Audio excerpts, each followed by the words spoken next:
Sup, my fellas. Don't forget to leave feedback, and enjoy the story. The characters are walking along the asphalt. A girl in a dress is running away from two guys screaming for help. They are looking at her, grinning. She is pressed against the wall in fear and asks someone to help her.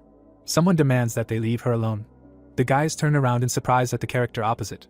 The hero with a bandage on his neck is eating a treat. The hooligans do not understand who it is and advise him to go his own way. The guy continues to stand calmly and tells them to run away. The villains start to get angry when he says that they need to leave if they do not want to die. The boy removes the bandage from his neck, on which ants are visible. They are outraged at how dare he talk like that. The villain starts screaming for him to leave quickly. He is shocked to see his partner fall to the ground. The hooligan, covered in blood, does not understand what is happening. The monster's huge claw descends on them. He asks if they are really going to interfere with the treat again. A creepy monster in the form of a woman grabs a villain. The protagonist stands nearby, his face hidden. He looks furiously. His body is covered with insects. An exclamation of a black ant is heard. The alley is fenced off with yellow tape with the inscription Insector. A worker in white clothes with the inscription Bug Reaper takes pictures of the crime scene. They examine the area. It is said that at the scene of the incident, which resembled a battlefield, only the severed lower part of the man's body and right hand were found. The question is asked who and how should have fought the insect to make such a mess. The character looks away. It is explained that according to the testimony of the survivor, the boy approached just before the attack. Ants on the ground eat the packaging of a treat. A mosquito buzzes behind her. The character lights a cigarette. Smoke spreads through the air. The guy looks away and thinks about the boy. A man with wings flies forward. It is said about the events of 2005 about the first eyewitnesses in the world, where monsters with insect masks appeared. A huge monster is standing on the road. A man opens a package of chocolate. It is written that they caused harm. The guy eats it. It is written that whether it is physical violence, or even eating a person, but most of all it is terrifying. Students are sitting at their desks. It is said about the fact that they live among people and they are called insectors. A student stands in the middle of the class and asks if he still thinks this is an ordinary urban legend. The girl with a serious look says that they exist and if someone suspects that he is an insector, it is better to contact them. She holds a folder with the inscription Bug Reaper. Someone says that the headman read it beautifully. A teacher with glasses asks if everyone knows about what happened in Name, because it seems that the police are sure that this case is connected with the insector and therefore it is better not to hang around anywhere after school, but go straight home. A girl in a mask asks her classmate Cho if she lives in this area. She says yes, and asks if she wants to go home with her. A guy with a grin asks his friend if he believes in insects. He says yes, because there is one in their class. The guy eats sweets. Someone calls him a drone. His real name is Sun.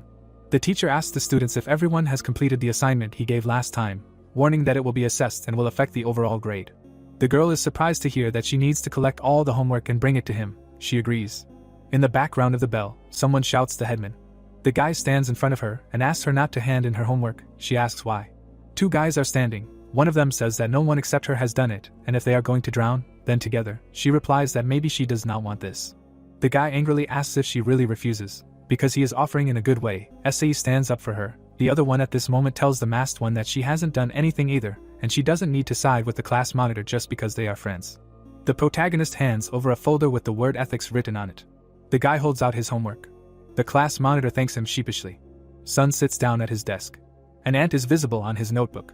They exchange glances with the insect. The guy is telling the truth. He points his finger at the ant. Someone tramples the notebook with all their might along with it. A crushed ant is visible on the crumpled sheets. The protagonist hears with a serious expression whether he really doesn't understand what is happening. The bully stands opposite him in a rage and declares that he only knows how to carry out the teacher's orders. A bandage is visible on the guy's neck. The scoundrel wonders why he put it on himself. The bullies ask the protagonist what kind of hickeys are on his neck and if he has a girlfriend. The class president at this point asks SAE what they are. The girl in the mask whispers to Cho that they are kisses. The scoundrel holds Sun by the shoulder and says that this will not do and it is better to remove the bandage, noticing that he does not even resist, while the girl demands not to do this. The guy starts to peel off the bandage with his nails. They look at his neck and ask if it is a hickey. The protagonist looks at them. They realize that it is just a big stain. The scoundrel grabs him by the neck and screams in rage that he put the bandage on just to hide the stain. He looks forward in shock. An ant crawls out of the stain. The insect quickly slithers under his shirt. The guy screams in fear that just happened. The bully sits on the floor in horror and declares that an ant just crawled out of Sun. SAE asks the embarrassed Cho if she likes the main character. She says not a bit, but the masked classmate says that she's been caught. The class rep thinks about it. She remembers all the guy's achievements and understands that it's natural, since he's good at sports, studies well, eats a lot, and how can you not like him? SAE asks if she's going to do her homework. The picture shows a sign with the inscription, Teacher's Room. The teacher is sitting opposite the class rep and clarifies that there are only 2 jobs. He insults the students with a serious look. Cho asks again in surprise. The man looks up and says that he and the main character can go free, and everyone who didn't hand in their homework must clean up after school. The class rep walks down the hallway and says that if she tells them to stay and clean up, the 2 will start saying nasty things again. The girl wonders if SAE needs to stay too, maybe she should help, and besides, because of this incident, she's scared to go alone. She realizes that Sun also lives in the area and whether she should ask him to go with her. She continues walking. The protagonist touches the bandage on his neck in front of the mirror. His name is called. He turns around. Cho approaches him and states that the homeroom teacher said that everyone who didn't turn in their homework should stay and clean up the trash. She continues to say that they can go home together right away. Cho looks up and asks if they can go home together today. The protagonist calmly apologizes. He turns away and states that he has things to do. The sign says that garbage is being recycled. Scoundrels are standing with mops. One of them shouts that they shouldn't clean here. Another states that he doesn't care about the homeroom teacher's order. A girl in a mask cleans up the trash, advising them to finish quickly and go their separate ways. Someone asks if they will count their homework if they clean up. Cho replies that they won't. SAE is shocked to hear a curse word. She looks at her friend and asks what she is doing there. She says sweeping. She again asks why she did not go home and decided to stay. Cho turns around and assures that he is waiting for her. She says, "Don't make me laugh," noticing her tears. The main character is sitting at the table. The students are surprised by the refusal. The guy draws a line on the notebook, along which an ant is walking. The character asks the headman, it was not possible to avoid loneliness, and in general it was quite abrupt, and whether he is too rude.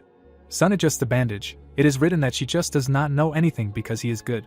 A crowd of students are cleaning the yard. SAE asks what it means she was going to leave her best friend and go home with a good guy. She answers that you need to take advantage of the opportunity. The bully at this moment suggests another to go. They go forward. One of them asks what kind of nonsense he was talking then. He assures that an ant crawled out of Sun's neck. They go further. The long-haired one asks if it is okay to leave school because a friend is talking nonsense. The other asks not to mock him, because tomorrow he will show him the band-aid again. The guy laughs and says that he is the one who will be expelled. A huge monster stands in front of them and says that he warned him. Blood splashes on the surprised guy's face. The girl in headphones sweeps. A severed head is visible near her feet. She looks down in horror. The students turn around in shock, not understanding what kind of screams are these. The girl runs past in horror and screams at the top of her lungs for everyone to run away because there is an insector there. The monster's foot lands on the ground. He goes forward and repeats what he already said. The amazed students run away. The monster kills new victims. The guys in the yard scatter. SAE and Cho look at what is happening in shock. They suddenly began to run away. The monster runs forward. The huge mutant brutally deals with the characters while the girls run away. They quickly head forward. SAE is horrified to see a bloody classmate. She starts to fall down. The class president turns around and sees her hit her head on a rock. Cho holds her friend and asks her to wake up, because they need to run. The class president is horrified to see the monster approaching. The huge mutant hangs over her and says what he said. The class president stands in front of her and stutters, demanding that she not approach them. The monster opens its mouth and starts to say something. The outline of a teacher appears on the mutant's face. He asks if he didn't say that they need to leave after school. Cho is shocked to recognize the homeroom teacher. The monster is furious and demands that they listen to what he says. The picture shows images of the monster's blows. Suddenly, a swarm of insects appears in front of the mutant. Cho watches this in shock. She turns around. The hero in the black suit appears before her. He looks forward frantically. She does not understand whether he is a man or not. The mysterious character looks at what is happening. Cho closes his eyes. He picks her up. The monster's hands are lying on the ground. Someone is talking about Comrade Black Ant. The mutant stands in front of him and says that he knows him. The character watches silently. The teacher in the form of a monster wonders why he would kill his own kind. He looks at the ant and asks if he would really fight to save people. The mutant exclaims in rage that they are at the very end of the food chain, and thanks to evolution they have risen above all other species, and this means that there is no need to protect such insignificant creatures. The black ant deals a swift blow to the enemy. The teacher flies away and breaks through the wall. The black ant takes the 2 girls and walks away. He puts them on the ground and declares that he is not here to fight for the sake of people. He clenches his fist and claims that he is fighting for something else, and for people like the teacher, it is just a hunt. The character goes to the scene of the fight. The mutant says that this is nonsense, and that he is so malnourished that he is simply ready to kill his own. The monster is furious, and says that he will have no trouble finding other food and will chew him for as long as possible, not pathetic people. He rushes to attack, promising to gnaw him to the skin. He knocks down a black ant. The character begins to slow down on the ground. They approach the fence. The fence breaks through and they fly on. The black ant lies in front of him. The teacher angrily says that with just one limb he can finish off the enemy. The character looks forward. The mutant says that since he is an ant, then in an ant's way. The The ball begins to fly towards the hero. It rushes down and promises death to the protagonist. He flies down and says that he has already said. The beaten black ant looks at what is happening in shock. There is a powerful blow, the stones fly to the side. The hero grunts in pain. They fight fiercely. A large ball flies up. The black ant lies in a crack in the ground and sighs. The teacher says with a grin that the ant has a long life. The hero looks ahead and realizes that the enemy is going to jump. The mutant flies into an attack in rage, promising to shorten his life. The character notices that he is approaching. There is a strong blow to the ground. Dust spreads across the battlefield. Drops of blood are visible on the ground. The teacher mockingly says that he feels that only a wet spot remains of the hero. Suddenly, the mutant falls down. He does not understand why his body is pierced by the hero, and it means that he was hiding his weapon. The black ant looks at him and declares a transformation. His leg begins to turn into a normal one. He is standing in 2 sneakers. The hero's hand begins to change. Insects are running around his claws. The teacher begs him to let him go. He says as you say. The hero delivers a powerful blow to the enemy's body. The mutant flies to the side. The black ant carries him above itself. The character with horns looks forward furiously. He throws the enemy to the ground. The beaten teacher does not understand where such strength comes from. He lies upside down and feels something. The black ant holds him above itself, while he demands not to dare do this. The hero screams in rage. The teacher lies above him and screams that he has not yet evolved enough not to live this worthless life. The ant holds the enemy's body tightly. The teacher in shock screams about the task.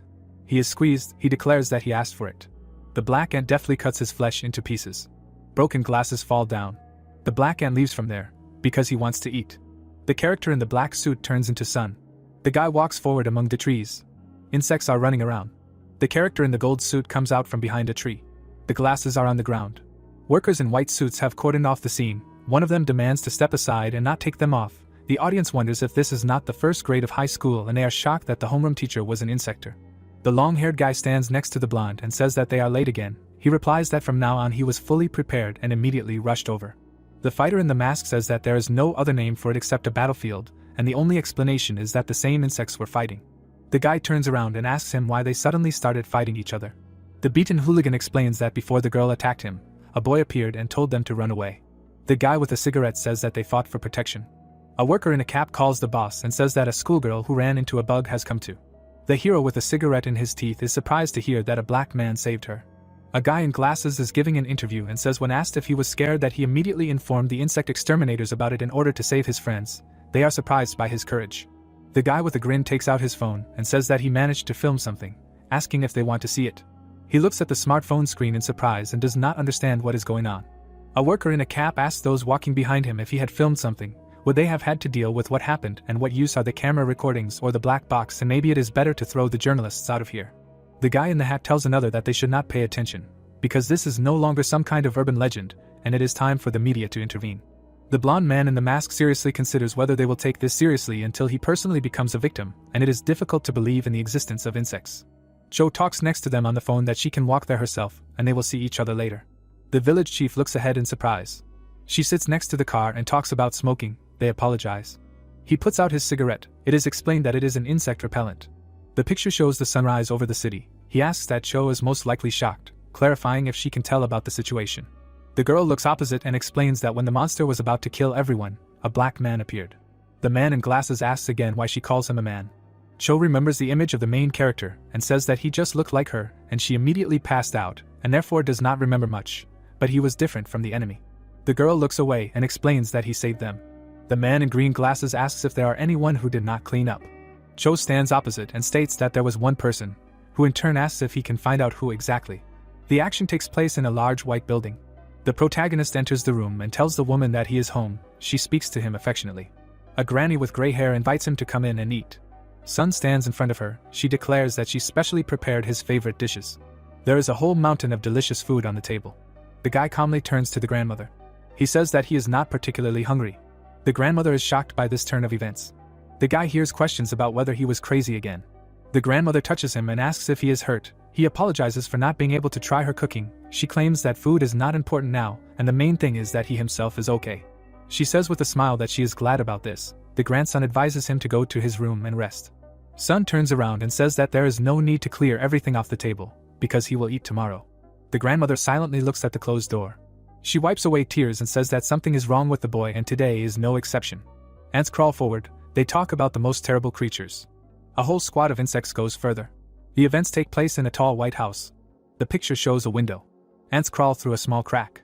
The TV is on in the room. They talk about breaking news, namely about what happened in the capital this morning, where an outrageously terrible incident occurred, in which a large number of schoolchildren died after an insect attack. The TV background explains that the Insector is an insect monster that became famous thanks to ghost stories, and it turned out that this monster was the class teacher, and why both the students and colleagues were in complete shock, because he just worked as an ordinary teacher. The main character lies on the bed, listening to the question of how it is possible to kill your students because of the lack of homework, and it is unbearable to live and realize that they are hiding in society and cold-bloodedly killing innocent people. Many ants are crawling on Sun's body. It is said that it would be great if they were all exterminated. He closes his eyes. The frame shows a building. It is said about clearing the house, which is supposedly the epicenter in the case of serial disappearances of children. A policeman stands with a gun and says that the second floor is clear and they are going up to the third. The steps are nearby. The commander lifts up, making hand gestures. The capture group moves on. He carefully looks out from around the corner. He is shocked when he notices something. There are many cocoons hanging in the room. A white SUV drives up to the building. 3 heroes are sitting in the car. A member of the insect exterminator team, Tae, is driving and says that he is tired of waiting. Someone asks if they can't just quickly sort everything out. Sam, in passenger language, tells the driver that they are still under government supervision and that the police have priority in the investigation until the insect sector appears. They are surprised to see a notice about insect exterminators. The 3 exchange glances. It is said that the search party is asking for help from insect exterminators. Tae, with a grin, asks if his partner is really scared to the point of shaking. He assures that it is the vibration mode. The leader of the exterminator team, Pyo, suggests that they stop joking. The frame shows pieces. The police are trying to cut off the cocoons. The soldier looks away and asks the commander if they shouldn't wait for the fighters to arrive. He says that their enemy is an insector and every minute and second counts, so they move on. The guy shouts at him that the child is not reacting to anything. He advises to tear the cocoon apart and let it breathe. He opens the cocoon and the child screams. The blade cuts the fibers. The surprised soldier asks if everything is okay, and they ask him what he is doing. Suddenly, something pierces the soldier's head, while the commander talks about the baby's condition. The picture shows an insect. The shocked commander holds the cocoon and hears the question of why they needed his children. A terrible monster with wings repeats the question. The soldier aims his machine gun and shouts for the commander. The monster quickly rushes into the attack, flying past everyone. The commander is shocked to realize that he is faster than a bullet. He realizes that it is an insector. The beam pierces the mutant's body. It blocks. The tip breaks off. The commander looks in shock opposite. A guy with a rifle is lying on the tower. Sam reloads the weapon. He excitedly says that he missed, because the enemy is too fast. The monster is furious and asks what they are doing and whether they really wanted to shoot him. He rushes to attack, wondering if they want to see his anger. The stick blocks the enemy's blow. Tae stands in front of the commander and asks what happened to the mutant's speech. He hits the opponent on the head with a stick while he screams about death to the pests. The mutant flies away. Pyo walks around the room and advises the commander to take the children and leave. The monster flies to attack, asking where he went with his children. PYP exhales green smoke. The mutant falls to the ground, not understanding what happened to his body.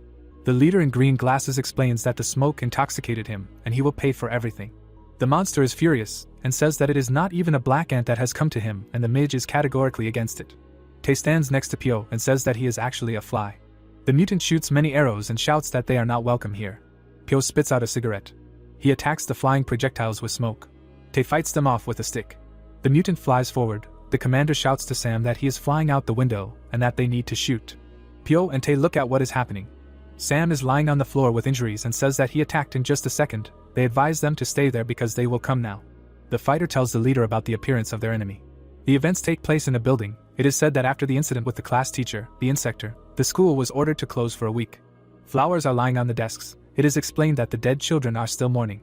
A guy with glasses is seen on social networks. It is said that he was the first to report this to the insect exterminators and therefore received an award for bravery. The guy is sitting in the hospital. It is said that SAE had a head operation and does not want to see anyone. The headmistress is sitting on a bench among the children and says that this is terrible. A boy with a mask appears in front of her. Cho looks at him silently. She drives him away and says that she asked him not to do this. She furiously shouts at the running boy that they have the same mother and she will be the first to tell everything. Cho sadly says that she does not need to go to school and has to look after her younger unbearable brother, and does he even guess what she had to go through? Someone scares the girl. She turns around and screams loudly that she asked him not to scare her. Cho sees his little brother in front of the main character. Son eats ice cream. The girl calls him by name. All 3 eat ice cream, thanking him for the treat. They eat calmly sitting in the park. The girl turns around and wonders if there are people who haven't cleaned up. She remembers the conversation by the car about how there is one such person. The girl turns to the guy, realizing that it torments her, and she shouldn't have answered then. Sun eats and hears the question if anything has happened since that day. He answers no. The little brother asks for more. He sees a soccer ball nearby. The child runs to the playground and shouts to his sister that he ran to play ball. She replies that he shouldn't go far. The main character squeezes an ice cream stick in his teeth. The girl hears this in surprise. Sun looks ahead. She wonders if this is really happening to him. There is a whole bag of ice cream wrappers next to them. Cho doesn't understand if this is really not enough for him. The headman looks ahead in surprise. The younger brother runs with his partner to the fence and shouts that the ball has flown there. They crawl through a hole in the fence. The girl demands to go back. The protagonist gets up from the bench and says that he will go and have a look. Cho is indignant at this point. She gets up abruptly and tells the guy that she will go herself. The protagonist goes out to the forest. He looks ahead carefully. In front of him stands a little boy with a ball. The guy in the mask looks at him. He asks what he is doing.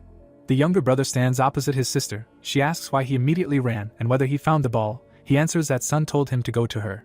The guy in the mask tells the protagonist that this is his catch and Sun looks like one of his own.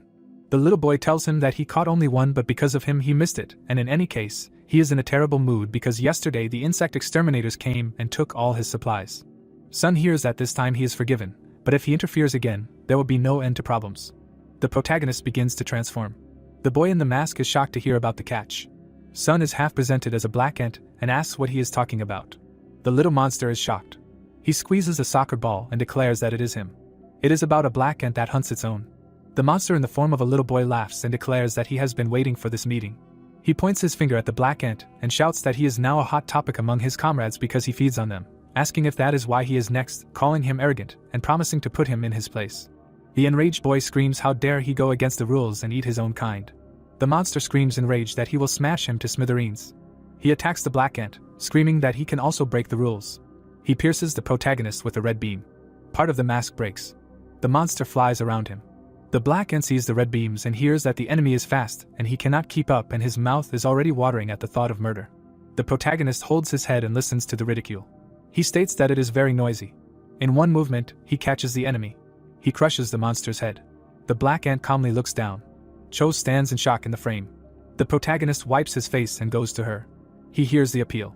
The younger brother happily asks if he found the ball. He answers that he did, and the other boy went home. Cho and his brother surrounded Sun. The boy states that he cleaned up all the trash after him. The girl answers that he says this because he wants more treats. He clarifies if he can have ice cream. The headman looks at the guy in surprise.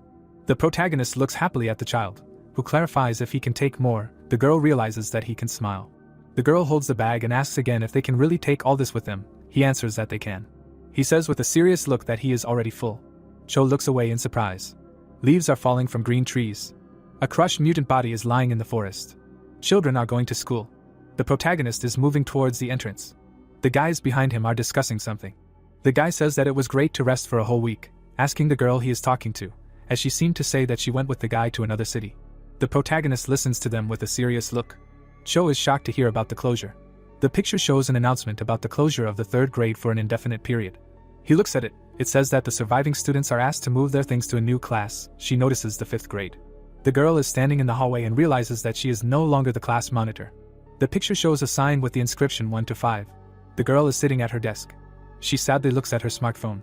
Cho is corresponding with a friend, in which he constantly worries about her and tells the news that she is now in the 5th grade, but they are together anyway. She sadly lies on the desk and talks about another class. The guy with glasses laughs with the bullies. One of them asks Soo-young to tell what happened that day. He answers that he was really ready to say goodbye to life and his head could have turned into mush from a simple touch of a fist. The blonde looks ahead. Cho turns around questioningly. The girl walks through the classroom. She kicks the guy with glasses in the stomach. She hangs over him. Soo-young is shocked and does not understand what is wrong with her. She calmly states that he is too loud and demands that they disperse. The bully turns around in fear at the guy with glasses and says that they were too noisy and apologizes for this. The other one is indignant why she is giving orders. The guys are arguing. Cho thinks that SAE needed to see this. Someone walks through the classroom. The protagonist meets the blonde's gaze. She looks at him questioningly. Sun silently watches. They pass by. The surprised students look at the protagonist and ask why he just showed up. Cho waves his hand and calls him. He approaches her. She asks if he saw that the girl who came out is not the last person in the class. The guy takes a bag of chips, while she explains that she hit Soo-young for being too loud and she immediately felt good. He opens the bag. His friend exclaims that she was a little confused because of the change of classes, but it was a pretty good start. He bites into the snacks. The teacher points to the board and says that this will be on the exam. The protagonist writes in his notebook. He feels a rumble in his stomach. Cho turns around. She moves towards him and asks if he wants to have lunch together later. He agrees. The teacher points to the board again and says that this will not be on the exam. The picture shows a monster. The protagonist is surprised to feel a spark. He is shocked to realize that he sees an insect. He is frightened to realize that it is not far away. The girl tells him to let's go to lunch. She turns around and sees an empty space, assuming that he is hungry and has already left. The guy climbs over the fence. He runs forward. The guy says that the idiot disappeared somewhere, and he can't find him anywhere. Pyo replies that if he has a head on his shoulders, he will remain quiet for a while. The leader tells Tae that maybe he is just dead and he thinks that besides them, there is someone who works tirelessly. Pyo looks away and clarifies why he calls him that. The protagonist bumps shoulders with the leader of the fighters. Tae looks first at the leader, then to the side and shouts where he is rushing to. The leader tells him to forget about it and move on. The fighter turns around and says that the guy is a real slacker. The picture shows a sign with the words, Teacher's Lounge. Pyo is sitting at the table and says that they came to see the student who did not participate in the cleaning back then. Cho looks at them and says that the guy smells like insect repellent, explaining that the protagonist just left because he was hungry. Tae looks at the boss and says if it was that slacker. Pyo hands over a business card and asks if she could pass this on. They leave, the boss clarifying that it is not the hospital where Sam is. She reads a business card from an insect exterminator with a phone number. The picture shows bridges. A ferocious monster hangs over the ground. It looks ahead into a dark tunnel. A paw steps on the ground. A black ant calmly moves forward. It sees an insector who is stuck to the wall. The monster watches the protagonist. It raises its blade on its hand. The black ant watches it. It starts to move. The black ant suddenly rushes to attack. The insector deftly blocks this attack. It releases a sting into the protagonist's body. He begins to fall. The mutant prepares for another attack. The black ant delivers a powerful blow to the head. The villain begins to lose consciousness, staggering in all directions. The black ant does not understand what is going on there. The mutant shakes his head and looks questioningly. An ant is visible on the fishing line. The guy holds a bunch of ants over his hand, realizing that he is going to check now. He throws the insects towards the enemy. The mutant looks at this in shock. A swarm of ants surrounds the body of the monster. They all begin to emit fishing lines. They lead high to the ceiling. The black ant watches this. White hairs are shown in the frame. They envelop the body of the monster. It falls down. The main character takes the thread. He holds it in his hands questioningly. The mutant suddenly comes to life. A red object is visible from his mouth. Suddenly the object begins to flash. The black ant feels a powerful explosion. The cloud of the explosion rises in the area. The hero in the suit watches what is happening. The main character is seriously wounded, sitting on the ground. Another character says the view is not bad. A son with a broken head hears that he is a black ant, the one who hunts his own. Several characters in suits stand in front of him. One of them asks if this is really his first time in such a position. The stranger put his foot on the main character and mockingly asked if this is his first time in such a position. He looked down at the guy and asked if he killed the fly. The black ant did not raise his head and was silent. Someone took a few steps, saying that the fly had disappeared somewhere, and they were worried about this. The monster raised his hand and added that everyone was constantly complaining about not finding the little one, although he personally did not care about children. The accomplices looked at each other, and the first one said that they could pay for catching the ant. The blonde swung his leg sharply. His blow deprived the black man of his head.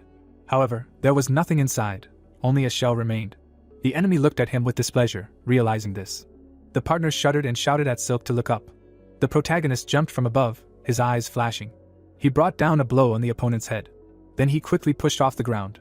The second villain sharply turned his head, noticing him. The brunette brought down a series of blows on him. The monster received another blow to the face and cursed. He raised his second gun arm and fired. Sun received a projectile in the face. The young man covered himself with his hands from the attack. The hero quickly came to his senses and prepared to counterattack. His fist froze next to the opponent's face. Blue threads did not allow him to move. Silk held the hero, noting that he knew how to use his head, but what unheard of impudence. She frowned and asked why he trusted people so much. The opponent jumped up and spun around. The young man sweated and looked back. The blonde delivered a roundhouse kick. The guy barely managed to put his hands out to block the blow. He was thrown back. Sun landed on his knees. A gun was already pressed to his head. The second monster approached, holding the young man at gunpoint. The protagonist woke up and shuddered. He widened his eyes and shouted, "Here!" The ants remaining in the shell reached out to him. The insects flew in a black swarm to the owner. The enemy took aim and declared that the hunt was over. There was a powerful explosion. Part of the monster was pierced, and debris fell down. Someone raised the gun with a stick, knocking off the site, and warned that playing with firecrackers in the park could result in a fine. Tay stood behind the hero and did not allow him to be harmed. The man grinned and asked what kind of currency the farters had, whether they were fallen leaves. The enemy jumped back, and the warrior lunged and suggested coming closer. The monsters looked warily at the stranger. Silk turned around when the brunette suggested fighting, since they were all gathered here. Pyo walked behind them, saying that they shouldn't overdo it. He lit a cigarette from the burning tree.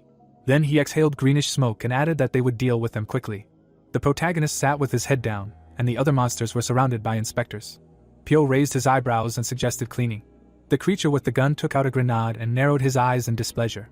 The men exchanged glances, guessing that they wanted to cause an explosion. The monsters threw a shell at their feet, and Tay coughed. Silk grabbed her partner, and they rose into the sky, covering themselves with smoke. The people raised their heads, noting that the flying insects were simply disgusting, and wondered whether they needed helicopter support. The brunette pointed back and clarified whether they were going to catch the black someone over there. They turned around and found that there was no one there anymore, and the man exclaimed that if the authorities found out that they had missed him this time, they would be sent to their forefathers. A few drops of blood fell to the ground. The protagonist leaned against the wall, breathing heavily. He walked slowly along the alley. The night sky was darkening above the house. Sun was sitting at the table, greedily eating his dinner. The young man was stuffing rice into his mouth, and his grandmother was worried that he was so hungry that he had not even washed his face.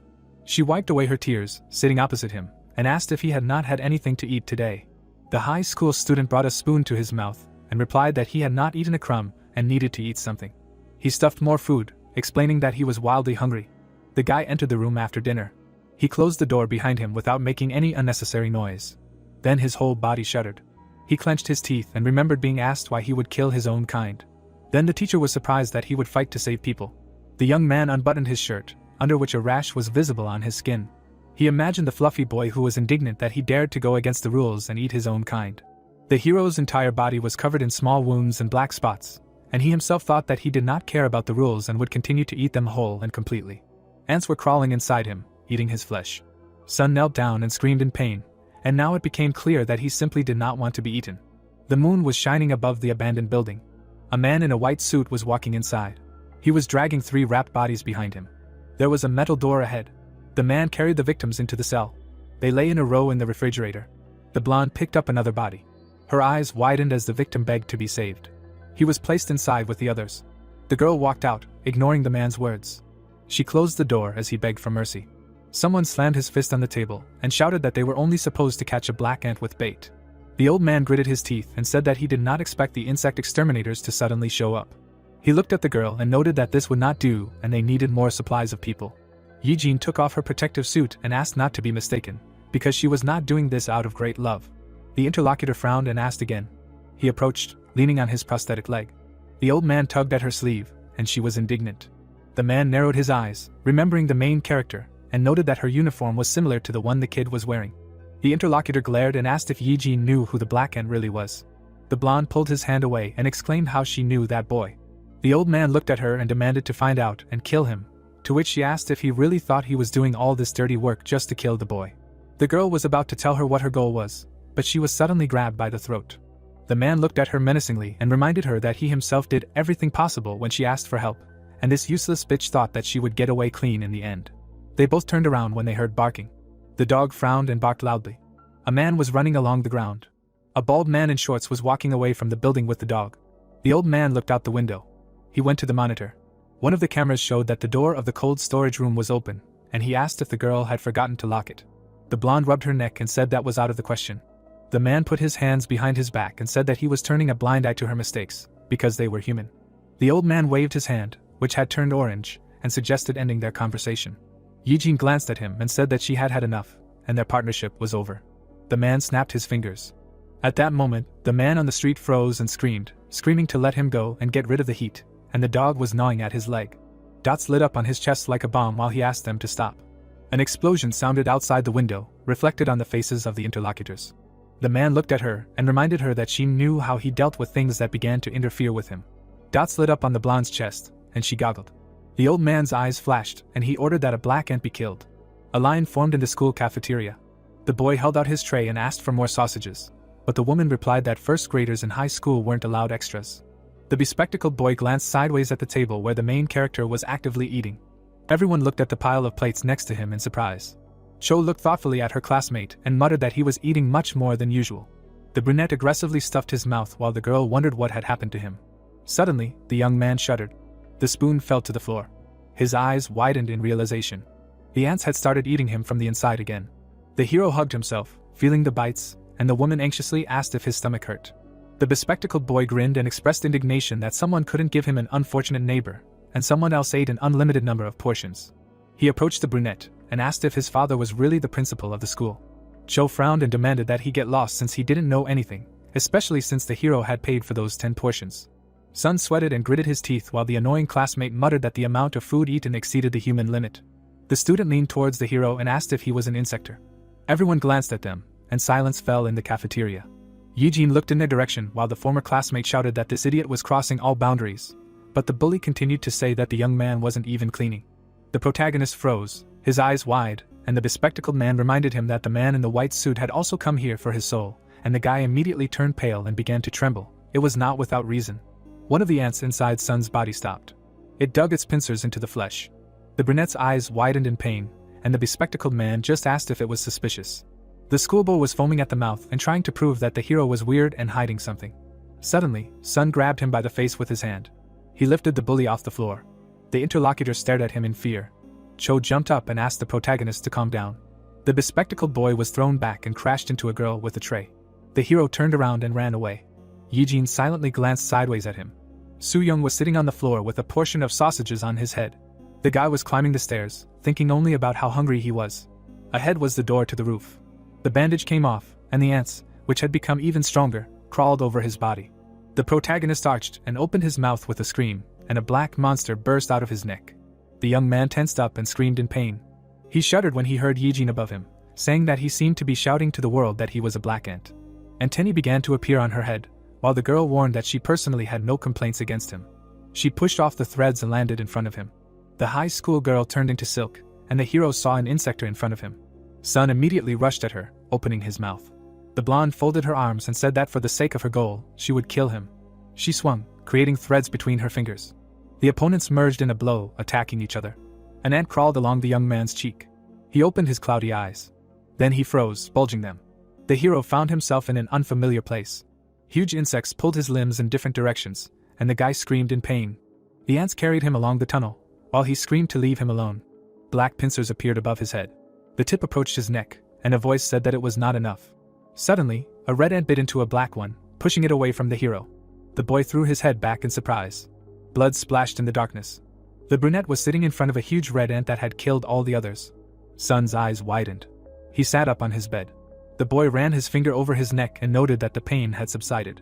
The high school student left the room and thought that he did not remember anything after that meeting on the roof. So what happened next? The boy touched his neck and wondered if the calm behavior of the ants indicated the death of that man named Silk. The grandmother, sitting on the couch, looked at her grandson, noting that he slept all day and only just got up, so he should go eat. But the interlocutor replied that he was not hungry. She tilted her head in surprise and asked if he caught anyone yesterday. The brunette took out a carton of milk and asked how he got home. The grandmother looked at him and said that a tall girl with yellow hair dragged him in. The hero looked at her in surprise. The woman remembered how Yijin dragged her grandson in and added that they were both covered in blood. The blonde looked at the hostess and said hello then, and the grandmother noted that they were somewhat similar, as if she was the same as the main character. Sun frowned and replied that she was just a classmate, and he mentally noted that she was alive. Suddenly he shuddered, feeling something. The image of the old insector popped into his head. The grandmother reached out to her frozen grandson, complaining that no one was listening to her. The boy imagined the cruel eyes of the man and guessed that he was calling him. A train passed over the bridge. Yijin and his partner were standing in the clearing. The old man glanced sideways at the bandaged girl and muttered that she had only complicated everything, to which the interlocutor replied that she had done everything she could. The high school girl turned around when he said that he should have killed the boy. The blonde frowned and exclaimed that was really all he could say, looking at her condition, and if he was so impatient, then let him fight him himself. Yijin gritted her teeth and added that the young man was a monster. The old man glared. They turned around, noticing that the guest had arrived. The girl narrowed her eyes. A silhouette appeared in the darkness under the bridge. When the train passed, the black ant was illuminated by lanterns. The protagonist stood opposite the insectors. They both began to transform, and the old man asked his partner not to disappoint him this time. The blonde rushed forward, sarcastically replying that he could try his best. The black ant moved forward. The girl gritted her teeth and swung her leg. Her blow was blocked by the hero. He clenched his fist, releasing the ants, and sent them into battle. A powerful attack hit Yijin in the stomach. She flew back, and part of her mask cracked. The protagonist stood in front of his fallen opponent. The girl got up and noted that he had become even stronger. The opponent turned around and walked in the opposite direction. The blonde's eyes widened and she shouted that they were not finished yet. She froze when the hero asked her to back off. He stood in front of the old man with a gun. The monster narrowed his eyes and said that it was useless. The hero turned around questioningly when the girl shouted for him to stop. She grabbed his leg and asked if he really thought it was okay to show pity since she had saved him. The blonde pressed her lips together and muttered that if she couldn't catch one of them, then her goal would be for naught. Yijin frowned and exclaimed that she had to take revenge on them all at all costs, but she couldn't do it now. The old man gave her a thumbs up and pointed out that she looked like a caterpillar crawling on the floor, not knowing what to do, a useless piece of trash. The high school girl looked at Yeol in fear and asked him to stop. The man stood in front of the boys, laughing that she really didn't understand anything and was naively hoping for his help with revenge. The blonde widened her eyes and asked again. The monster narrowed his eyes and asked if she really believed that there would be any Insector who would decide to go against them, and in any case, he planned to sacrifice her and join them. The protagonist narrowed his eyes while the girl cursed loudly. Yijin closed her eyes and exclaimed that she had not just endured and done all this dirty work for nothing, and now she was told to die like a dog. The old man raised his finger and muttered that in the last minutes of life, blockheads get terribly angry. The Insector lowered his hand and suggested that she brighten up the feeling of loneliness by taking that bridge with her. The girl began to cry, continuing to curse. The hero bent down and rushed forward. He suddenly jumped up from his place. Yeol looked around, not understanding where he disappeared, and warned him not to make the wrong moves. An explosion was heard near the blonde. The monster looked there, laughed, and exclaimed that he warned. A black shadow flashed in front of him. The old man stood in front, shouting that there was a solid minefield. Wherever he stepped, it would explode. Sun continued to run, thinking that he needed to wait for the right moment, but the speed was too slow. His body began to turn burgundy. Somewhere in his mind, a red ant with glowing eyes appeared. The protagonist found himself in front of the enemy in a few deft movements. Yeol pointed his gun in a panic, not understanding how this was even possible. The shell flew past the guy. The silhouette of the old man was approaching, and everything around the young man suddenly accelerated. The enemy was getting closer, and the hero realized that it was too fast. The speed was no longer under control. He stretched out his hand to the enemy. Yeol's head instantly appeared in the young man's hand. Sun braked with his feet on the ground.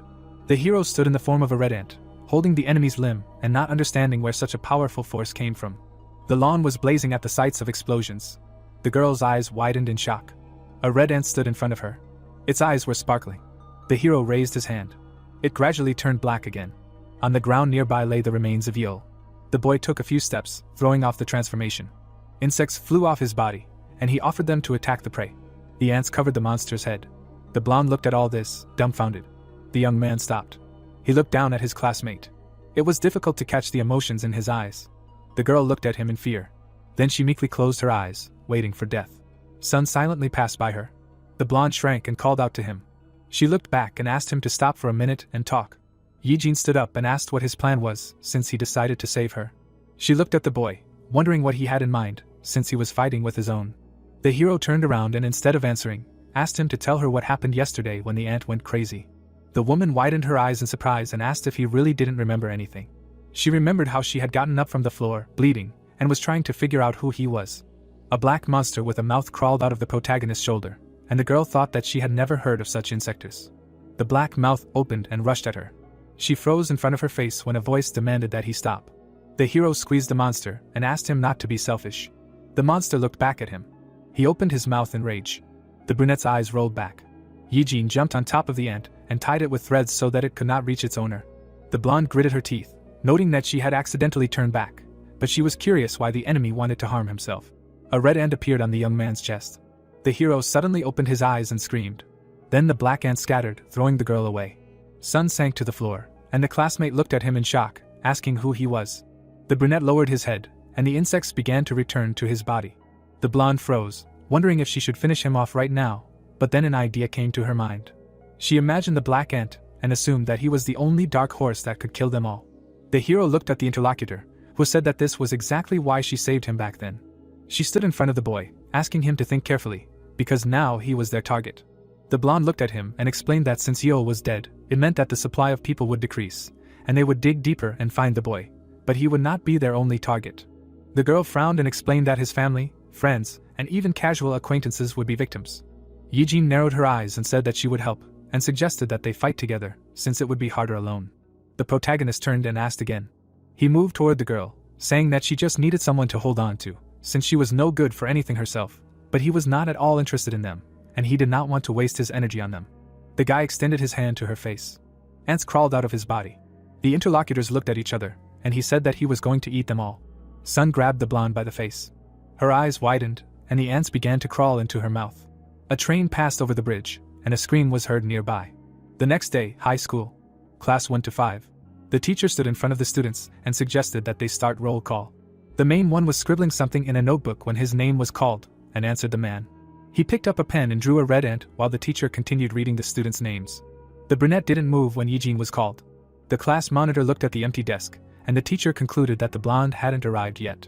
The man looked around the class and asked where the student who had never skipped school before was doing, and then asked him to call her. The bespectacled man and his friend laughed, and noted that she had no friends. Soo-young turned to his friend and said that he heard that there had been an incident in Naemuncheon yesterday, and the other was glad that since there had been a girl there, they would be in charge now. Then Yijin appeared at the door and grinned, suggesting that they stay after school to settle the matter. The students stared at her, dumbfounded. The girl raised her hand and said loudly that she was there. The hero continued to stare ahead. He opened his mouth and muttered, "Worm." The scene was cordoned off with yellow tape. Men in white suits were standing nearby. One of them picked up a prosthetic leg, and someone remembered what Tae had said about an insector with a prosthesis, and a third noted that the insect that had turned everything here into dust had pretty good strength. A bag fell out of the artificial limb. The man picked it up and asked what it was, and someone nearby shouted that entry was prohibited. There was a large man standing behind the yellow lines, and a worker said that he suddenly wanted to come in. The bespectacled man looked at him questioningly. His colleague put his hand with a cigarette on the stranger's shoulder and asked him to move away from the danger zone. The interlocutor jerked sharply and tore off the hand of the man with the scythe. He goggled and screamed in pain. His colleagues armed themselves, shouting that there was a damn insect here. The man bared his teeth and extended his finger, after which one of the workers reported on the radio about the insector in an unconverted state. However, the guest did not let him finish, piercing him with his fist. The bespectacled man held the daggers in front of himself and screamed in fear. The face of an enraged insector appeared in front of him. Some time later, he took out his phone and called a certain girl. The man licked his lips, looking at the bag in his hand, and said that the sample was safe, after which the interlocutor clarified whether he had done anything wrong. He squeezed the capsule with the larva in his fingers and said that now they could play. The classmates were sitting in the last row. The blonde took the paper and pulled the strings. It flew in front of Cho's face. Then the protagonist caught it. He looked down and unfolded the paper. The note said, "After class in the backyard." When the time came, the brunette was standing next to Yijin. The girl smiled and asked if this was the first time he talked to someone like this at school, although it was a common practice, but she even felt awkward. The protagonist looked at her and clarified what was going on. The blonde sighed and answered why ask if he knew everything himself, or if he liked to pretend that he didn't remember anything, although she was really ready to go to the next world. The high school girl remembered how ants were crawling on her face. The insects filled her mouth. Some time later, the blonde woke up on the grass, finding herself alive. She sat up and threw up. There were pieces of the bomb that Yeol had activated in her vomit. The girl leaned back on her heels and muttered that the hero had left her alive and simply left. She came closer to his face and asked if this could be considered an agreement to the offer of cooperation. Sun frowned and asked him not to forget, because for him it was just emergency food that could be eaten at any time. The interlocutor jumped back and asked why so radically right away. The girl frowned and asked him to remember her words because the guy himself was now their target. The hero imagined hieroglyphs covered in insects and thought that the insects only had the goal of driving people away and rising to the very top of the food chain, so each time they only became stronger, getting rid of any obstacle standing in their way. The brunette put out his hand and said that he didn't care when the interlocutor muttered that he was all alone. Cho watched them from the window. She leaned on her hand thinking about it. The brunette pushed his interlocutor away once again. The class monitor crossed her arms and muttered that she was jealous because the guys weren't that close. The girl turned her attention to her classmates discussing someone. A video of Tae in an insect-proof suit was open on her phone. The man was standing in the lab, and the scientist was carefully checking the new invention. His colleagues were standing behind the glass, watching what was happening. The brunette turned around when they asked how he was doing, and replied that it wasn't that bad, but was it necessary to wear it? Pyo took the pen out of his mouth and said that in a recent incident they lost 4 team members at once, and it was painful to watch what was happening to his people, so if it could increase survivability, then the suit was necessary. The doctor grinned and responded that they could check and find out, so it was time to begin. Tae was sweating when the door opened and reminded that he was still supposed to be given a weapon, but the scientist said that this test would check the functionality of the suit itself, so he couldn't use his personal weapon. A green dagger extended from the man's hand and he asked what he could do with such a small blade. An insector was brought into the room in handcuffs, and the brunette was indignant that he wasn't even allowed to finish speaking. The man grimaced when the doctor ordered him to transform and replied that he didn't need to be told what to do. Tae winced when he heard that the monster would be able to kill him. The creature began to stretch its muzzle, giggling that it had been a long time since its last kill. There was no one near the door. Tae's eyes widened when the enemy appeared behind him. The insector swung and hit him, so that the man flew back, managing to put out his hand. He grinned and asked if they saw that. The warrior looked at the dagger with a smile and noted that it was a good thing, and the doctor said that the suit increased his physical abilities by 80 times, unlike people. Tae covered himself with his hands when the enemy began to circle around him, and his colleague advised him not to lose his vigilance, because the Spanish fly can move at a speed of 300 kilometers per hour. The monster bared his teeth and swung. The brunette put out his hand, blocking the blow at the last moment. Tae lunged forward, cutting the air with his dagger. The enemy flew back with a scream, having been wounded. The enemy jumped back, making a disgusting sound. He bared his teeth and exclaimed that this was interesting. The man grabbed the broken suit on his other hand and said that it was faulty, and the doctor only muttered that this was probably the maximum. But it was interesting how long the charge would last, to which the warrior was indignant that he did not test it on himself. The insector quickly rushed at the man and grabbed him by the throat. Tae gritted his teeth and cursed. The monster was suddenly struck by a powerful discharge. The brunette's eyes widened in surprise, and the scientist explained that receiving a certain amount of damage caused an electric shock of 100,000 volts, which passed through the insector. Suddenly, the enemy was lifted and dragged up by hooks, and the doctor announced that the testing was complete. He watched as the test subject was taken away behind the glass, and Tae shouted that, by the way, he was also someone's valuable child. The prisoner was taken away from the room, holding him by the neck. He turned around and grinned, offering to have fun next time. The brunette bit his lip in irritation and asked again. Pyo walked down the corridor, thinking about the fact that the recent incident had taken the lives of 3 people in the blink of an eye, and if the 4th one woke up, would he be able to fight back, being in this suit? The man chewed on his pen, realizing that the incident wouldn't have happened without a reason, so he needed to look for something. The book storage. The room was filled with rows of cabinets. The bespectacled man leafed through the pages with interest. Some time later, he was already sitting on the floor surrounded by books he had put aside, and his jacket was lying nearby. The hands on the clock already showed almost night. Pyo stretched, taking off his glasses, and noted that it was all useless. He looked ahead and muttered that he had only wasted time. A tattered book caught his attention on the shelf. The man fished it out with his finger. The long-haired man rubbed his eyes and asked what it was. On the cover was a title, The Anthill Project. Yijin closed her eyes and asked to just listen to her. The hero looked at her questioningly when she decided to voice her real goal. The blonde lowered her head and said that she just wanted to kill one person and that's it. The man's eyes widened in shock. On the page was a photo of an experiment named Kijima. The protagonist grabbed the interlocutor by the shoulders and asked to repeat. He gritted his teeth and asked who their leader was. Yijin furrowed her brows and replied that it was Kijima. The brunette froze, imagining the silhouette of a monster. The protagonist looks ahead in shock. A woman is lying on the ground. A huge character in the form of a black ant hangs over her. She takes the boy by the face with tears in her eyes. He says, "Mom." Son is walking near the school. He turns around when his name is called like an ant. Yijin hugs him and asks what he is doing today. Because they can hang out, he replies that he does not want to and it is none of her business. She asks where he is going.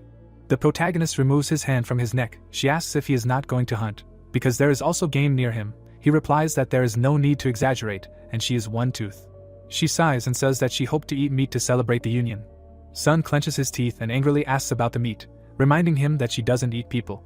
Yijin is shocked and explains that no one eats them. She smiles and says that maybe it's because she became a silkworm, but she doesn't have a particular craving for human flesh, and she wants to buy them some tasty meat. The heroine turns around, but no one is there. The protagonist walks ahead and asks him to move. The events take place in a butcher's shop. There are many types of meat on the stove, and someone advises not to turn them over so early. The protagonist sits opposite her and says that he thinks he can turn them over, but she replies that the meat is still raw and needs to wait. The guy with glasses turns to the big guy and tells the boss that things are bad because the guys have picked up a lot of meat, but he replies that you shouldn't say such things in front of the customers. Yijin yells at the protagonist, while the boss explains that this is how a buffet works. At first they pick up a lot of meat, and then they can't eat even half of it.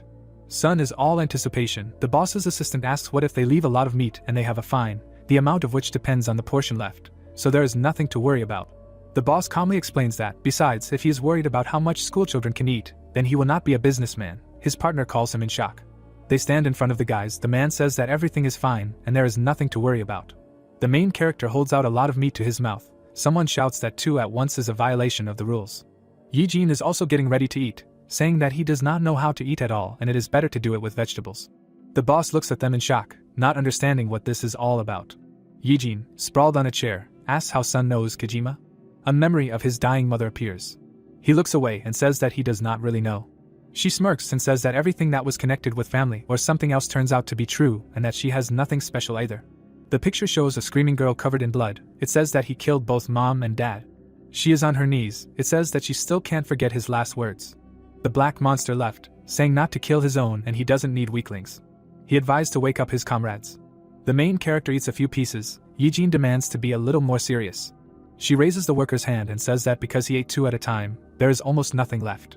The workers stand and watch in shock. The boss holds back from screaming and demands to just bring it, and that's it. He quietly addresses the newcomer and says that they are finished. Yijin leaves the building. They are wished all the best. Sun stands next to her and claims that she said that there will be no restrictions. She replies that she is already tired and is about to die of thirst. The girl stands next to the cellar and asks for a strawberry smoothie, a vanilla shake, a chocolate frappuccino. Yijin turns to the protagonist and asks what he wants. He replies iced choco with whipped cream and ice, mocha with whipped cream and matcha latte also with cream. The protagonist looks ahead, puzzled. He is standing among other people who are discussing various topics and pressing problems of everyday life. He looks ahead in shock. The girl next to him hears from the guy that his place is also nice and he makes great coffee. She understands what he is hinting at. Sun sees a terrible guy who jokingly says that he will eat her. She only laughs in response. Yijin holds the groceries and says that her order was given very quickly. The protagonist gets angry. She asks what happened. The guy hugs the girl. Sun at this moment asks if she saw that couple. Hinting that he is an insect, he says that he went. The car starts moving. The bus rushes along the road. The girl gets off at the bus stop. Cho looks around. She sees a hospital nearby. The girl is standing in front of the door. She sees that there is no reception and tells Sae that she came, asking if she will see her face again. The injured girl sits on the bed and hears that Cho will then leave it here, and she will look later. Tears well up in her eyes. There is a ring on an envelope under the door. Cho sadly walks away. The men nearby laugh, not understanding how it is possible to cut off all your hair right before your debut. The girl remembers how her friend in the mask was happy that she passed the audition. Cho walks down the hospital corridor and remembers that her friend was really looking forward to her debut. A girl passes by her. Cho turns around and thinks how beautiful she is. Sae sits on a hospital bed in complete darkness. The door opens slightly. Sae screams in rage why they are not listening to her, demanding that she leave. The slightly open door remains in place. The surprised girl hears herself addressed as a cutie. A man comes in, asking why she is so angry. The girl in a t-shirt looks at her questioningly. She leans over to Sae and asks if she is mad at people, noting that she can't hold back her anger. Something comes out of her mouth. She reaches out with her tongue to it. Sae is shocked to hear if she wants to kill all the annoying people. The mysterious girl almost touches her lips, stating that she will make it possible. She hands over the larva to Sae. The girl looks at her in fear. She smirks and advises her to have fun. Sae is shocked and holds onto the bed. She screams loudly. The girl covers her ears from Sae screaming and thrashing around on the bed. The action takes place in a mansion. A red-haired girl is happy about something. She is standing in front of a swimming pool and is surprised by it. The guy behind her asks why she is so surprised. He pushes her into the pool with his foot and says let's have fun. She falls into the water. The girl swims and asks if it is too deep. Her feet do not touch the bottom and she states that she is tired. The girl turns around, not understanding where her friend is. The guy is standing at the bottom and watching her, while she reminds him that he was the one who suggested they have fun. His grin is terrifying. The girl swims forward, saying that she is somehow having a hard time and needs to get out. She looks ahead in fear. Suddenly, the guy grabs her leg. He falls into the water again. She is pulled to the bottom. She hits the bottom of the pool. The guy drags her even further. He throws her to the side. She hits her head on the bottom. Her body floats in the pool. The guy sits opposite and speaks boredly. He does not take his eyes off her and says that it is so burdensome and expensive to hunt alone every day. He opens his mouth, wanting to start satisfying his hunger. The villain turns around in shock. His pupils instantly narrowed. A black ant is standing outside the window. The protagonist watches him in rage. Sun looks at his reflection. He instantly breaks the window. The villain screams furiously what is happening. The black ant deftly kicks him. He flies away. Blood comes out of the guy's mouth. The protagonist slams him into the wall. The villain counterattacks, promising to beat him up. He hits the black ant asking if he likes it. The protagonist flies into the pool. The heroine nearby starts using an 800-knot rope. The shocked villain turns around. The rope entangles him, and she screams, "Gotcha!" Other threads rush into the pool. The victim girl is lifted out of the water. Yijin in a suit declares that fortunately she is breathing. The heroine puts her on the ground and declares that she is safe. The entangled villain with a grin asks who they are and who allowed him to be distracted from dinner. The girl in the suit stands near the black ant. The villain asks with a grin that they even dared to touch him, and will they cope with the consequences now, and are they really so confident in themselves? The black ant calmly declares that he doesn't care and will just eat the villain. He steps forward, his partner stops him. She tells him that it's too early and if they approach him, something will happen. The villain asks with a smile if it's really him, a hunter of his own, and asks if he really looks like food. He begins to transform, asking if he really came to hunt him. The partner stands next to the protagonist and shouts that he won't be able to escape from the ropes in any case. The monster begins to free himself from them, clarifying who they think he is. The black ant shouts to the partner in the direction. The beam cuts everything around. The room with the pool is under fire. A shell hits the blonde's hand. The protagonist blocks the attacks. The pool is cut. The whole room is covered in shell marks. The wounded fighters stand opposite and hear that he only hunted small fish and how dare they touch one of the worms. The monster is near the pool and talks about Zigana. A water strider named Zigana hangs over the water. He prepares his blades and urges the hunter to try to attack. Yijin in a suit uses a rope. The protagonist urges to attack. They break away. The heroes fly to attack the water strider. They deliver combined blows to the enemy. The monster calls itself Zigana and uses saber-like legs. The blades cut the water surface. The monster calmly attacks its opponents and advises them to run. The black ant and his partner scream in pain. The monster frantically holds a fighting stance. The black ant's shoulder radiates energy. He lies in the pool. The water strider swings her blades, talking about Zigana. Silk dodges his blows. She lands on her knee. The heroine holds his shoulder and asks what kind of attack it was, asking if it is somehow connected with water. Zigana appears before them, saying that even if they try to get closer to him, there is water everywhere, and if he gets a little closer, he will have a dead zone. Silk watches the opponent, thinking that she heard that among the insectors there are those who have overwhelming power, but that there are so many of them. The black ant suddenly rushes to attack. The partner is in shock. The protagonist goes forward, telling her to spread nets on the surface of the water. The partner sits on the floor and screams that he will die if he gets close to him. The protagonist runs on the water. He approaches the enemy thinking that the mysterious red power that manifested itself in the last battle, he commands to show it again. The water strider watches his actions. With one movement, he cuts the ear of the black ant. He dodges the protagonist's blows until he realizes that these 2-foot sabers are annoying. The heroes begin to fight, striking in turns. The black ant hits Zigana in the face. He strikes his body with a powerful blow. The protagonist strikes the paw with the saber. The water strider loses her weapon. The black ant swings his fist and realizes that he needs to strike further. Suddenly, the saber hits Sun right on the head. He calmly hears the question whether he saw 2 handles on his back that look like decoration, and there are 4 of them in total. Zigana takes up her weapon and talks about her true appearance. He strikes the black ant with swift blows, saying that each saber is a scion. The protagonist screams in pain. The water strider with a furious look declares that his feelings have dulled. He holds a sword in his hand. Silk attacks from behind. The water strider calls it impudence. The heroine knees him in the back of the head. The monster is seriously damaged. In one movement, the villain directs a stream of water at the heroine's body. The partner tries to entangle him with threads. She deftly snatches the weapon from the villain's hands. The black ant prepares to strike with a saber. The villain furiously calls him a scoundrel. The protagonist pierces his chest with a blade. Zigana angrily swings, insulting him. The protagonist begins to block the blow. The blade is stuck in Sun's hand. He orders to eat it. Thousands of ants begin to crawl along the blade. They dig into the villain's wound and he screams in pain. He screams so loudly that the veins are visible on his face. The villain is standing on the floor with bare feet. The protagonist turns around, not understanding what it is. He looks away in shock. Another character delivers a powerful blow to Sun's face. The black ant flies away. He lies near the wall with a crack. Silk lies nearby unconscious. Huge Daejun holds Zigana and calls everyone funny guys. He throws a card and says that they are always happy to have strong representatives. The card is stuck into the wall near the lying protagonist. The red card says about a club called 6 Shots. He exclaims, "Come have fun." Passers-by are walking down the street. The picture shows an alley. A guy is standing near the wall and looking at his smartphone. SA is walking down the alley in a mask and hood. The guy is surprised by her and fearfully says hello. He embarrassedly scratches his head and asks if she is a high school student. He smiles sweetly at her. The guy embarrassedly suggests doing it not here, but somewhere else. She replies that she does not want to. She comes closer. The embarrassed guy hears from the girl that she wants it right here. SA takes off her mask and repeats it with a sweet look. The guy starts to smile widely and says okay. The girl stands on her toes. They kiss, the guy wonders if they just met, and immediately kissed, and if it was too fast. He opens his eyes in fear. SAE continues kissing him. The guy's face has turned pale, and his pupils have narrowed. His face begins to thin, his eyes are turning red. The scary tentacles let go of the guy, and he falls back. SAE with a huge red tentacle in her mouth stands opposite the emaciated guy. The character approaches the scene and asks if she liked it. Hannah calls her beauty with a smile. She hugs SAE and asks how she liked her first human taste. SAE with a bloody mouth smiles and says that it was delicious. A high-speed train rushes along the railway. Many passengers are standing in the carriage. Someone says that they also somehow vary. The guy turns around questioningly at the confusion about how he wants to eat and can't do anything. The bad-looking man apologizes and says that he is terribly sorry, but he is very hungry. He looks at the passengers and wishes himself a pleasant appetite. The man opens his mouth and tentacles are visible. They pierce several people through and through.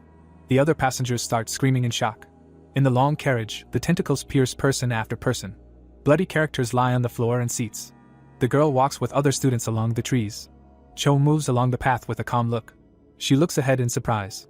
In front of her is the back of a brunette. She points her finger at the guy. Cho calls the main character's name with a smile. Beaten's son turns around and is surprised by her. Cho widens his eyes in surprise. They walk together. The girl asks what happened to him. He replies that he just got into a fight. Cho clarifies that judging by his appearance, he lost. He says that he won, but lost. The girl looks at her friend and says that it is not like him to come home beaten and it is better not to do it again. He replies that he is powerless. The surprised girl assumes that he is going through puberty. SAE looks out the window in the middle of the classroom. She turns around with a smile when her name is called. Cho starts hugging her friend with admiration. She asks with tears in her eyes how she is and if everything is okay, because she couldn't see her and was very worried. SAE scratches her head and says that she didn't want to show her hair. Cho looks at her in surprise and asks why this hairstyle suits her so much, then says that she put on a bracelet. She thanks her. The friend tells SAE that Sun is also studying with them. The girl with short hair asks if it's free, because she wants to sit in the back. She replies that this is Yijin's place, the head of the class. The action takes place in a house. The blonde is lying on a mattress that is spread on the floor. The bandaged heroine is wondering who is scolding her so much that her ears are burning. She sees a notification on the screen of a smartphone lying nearby. On the screen is a chat with the main character. He writes that he is already at school. Yijin does not understand how he recovered so quickly. The blonde holds a red card and declares that she has lived her life, and now the day has come when she will not be able to check in. In her hands is the red card of the Six Shots Club. The guy enters the classroom and tells the girls that he did not even recognize her because of her short hair. Soo-young waves with a grin and congratulates the former intern on her return. Cho offers SAE to sit down. The guy teases her, saying just look at her scar on her head. SAE is furious when he tells her that she is lucky since only the back of her head was grazed, because the rest of the guys were killed even though they ran as fast as they could. Soo-young happily declares that the survivors are obliged to continue living, clarifying whether he should feel a little less sorry for her for surviving. SAE gives a terrifying look. The protagonist sensed something. Cho delivers a powerful blow to the bespectacled man's face. His glasses fly off and fall to the floor. SAE looks at what is happening in surprise. Cho yells in rage, insulting him. She yells at the guy asking what about the boy who ran into a rat to escape, demanding an immediate apology to SAE. Soo-young holds his cheek in shock and apologizes for pushing and running away. He lifts his glasses. The girlfriend asks how SAE is feeling. Soo-young angrily leaves, stating that they only do this to him. The protagonist is puzzled by the unfamiliar energy. Sun, with a calm expression, realizes that it is difficult to say whether it is an insect or not. He looks at SAE, who is standing nearby. She casts her predatory gaze. He notes that it is too unstable. A train is moving along the railway. Inside is a huge caterpillar. Everything is covered in blood. Near the open doors, a man in a mask is standing. An armed fighter of the team, the younger brother Ko, is surprised by the mess. A scary monster with a long tentacle coming out of its mouth turns to look at him. The man asks him what he is muttering with an unperturbed expression. He walks forward, wondering what kind of creature it is. The team's fighter, Ro's older brother, holds his sword at the ready and assumes that it is a larva. They look at the monster and wonder if there are really immature insectors. Ko looks forward and asks if the difference between him and the others is not visible to the naked eye, asking whether to kill the bastard or leave him alive. Ro, with an unperturbed expression, says that they need to grab him and drag him to headquarters, where they will take him to the doctor and find out everything. The larva opens its mouth in rage. Ko pierces the monster's body with a blade and tells his brother to be careful. He starts shooting at the larva. Ro holds the sword and asks if he remembered not to overdo it, and if possible, not to receive any injuries. The larva knocks his brother down with its tail. He breaks the glass of the train car with his body. The younger brother shouts his brother's name. The monster roars and charges. Ko holds it with both hands and says that his strength is not enough to crush it. He grabs the larva and shouts that he is not as weak as his brother. He lifts himself off the ground. Rose suddenly cuts the larva's body with his sword. Ko holds the body of the killed monster. While the older brother asks him if he really thinks he is weak, he apologizes and says that he is not. Ko wipes the blood and says that he himself told him not to harm him, but in the end he cut him into pieces. Ro looks at the body of the monster and tells the younger one to quickly pack it. The fighter with the scar looks down in shock. There is a small yellow larva on the floor. He does not understand what it is. The larva opens its mouth with teeth. It shoots something right into Ro's face. Ko looks at his brother in shock and asks why he is shaking so much and what hit him. Ro, with a menacing look, replies that nothing like that and tells them to go to headquarters. The events take place in the insect exterminator building of Sector B. Workers are walking along a spacious hall. Ko and Ro are walking with the loot. One of them shouts for the doctor to go see what they brought him. They hear that the old man is on the verge of death. The fighter turns around in surprise and asks again. Bloody Tay and Sam are standing nearby. The fighter says that he heard about everything, because they say that they caught a larva, but they got ahead of them. Ko came up to him and says that even if they didn't have to stop to rest, they would still be first. He is told that only idiots take a break when they serve, asking if he respects kimchi noodles. The fighter carries the loot. They are asked why they packed it like that, and whether it was so heavy that they had to split it. Tay exchanges glances with Sam with a grin, and says that they brought it in perfect condition, unlike them. The fighter throws the bag on the floor. Ro pushes him when he says that the difference between them and the idiot brothers is obvious. Suddenly, the object falls to the floor. They turn around in surprise. Tay asks what happened to it. Sam says that most likely Mr. Ko was rude to his elder again. The picture shows a sign with the word, morgue. The doctor performs an autopsy on the monster, asking if they really brought him another one and has no idea what kind of person did it. The doctor, with a bloody face, realizes that he definitely did something terrible. The doctor puts the larva into the solution with tweezers. The students are sitting in the school. The bell rings to mark the end of the lesson. The children disperse, saying goodbye to each other. Cho looks at her friend and asks if she is really leaving already. Sa turned around. Cho, smiling, asks if she wants to try shabu shabu. The picture shows a sign with that name. There is an appetizing dish on the table. Sa looks at it. She looks around sadly. Cho sits next to the main character. Sa wonders why he went with them. Son chews food. Sa looks at him questioningly and asks what he is staring at. They exchange glances. Cho wonders why the atmosphere is so heavy. There are juicy pieces of meat on the plate. She offers to eat. The main character and Cho take food. She tells Sa to look. The trio walks down the street. Cho pretends to kick and tells how the main one hits Sun in the stomach. The friends laugh and walk on. Sa takes the smartphone in surprise and asks for a minute. She reads something in shock. She tells Cho that it is time for her to go to the academy. She replies that they have not hung out together for a long time and that is why it was great. Cho walks with the main character. Sa says goodbye to them. The girl silently walks on.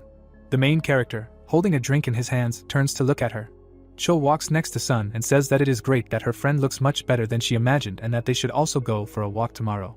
The girl opens her eyes in surprise and remembers something. Cho excitedly opens her school bag and says that she forgot to give her the printouts on Korean history and needs them by tomorrow. The protagonist silently hears her intention to take them to her friend.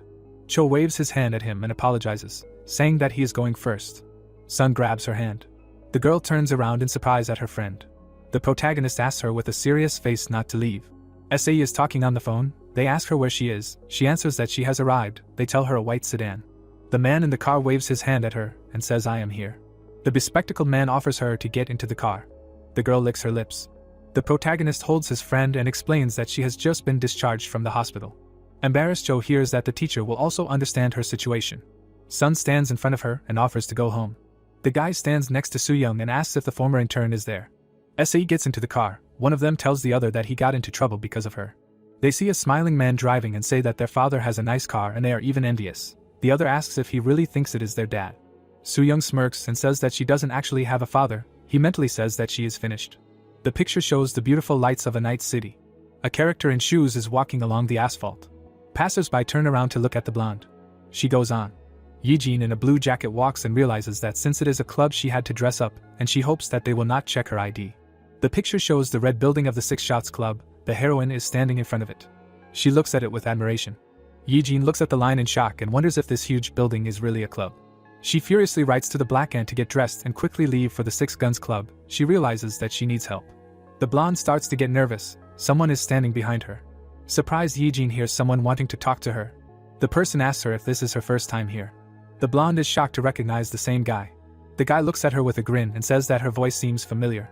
Minghyun watches Yijin smiling and asks if they have seen each other anywhere. She realizes that she is finished. The picture shows a conversation where one says that everything is fine, he is told that everything is fine and they can go in. Yijin covers her face from the stream of light. Her eyes glow from what she sees. The picture shows a huge bright club with many people. The girls are dancing with happy faces. Mingyun is standing next to the blonde. She watches everything in shock.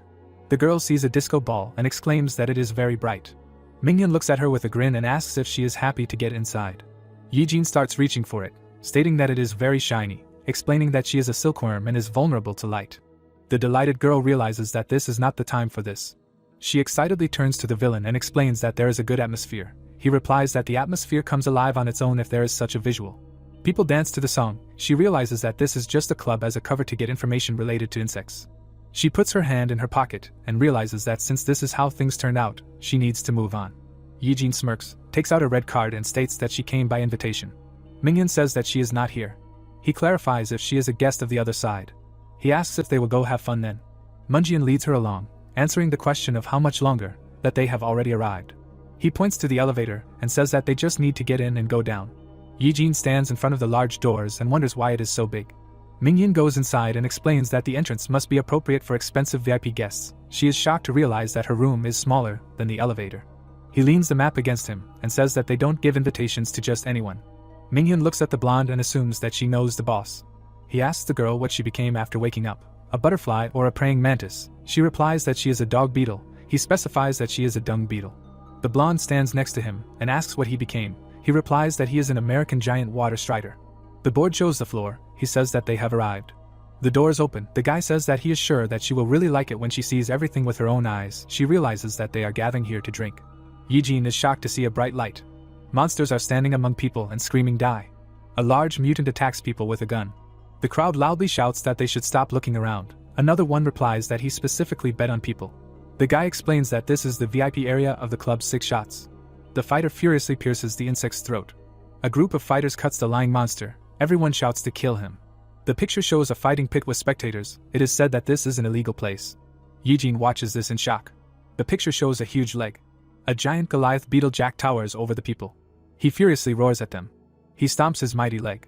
He lifts it, blood drips from it. The spectators loudly exclaim Jack's name. Yijin looks forward and does not believe that people and monsters. His partner calls this an unexpected reaction. The blonde is shocked to hear if she likes this. She understands that people and insects are betting money on the royal battle and such a spectacle was impossible to imagine. The huge monster screams its name furiously. She realizes that it is disgusting. Mingyun tells her with a smirk that the big guy in the ring is Queen Jack, the star of the lawless world. Most species are unmatched in size and strength, but there are exceptions. A hole forms in the chest of the huge monster. Something flies through. The opponent, in the person of another mutant, made it.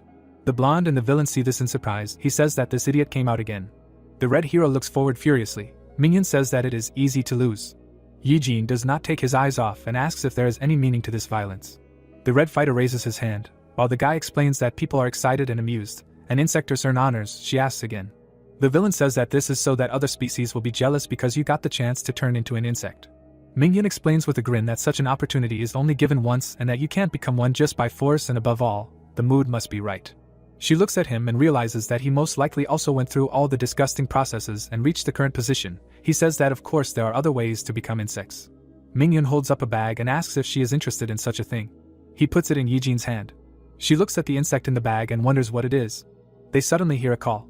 The monster in the suit tells him that the boss is looking for him. He replies that he scared the guest and can go now.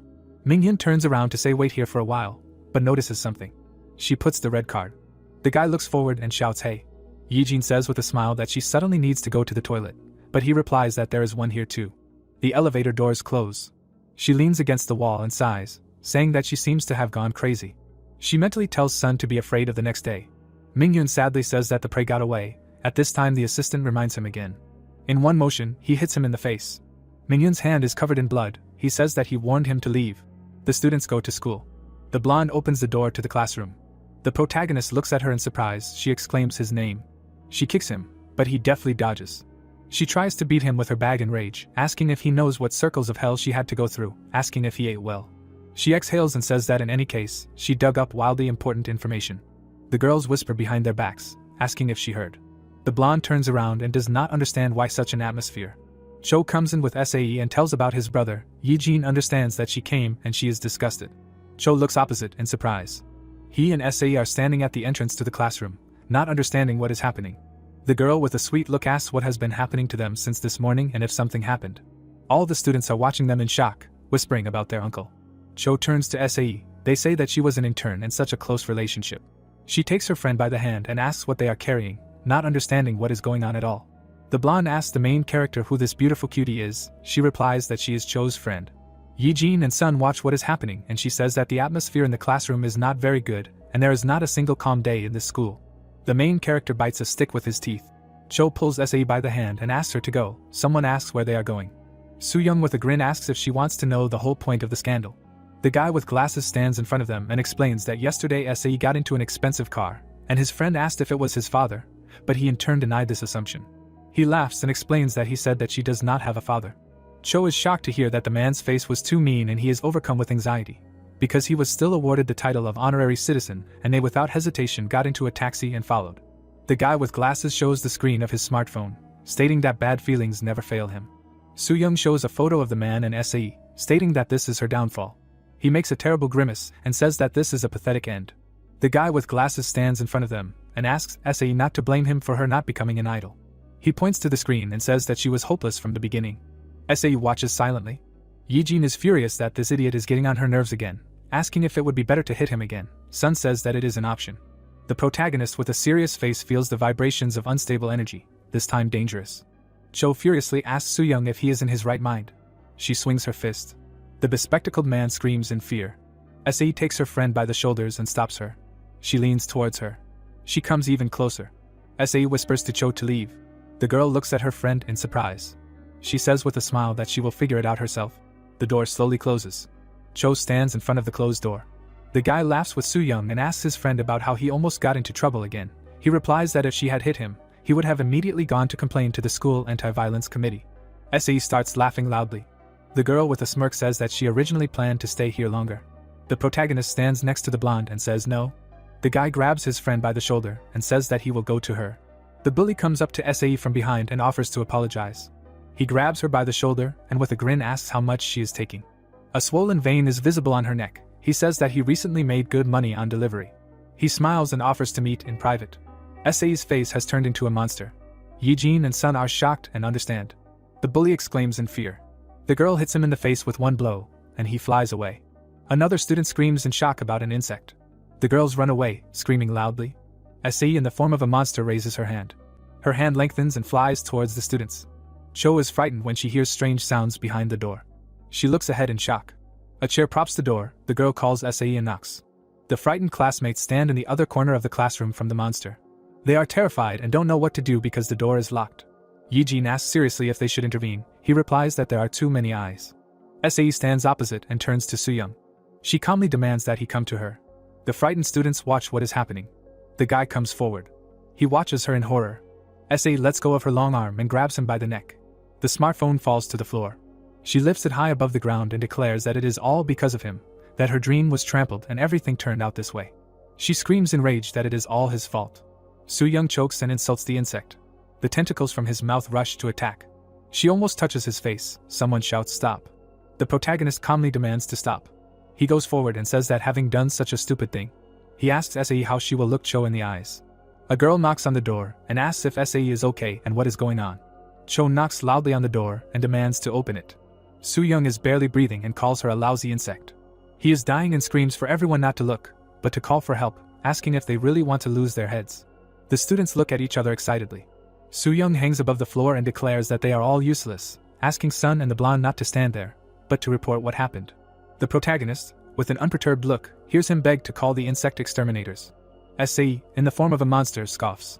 Sun is surprised to hear that this will not work anyway. SAE asks with a smile to take care of Cho. The girl throws Soo-young forward. She stands still. Someone tells her to listen carefully. There are shots of Soo-young running, who grabbed her by the shoulder. She then began to fall in shock. The guy was giving an interview with a smirk. In the picture, SAE is sitting sadly on the bed in the hospital. He is laughing along with the other guys. The girl is staring miserably into space. The guys are laughing at her. She is crying. She remembers Soo-young saying that the survivors are obliged to live and so on. He asked if she should be pitted for surviving. SAE looks forward. She understands that all this is happening because of the words he threw at her, and that today she would kill him. The monster stands over the offender. clarifying that she needs to show pity. SA continues to say that she should not feel too guilty. She looks at the offender and says that she will kill him. She puts her hand in her briefcase and says that she will not let him die so easily. SA holds maggots in her hand and says that she will make him suffer the same way she suffered. The main character stands next to the blonde and watches this in surprise. The monster grabs the bespectacled guy by the face. She holds a lot of worms in her hand and declares that she will give him death at the peak of his suffering. The bespectacled boy tries to fight back, screaming for her to stop. Soo-young, horrified, begs her to let him go, asking why she is doing this to him. He is shocked to see the maggots. They fall down. A bunch of yellow maggots fill the guy's mouth. SAE, smirking, demands to swallow. Soo-young starts screaming. His face changes. His neck stretches up strongly. Soo-young's face turns into a monstrous one. The surprised students do not understand what is happening. The blonde remembers Mingyun and that very pill in the bag. The bespectacled boy turned into a terrible monster. Yijin understands what this maggot does. SAE looks at the offender and asks what it feels like. The monster only makes incomprehensible sounds. SAE sits next to him and says that he has become the very creature that he hated. She smiles and says that he probably doesn't feel much of a difference because he never had any humanity. The protagonist watches in shock as Cho asks for the door to be opened. The teacher stands next to her and yells that they better open the door right now. SAE turns to Sun and says that she needs to say goodbye, or not, and it would be better if she never sees her again. SAE says with a smile that she hates people now. The girl leaves the class saying goodbye to them. The protagonist looks at this in shock. The girl deftly jumped from a high floor. The chair falls, the teacher demands to open it. The bully is lying on the floor unconscious. He wakes up with a knocked out tooth and asks what is going on. The teacher stands next to Cho in a rage and demands to calm down. They see Soo-young as a monster and do not understand what is happening. They exclaim in shock that it is an insect. The bully screams in fear that SAE did it. The bully with a smirk takes out a smartphone and says that this is his chance because he also wants to get a medal of bravery. Cho grabs his phone and screams no. He asks what she is doing and if she really wants to be eaten by that thing. She pulls the gadget and screams no need to do this. He exclaims that they need to call the insect reapers. The smartphone flies away. A ferocious monster is standing in the classroom. On the phone they say that these are insect reapers, specifying how they can help. Monster Soo-young hears the question whether they are calling to report an insector. He goes down to look around. He looks in the mirror and asks if he needs to be reported. The monster smashes the mirror and screams no. The shards fall to the floor. He screams in rage that this is impossible. The blonde saves her classmate from being hit by the monster's tail. Cho watches in shock. The protagonist grabs her so that the mutant does not hit her. The monster screams loudly with his disgusting mouth that this cannot be and that he is not an insector. The mutant breaks out of the school. He falls to the ground and screams that he needs to run, and he will not die. Soo-young furiously declares that he will survive. The students are standing in the middle of a destroyed classroom. The protagonist turns around at the sound. Cho is quietly crying and calls out his friend's name. Sun is standing next to the crying woman. The blonde looks at them calmly. They run down the hallway. Sun asks Yijin about the higher insects. She replies that SAE most likely contacted them. The blonde shows a bag and says that this is the pill she made SAE swallow, and it is the same thing she got at the 6-shot club, and the guy said that with this you can join the ranks of the higher insects. They run forward and simultaneously shout that they need to follow him or her, because he or she attached a thread or an ant to her before she left. They exchange questioning glances. The heroes quickly rush into battle. The picture shows a bridge over the road. Sun stands next to his partner and says that this must be the very place. They see a girl with an ant and a thread on her back in the distance. SAE stands under the bridge wondering if she's going to be okay. They realize they found her. The heroes shout her name. SAE turns around with tears in her eyes. They walk up to her wanting to just talk, because Yijin wants to ask her something. The heroes are shocked to hear that they were the ones who made her cry. SAE hugs someone and says it wasn't them. Hannah hugs the girl and says she hates it when someone touches what's hers. She calmly asks who it was, which one of them made her baby cry. The girl held the guy, hugging him, and said she hates it when someone touches what's hers. The mother looked away, asking who it was, which one of those idiots made her baby cry. The boys were standing in front of the woman and the fair-haired one asked them to wait, because he didn't understand what she was talking about, and said that they needed to discuss something with this girl. The son looked at his mother and called her by name, to which she meaningfully remained silent. The woman disappeared and the boys became wary. There was a sudden movement. Sun looked to the side and was on the alert. Hannah kicked the hero in the torso. From the strong blow, he flew back. The mother swung, getting ready to strike. The fist was approaching the girl, who clumsily tried to defend herself. The woman took the girl by the jaw and was amazed. The opponent was behind and, holding her by the hair, said that it would be a pity to kill her. She bit the girl's ear. The energy penetrated deep into the flesh. The fair-haired one waved it off and asked what she was doing. The yellow-eyed one put her hand on her jaw and asked her to wait, asking if she was an insector. Insect whiskers started to appear from her hair, and she was talking about this stranger biting her ears. She stood up, saying that it was unforgivable. Hannah moved to the side and asked if she was a silkworm, noting that it was not bad.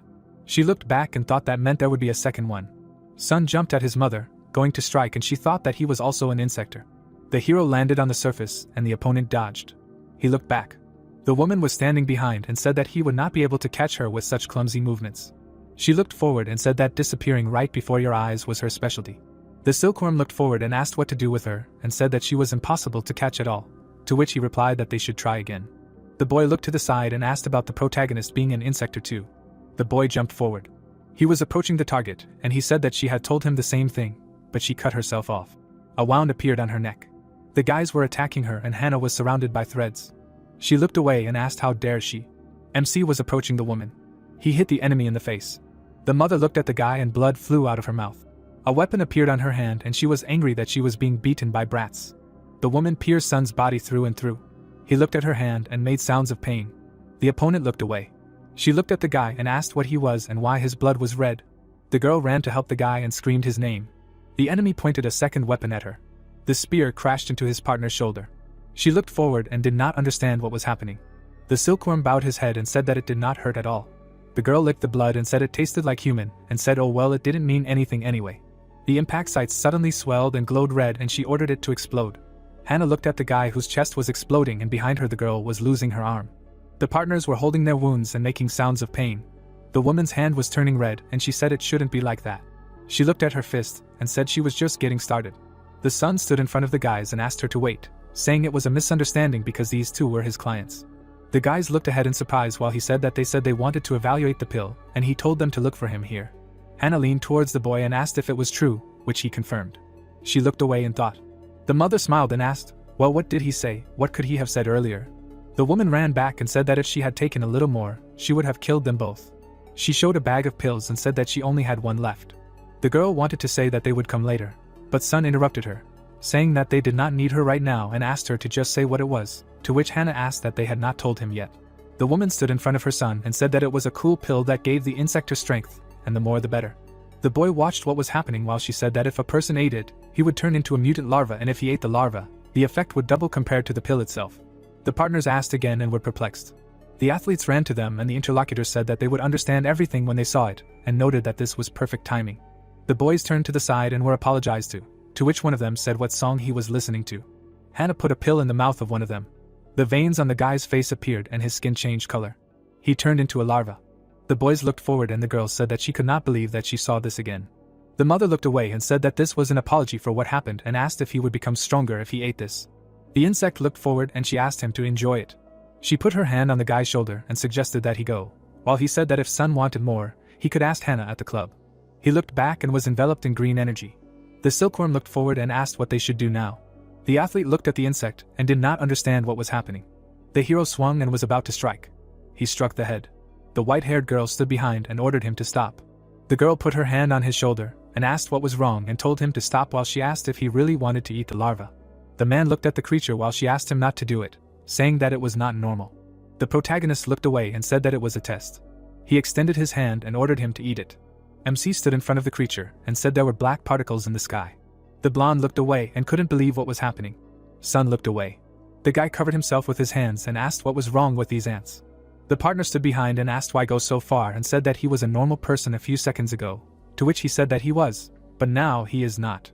The girl looked forward and said that this was wrong and she thought that he was different from other insectors. But now she saw that strength was more important to him. Sun looked away and asked him to shut up, while she said that he was no different from other insectors at all. The athlete looked away and asked again. The silkworm walked behind and did not understand what was happening. She looked forward and said that he was turning back. The worm made strange sounds. The larva takes on its previous appearance. The girl was scared and asked what was happening. The hero was covered in ants and said that he had felt unstable energy for a long time. The insect was turning into a man and they were asking him if everything was okay. There was a larva in the athlete's mouth. It was coming out of his mouth. The partner was standing next to him and said that this was the same insect that was inside the pill and was surprised that they looked like that. The ants were eating the creature and the girl asked if he would let the ants eat it and if it would affect him somehow. The protagonist looked ahead and said that they would see when they returned to him. The insects absorbed the larva and he ordered them to return. The creatures ran to the guy's ear. MC froze and became wary. He began to tremble and the partner got scared, asking if everything was okay. Sun bared his teeth and asked to stay away. The veins on his neck began to fill with blood and he made sounds of pain. The guy was covered in insects. The club building glowed red. The windows were decorated with backlighting. The man was sitting near the beauties and the ward was talking about her being here. The liquid was running down the man's lips and he was saying that she could be let in. The man was walking forward and saying that it was funny. Hannah was standing in the building and saying that she didn't need permission to come in. Daejun was looking forward and saying that of course she needed it, because he was the boss here and asked her to treat her properly. The girl was putting the bottle away and telling him to forget it, saying that there was no boss between him and her. She took a sip.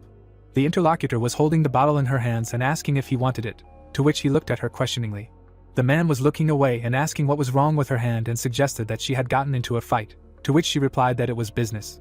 She was looking away and saying that the kids were brave, to which he said that she could invite them over, to which she asked why.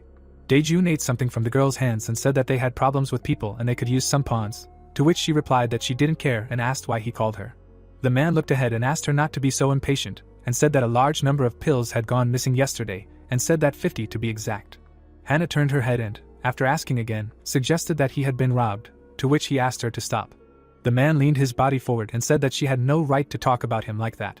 He stood up and said because he knew the culprit. He grabbed the head of her partner, and said that she was the one who stole everything. The glass above the people broke. The boss held her head and asked how she dared to steal his goods. He grinned and said that she was a pet and he would chew her up and then spit her out and nothing would remain of her. Daejun looked to the side and noticed the tip. The girls rushed to help. They interrupted the woman. She looked down and said that he knew what happened to those who touched her things. The man looked up and asked that he should let her steal his pills. He squeezed her head and ordered her to tell him where they were. The boss ordered her to tell him and the tip went into his neck. Hannah frowned and ordered him to let her go. The girl looked away and made sounds of pain. The girl held his hand and said that Soo-young made her like this, and she made him swallow all the pills. Daejun looked away and laughed, saying that it was boring. He frowned and said that he knew what she did with the pills. The girl froze. The boss let go of her and raised his hand. The woman sat down next to her and asked if she was okay. The man laughed and said that it was interesting because the dog had become worse than its owner. The girl looked away and asked if he knew, to which her partner asked, then what was all this for, and said that he was a freak. He stood surrounded by girls and said that he was following her when he found out what she was doing and they were supposed to be on the way. The blonde licked his lips and said that the man who had 50 pills in him would be his. The people held weapons in their hands and ordered them to run after her. The larva moved forward and someone said that it did not look like an ordinary larva. It looked back. The people plunged blades into the body of the insect. It threw its head back and made sounds of pain. He looked away and asked why him. The fighter cut the creature in half. He stood next to it and ordered it to shut up. He looked ahead and said that he was too noisy. A group of people stood next to him and he ordered them to pack. The man's leg went underground. The leader looked to the side from where the frightened screams were coming. The team went underground and they said that they were being sucked in. The swordsman looked at the guests and asked who they were. The guy smiled and ordered to start packing, saying that this man was strong. The partner looked away and asked if this was another reason to fight together. The hooligans stood next to the larva and were going to finish this as soon as possible. Younggyo was kneeling and watching the men being sucked into the sand. Pyo was pulling a blade out of its sheath. The weapon had its name written on it. The blonde man looked away and asked what he was doing. The man held a cigarette in his hands while he asked that he just gave up. The opponent with glasses was blowing smoke while someone was shouting about the squad leader. The bald man looked back, saying that he didn't think they would be sucked in so hard, then remarked that there was no time to relax. The warrior turned around, asking that he was an antlion and expressed interest in what made his opponent different from the other larvae. The writing on the weapon lit up. Pyo took a drag on his cigarette, saying that he thought he would find out soon. Younggyo was wary, asking what he was still talking about while his minions were dying, assuming the man thought they were just a joke. The people were submerged in quicksand and were in a panic. The blonde-haired man noticed something in front of him. The white-haired man took a stance, aiming his weapon at them. The boy stood at a distance, asking what he was going to do from such a distance. The boy was enveloped in green energy, while his partner said that something was approaching and asked him to be careful. The victim threw his head back. Mingyun became furious and wanted to call his opponent names. Pyo was gathering energy into his weapon, saying that he was not done yet. The beam rushed towards the enemy, and he blocked it with his sword. The creature was engulfed in discharge. He opened his eye wide and asked what he could not block. The bald man climbed out of the sand, saying that they were no longer being sucked in. There was a sharp movement to the side. The boss pulled out his sword, saying that there must be a reason why they were here, and then ordered to get the larva at any cost. The weapons collided, creating sparks. The man frowned, saying that he saw a dangerous toy here, to which the opponent said that he did the same. Mingyun pulled out a second sword and asked him to stop acting so smug. A powerful blow occurred while he said that it was just because he had some tricks. The insect looked forward and the man asked why he couldn't handle one. The enemy struck. Pyo parried the attacks and was wary. He frowned and clicked his tongue. The man took a breath, about to exhale the cigarette, but a cloud of smoke rushed towards the creature. The opponent froze, asking what it was. He swung his sword, saying that this was enough. There was no one in front of the insect, and it became interested. Lightning appeared behind Minghyun as he asked where he had gone, but he did not finish. The creature looked back, noticing something strange. A powerful blow had struck the opponent's body. The insect froze, absorbing the damage and saying that he was overconfident. The man was calm, saying that he would take him and the larva with him. The ground under his feet began to turn into quicksand. Pyo jumped to the side, trying to avoid danger. He noticed bright purple eyes in the depths. The fighters were fighting with the enemy. A sharp object burst out of the ground. The weapon pierced the body of the bald man, who wanted to ask everyone to be careful, but stopped. The object opened its fanged mouth. The tentacle lifted the body while the man screamed in pain. It dragged him deeper. At the scene, everything healed and someone said that the pit was activated again. Minghyun approached the offender and asked if he was done pretending. The antlion lowered his head and asked what was going on. The larva catcher looked at the guy and asked what kind of four-eyed thing it was. Younggyo looked away and said that they had little time, and they just needed to catch the larva, to which he replied that he had already said that it needed to be packed first, and asked why he was now blaming him. The insect was lying on the ground. The warrior took out swords and suggested returning to the club. Pyo looked ahead and asked about the club. The man frowned, saying that they were trying to escape and they needed to catch them urgently. The boss pointed his weapon at the opponents. It had a name written on it, and he said that the battery was dead. The fighters were standing on the street and the chief was talking about the buildings collapsing. Stones were falling into quicksand and burial was taking place. The white-haired man looked at the chaos, ordering his allies to leave. The warrior rushed forward while the war told him that he could not. Minghyun looked away and said about that man. The wounded man was approaching the antlion, who said that he was very annoying. The body crashed into Pyo while he asked to catch. The larva catcher looked out of the ground. His eyes shone and he said that if he saw him again, he would turn into a corpse. The boss became wary and clicked his tongue. There was a sharp movement to the side. There was a lot of debris in the place of the hole. The man put his hands in his pocket while the allies held the wounded man. The white-haired man was serious and ordered to search all the clubs in the area, saying that now they begin the hunt. A green moon shone dimly in the sky. The beetle ran in horror at great speed. The outlines of the hero appeared nearby. The fugitive turned around in horror and did not understand what was happening. The black armor began to exude an aura and he was immediately called the killer of their kind. Yellow turned around in alarm and begged to stop chasing him. But then he looked in the opposite direction and froze. The protagonist was already standing there and looking at him ominously. His white eye glowed in the dark and he said nothing meaningfully. The beetle immediately began to quickly look from side to side, not understanding why there were two of them. The violet-eyed man screamed in horror when they were about to grab him, saying that there were two of them. There was a loud bang. The corpse was already lying at the feet of two dark figures. Day had come over the school. The kids were sitting in their seats.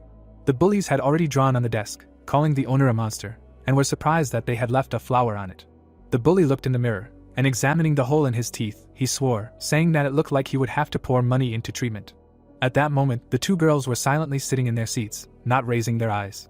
The other girls from the class were chatting on the sidelines about how scared they were, and were talking about how she was just a monster. But then their fun was interrupted by someone saying that she was not a monster. The gray-haired girl stood up and said that the girl was her friend, not a monster, and asked her not to say that. The blonde was very surprised to see this. She watched her friend and thought that she was braver than expected. The blue-eyed girl looked at her and asked if she was okay, to which she answered affirmatively. Then the red-eyed girl looked down and asked if she was there that day and asked if their friend was really a monster. Lio looked at her calmly and said that she only touched Soo-young and was not a monster. Cho pursed her lip and said that she was really scared. She remembered the incident and said that when she heard screams. She immediately remembered hearing noise from outside the window and said that she was unable to look out. She began to cry and said that she was too scared to do so. Tears flowed down her cheeks. She started to run away while they were asking her if everything was okay, when she said that she didn't want to see her as an insector. The blonde looked after her and thought that she shouldn't be upset, because everything could be fixed. There was an unfinished construction site nearby. In the depths of the building, a black creature was devouring a beetle. Pieces of its flesh were torn off with teeth one by one. The black one bit off little by little and chewed standing over it. The hero stood nearby, leaning against the wall. He calmly watched this from the side, his hands in his pockets. He frowned and thought that after absorbing the larva, the ants became more. The guy didn't move, and thought that there were so many of them that soon it would be impossible to contain them. He watched the meal and thought that after many attempts and failures, he managed to create his own colony, and he could make them hunt the inspectors on their own. After his pet stood up and he asked it if it was finished and thought that they were disturbing him. The creature approached him and growled, and he immediately ordered it to stop. The ant opened its mouth when he thought about how they become aggressive if they don't like something. Then he punched him in the head. A purple sphere appeared in his hand. Inside it was a black ant. But then, while he was holding the artifact in his hand, he felt something. The guy noticed vibrations from the steps. He slowly turned around and thought that these were insectors. Imagining 3 figures in the passage, the hero thought that this was the perfect opportunity to test his strength. The protagonist jumped from the top floor, gradually acquiring the shell of an ant. He immediately took off. But then the black-haired man felt the vibration from a powerful blow. He immediately slowed down and became alarmed. Sun looked at the passage and thought that one was missing. Then he took off. He managed to hide behind the ambush passage. But then the guy was very surprised to hear loud swearing. The horned one clenched his fists and, standing by the corpse, asked if this was all they had been called for. The red one looked at him and said that it was, because he just wanted to beat the bad out of them. He put his hand on his hip and said that he couldn't beat them because the management was holding him back, so he needed to be their punching bag. After that, the killer stood up and said to get ready. But then his opponent destroyed his former comrade with his foot and screamed that he was just a ladybug. Bala was sprinkled with blood and asked if he thought he was so cool because he was on the edge of lawlessness. He immediately put his horn in front of himself and screamed that he would be a dead man. But the ladybug was able to dodge and said that he was hopeless. Suddenly, the horned one immediately changed direction and flew at him again when his opponent mockingly asked if he thought it would all end if he hit him with his head. He clenched his fist and called him a stupid insect. Then the blue one got really scared. His body was immediately torn apart by a powerful blow. The insectoid immediately spat out a lot of blood. The armored one was left between 2 corpses. Liquid was slowly dripping from his fists. Then he turned around abruptly and addressed the one standing around the corner. The ant had already approached him when he asked if he wanted a round. An aura began to emanate from the end of the hero's horns. He frowned and prepared to attack. The guy started moving towards him and ordered to attack. Cars were driving along the road. The wheel was spinning, making a turn around its axis. There were cracks on the surface and boulders lying nearby. The fighters stood opposite each other, and stones were falling from above. The opponent showed his fist and asked him his name, saying that he looked scary, to which he remained silently, and the opponent assumed that he was not a talkative person. He looked forward, saying that he at least needed the name of the one he was about to kill. There was a blow and the fist crashed into Sun's face. The warrior stood in a stance and ordered him to say the name. The hero looked at him and said nothing. The enemy leaned back. He held his fist at the ready and remained silently, thinking that there was an ant in front of him. The opponent stood in front of him, and the protagonist said that he was a black ant. A spirit hovered next to the guy, and he said that this was the last name he would ever know in his life. The opponent stood in a stance and laughed, and said that he realized that it was him. He swung and said that he was the guy who gave Zagana a good beating. The fighter was about to strike and said that he was madly eager to fight him. The fist approached the protagonist's face, and he asked to show what he could do. MC dodged the attacks, and the opponent was meaningfully silent, surprised by what was happening. Sun parried a strong attack. The opponent covered himself with his hand and asked if he would test him. He rushed to attack and asked to be more serious. The hero swung, getting ready to strike. The opponent looked down. The hand rushed towards the enemy with all its strength. The opponent stood in a stance and asked what kind of terrible blow it was. The attack went across his face while he said that he would dodge it with his eyes closed, but did not finish. The protagonist struck and he was knocked down. The opponent's head turned to the side by inertia. A bus was driving over a bridge. The arch was fogged up, and through the dust you could see Sun standing in front of the defeated one. The opponent was on his knee and did not understand what it was, thinking that he could have seen this blow from a mile away. The enemy looked ahead and thought that this speed and power were beyond his expectations. The ant stood in front of the guy, and he thought that this guy was strong. The warrior looked ahead, and after he said the name, he asked again. The hero raised his head and said that he should know the name of the one he was going to kill now. The opponent was angry and unhappy with what was happening. He hit his hands and they shone with a bright light. The protagonist swung. MC wanted to hit the guy but crashed into the barrier. His body was illuminated in red. The opponent looked ahead and said that he did not want to use it. He stood in a stance and used the reflector technique. Sun jumped to the side and he screamed loudly. Blocks of stones and energy flew past the guy. Light appeared in the asphalt next to the bus. The bridge began to collapse and huge pieces of asphalt began to fly out of the crack. The driver began to swerve and was very scared. The opponents ran out from under the arch, and the bridge was destroyed. The hero was about to strike. The public transport was approaching the edge of the road. While the enemy was standing still, the protagonist was looking towards the bus. The spirit appeared next to him and looked at the opponent, while he was preparing to help the people in the bus. The transport was gradually falling down. The people were scared.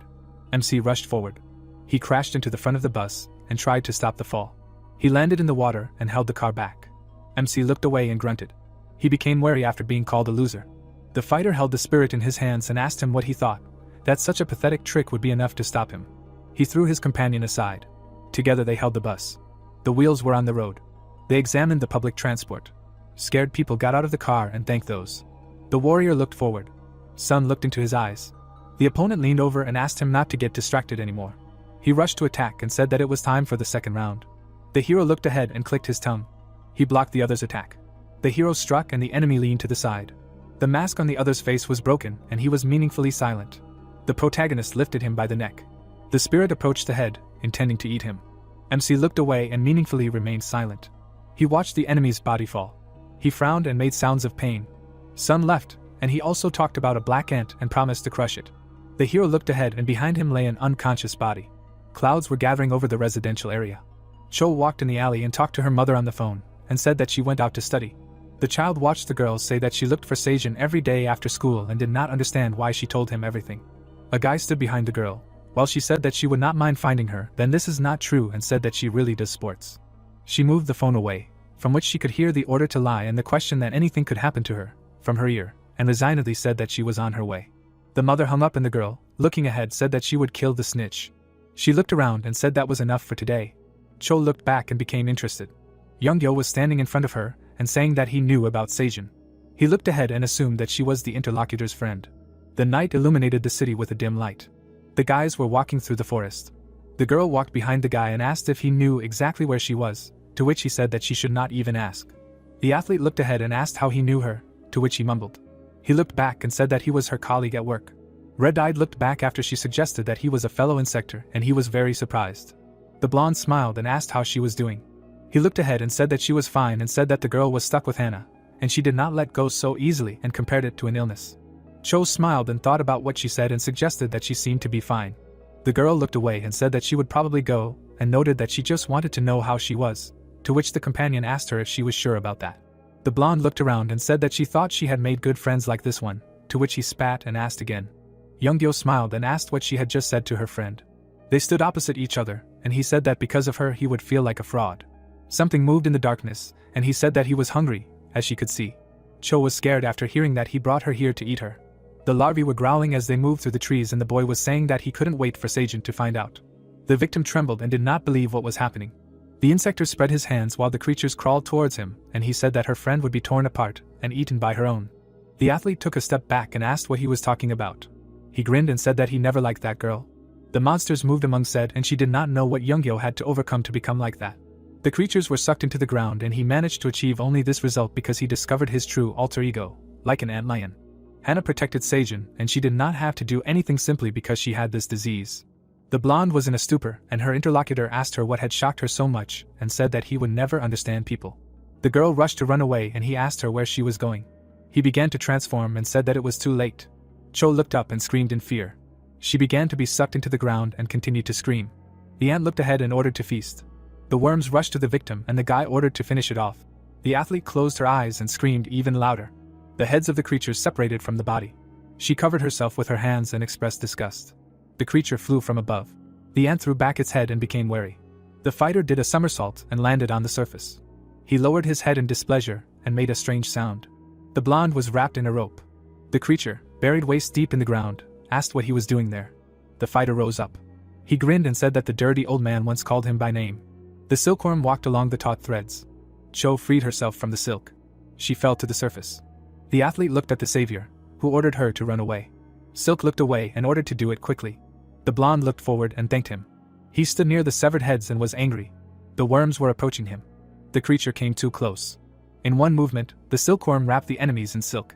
In an instant, pieces of monsters flew in different directions. The fighter's suit was covered in blood. The ant looked up and asked what he wanted and said that he fell out of nowhere and interrupted his meal. Youngyo bent down and asked if he wanted to be buried. The fighter was covered in blood and said that it was nice. There were pieces of monsters on the ground, and he said that he heard what they were talking about, and it seemed to him that he was something like these larvae. He looked forward and asked if he was a higher insect. The antlion was calm and asked how else. He spread his hands and said that he realized that this was the one who beat Zagana pretty well and asked whether he could withstand it alone. Silk held his ear and thought that he was right, and if he fought the superior, he would use it. The guy was holding something round in his hands, and the enemy asked where he got it from. The suit began to retract, and the guy thought that he could not eat larvae. The opponent became wary and asked him to throw it away. Silkworm put a pill in his mouth. The ant's limbs rushed forward and he was unhappy with this action. The savior swallowed the pill. An attack occurred, which raised a huge dust. A column of dust obscured his vision. Younggyo looked ahead and said that he had overdone it a little and doubted that one pill would make such a huge difference. A cut occurred and parts of the limbs were cut off. The fighter cut the tentacles into pieces. Confusion was visible on the antlion's face, and he said that he had eaten only one. The hair was dyed blue, and the silkworm said that a traitor like him would never understand it. Silk stood his ground and said that this was the power of a real insector. Silk stands in front of the antagonist. She looks menacingly. Younggyo looks up and is surprised that there is a real insector in front of him, asking if the heroine wants to say that he is a fake. The warrior strikes the enemy in the neck. The blow lands on the antlion's face. Behind Silk in the air is a limbless enemy. The antagonist runs in rage, saying that he is not some kind of fake, since he is the only larva. A limb comes out of the antlion's mouth, and he adds that the only one was accepted. A hand grabbed the girl by the throat. The enemy releases a limb from his mouth and screams that he caught it. The limb comes off the warrior's throat, and she asks what he is doing. The claws scratch her neck and Silk explains that her entire body is covered in a thick layer of silk, and his pathetic fangs won't even leave a mark on her. The heroine grabbed the hand. Younggyo is shocked by what he saw. Holding the limb in her hand, the girl threatens the enemy that she will tear him to pieces. Magic emanates from the hand and the antlion understands that it is strong, assuming that this is the power of a real insector. The antagonist, in anger, does not want this to happen. Tearing his limb from his mouth, Younggyo screams for the heroine to stop this nonsense, and he refuses to accept it. The monster jumps back, leaving the limb in the girl's hand. Silk holds the enemy's paw. The enemy spins into a whirlwind and calling the heroine a silkworm says that she will die, but he does not run away and will come back for her when he becomes stronger.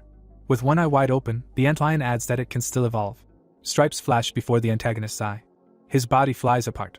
The fighter hangs the enemy's body in a net. Looking at her palm, Silk believes that she has done the impossible. Clenching her fist, she is happy that she was finally able to kill the supreme insect. Holding her forehead, the heroine realizes that this is only the beginning. She widens her gaze when she hears that the enemy is now offering for real.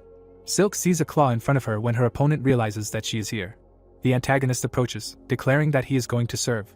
Looking down at the enemy, the girl realizes that she is a water strider and does not want this to happen now, since she does not have a black ant with her. Looking sullenly, she decides that with such strength, she can probably handle it alone. The man remembers that he saw her before and wonders why she is without an ant today. Holding the blade to his chest, he adds that ever since MC infected him with those ants, he hasn't been able to shake the feeling that something is crawling under his skin, so he needs to kill that idiot and get rid of it. With a wave, Silk says that she understands, asking to let her help him. Blue streaks come out of the heroine's back. Grinning, the water strider agrees to let her try. The antagonist puts up a defense against the girl's blows. The blades hold back the attack. His weapon cracks and he shares that he sees how well this pill worked on the heroine. The water strider's sword shatters, after which he realizes that if he makes one wrong move, he will be a corpse. Silk jumps on him from above. Taking out swords from behind his back, the enemy adds that his opponent is almost out of time. The characters fight and the antagonist realizes that she has 4 seconds left. He barely holds back the blows and counts to 3. The man flies back from Silk's attack when there are 2 seconds left. The heroine runs forward and the antagonist counts to 1. Her foot stops in front of the water strider's face because time is up. The girl's gaze widened. She is sitting behind the enemy. Her hair is flying. Some of it is torn off. Sitting on one knee, Silk does not believe that the transformation is over. The tip of the water strider's foot is on the ground and he explains that when the larva enters the body in the form of a pill, the effect is very short-lived, as she sees. The heroine turns around. The antagonist holds a sword to her throat and tells her that she better not resist. The house is in the night. The protagonist is sitting with his grandmother on the couch and the TV is telling how Sun, the youngest featherweight champion of Asia, has joined them. The program shows a guy and greets him, and the old woman calls him a proud Korean. MC is surprised to hear that during the Korean's last title defense match, his opponent failed to land a single punch. Holding a gold belt over his shoulder, the boy hears a question about how he managed to get an injury on his cheek, and he answers that he was bitten by an insect. Sun and his grandmother hear the host ask that it seems that even a great boxer like this guy is not immune to insects, asking if it was an insect. The woman clicks the remote, calling the fighter handsome when he states that if it was an insect, he would not be here, and then another voice says that the 9 o'clock news has started. The boy looks at his phone and hears a message that numerous insect remains were found on Mount Hammun this morning. On the phone, a notification is written from a friend asking Sun if he will go to school tomorrow. The protagonist, taking the stick out of his mouth, decides that since he is still learning how to control the colony, he can't go to school. Cho asks him in a text message why he hasn't come to school again, adding that their teacher is angry because Yejin hasn't shown up for class. The protagonist thoughtfully recalls Yejin's name. MC replies to the contact, who can't believe they are allowing him to skip so much time. The warriors fight on the battlefield. The fans are sitting in the stands. The monster hits Silk. Her helmet breaks. The guy is watching the battle on the screen and does not understand where the girl got this pill from and how long ago. Sitting on the couch, he calls her a devil. The hero's phone vibrates. He looks at the screen. The character smirks. On the screen is a message in which Mingyun is asked what he is doing, and he calls it a jackpot. Getting up from the couch, Sun hears his grandmother ask if he is going to bed, and the hero answers yes, since he is not going tomorrow either, and the woman adds that he can do whatever he wants, because since he missed a week, one more day will not make a difference. The protagonist's attention is attracted by something. Food sent a photo to the guy just in case. He clicks on the notification. MC's face became scared. In the photo is Silk's helmet. The red paper is on the helmet. The 6-shot club at night. The doors to the room are closed. Mingyun walks. He looks behind the bars and calls. The girl is sitting on the floor, injured, and the guy asks if she is alive, calling her terrible because the people who bet are very upset. Silk sternly asks him to leave. Mingyun, looking from behind the bars, assumes that the pill was the only one that day, and unfortunately, there was nothing left for her, and another fool stole everything. The hero seriously adds that he would say that there is some kind of connection between them, so he asks her to tell him what this is all for. Silk hears the question about what she is trying to achieve, and the girl replies that it is about fighting insects. Mingyun, confused, calls her an insect reaper and says that she is an insector herself. Frowning, he adds that he spared the heroine, so they, like relatives, share the same blood.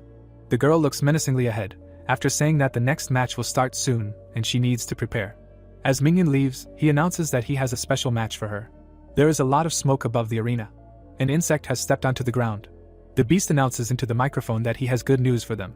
The humans and insects rejoice as he announces that their main event, the Hell Race, is about to begin. The host excitedly continues that in this Royal Rumble, 10 competitors will fight to the death until one remains. Stick Insect and Lawless Land commentator Jaja announces that they are starting right now. Silk walks into the arena as she is introduced as the first competitor and the star of the show, as well as an exciting new face. She walks in sullenly as she is greeted. A timer lights up behind the fans and the host explains that in the Hell Race, a new competitor enters every minute. Looking down on Silk, Jaja says that if a fighter fails to defeat their enemy in less than a minute, the number of enemies will only increase. The insects are behaving violently when the Stick Insect adds that this will lead the fighter to a cruel death. The monster bares its teeth and the host announces that their second participant is already here. The antagonist flies at the heroine and Jaja thinks that he must be in a hurry. Silk frowned. A corridor with openings. A fist rushes forward. Red releases attacks. Mingyun looks at the Insector and asks if he will prepare. Clenching his fist, Red hears that he is the 10th and asks his comrade if he wants him to participate in this bad show. Pointing his finger back, the character suggests that he should become the star of this show and then they will have fun. But the guy declares that he will kill all the participants. Red brings his fist right to Mingyun's face. The fighter holds his hand outstretched and asks if he should kill him. Looking sullenly, the Insector suggests that he can do it to Daejun. With an uneasy smile, Mingyun calls his friend a cocky idiot, asking what he wants from the boss. Looking closely at Red, the character states that he needs to be taught a lesson and made to respect his elders, to which he replies that he is ready for it. Mingyun looks at his phone. He hears a call telling him that they have a problem. There is green smoke around the man and after asking what happened, he explains that it is the VIP elevator. There is a deep depression in front of the people and the character adds that the elevator has disappeared. Pushing the phone away, Mingyun tells the Insector to get ready. Looking to the side, he adds that his enemy is already here. Jaja is amazed by what is happening. Silk cuts down the enemy and the host comments on how she successfully killed the 4th participant, and still performs great despite her wounds. The heroine's leg is on the ground. The next participant, Queen Jack, appears behind the fighter. The antagonist growls furiously. Jack steps with his paw and throws Silk up. The girl screams in pain. The enemy hits the heroine to the side. She flies back. Silk falls to the ground. The monster enters the arena. The monsters see the lying fighter and understand that everything is bad. The enemies come and Jaja announces that the 6th, 7th and 8th have entered the arena, and there should be no complaints about injustice, because they are on the border of lawlessness. Standing behind the warriors, the Stick Insect shouts that the climax of the show should begin now. There is 1 second left on the timer. Time is up. A new minute has started. Jaja looks at the time in bewilderment. He indignantly says that this is terrible timing to join. There is darkness at the entrance. A new fighter comes out of it. The monster's head flies off when the host announces that this is their 9th participant. The helmet lies on the ground. The character stepped on it. Jaja is stunned and does not understand what is happening. Eyes are visible through the mask. The protagonist rips off the suit and asks him who he is. Mingyun looks down at MC. The guy is shocked that the hero actually came. The monsters are standing in front of the prone silk. The girl looks up and sees Sun. The stick insect excitedly states that these are unregistered participants. Jumping to the ground behind MC, he adds that they are flying out. Looking sternly, the protagonist tells Jaja to shut up. The animal's head is above the hero's hand. The guy releases a green light from it. A whirlwind crashes into the presenter. The stick insect panics as this force melts him. There is smoke around Sun. Opening his mask, MC says that he will say this only once. He looks sullen and asks to bring him Yijin. The timer is broken and the guy asks again to bring him Yijin. A white circle comes out of the gun. The protagonist launches it forward. The ball hits the monsters. The antagonist flies in front of the fighter. Silk covers himself and calls the enemy an idiot. The monster's body is torn apart, and the girl doesn't understand where he got this ridiculous ability from.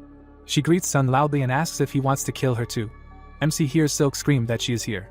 There is a sword in front of the heroine's throat when she repeats once again where she is. She looks away. Mingyan sits with a sword behind the heroine and calls her an aunt, saying that they haven't seen each other for a long time. Sun's gaze widens. Pointing the weapon forward, he calls a water strider. The antagonist holds Yijin hostage and asks if the protagonist will shoot. The hero grits his teeth. The monsters move forward when Mingyan calls them idiots and orders them to get to work. The monsters rush at MC when the antagonist adds that they should kill the guy. Sun covers his mouth with his hand and thinks that it is tasteless. A beam comes out of the gun's mouth. It hits the monster. Smoke comes out of the hero's hand. The barrel is aimed at Queen Jack. The protagonist throws his attack at her. The monster grabs the small ally. The queen throws the enemy forward. The beam crashes into the antagonist. Jack raises his hands up and roars. Sun looks at her. The antagonist jumps at the hero. Clouds of smoke rise. Mingyan happily tells Jack that it was good and asks Yijin not to worry, as he is sure that he is alive. The queen holds her hands back and hears the boss's request to bring MC to him. Mingyan sees the monster lying immobilized.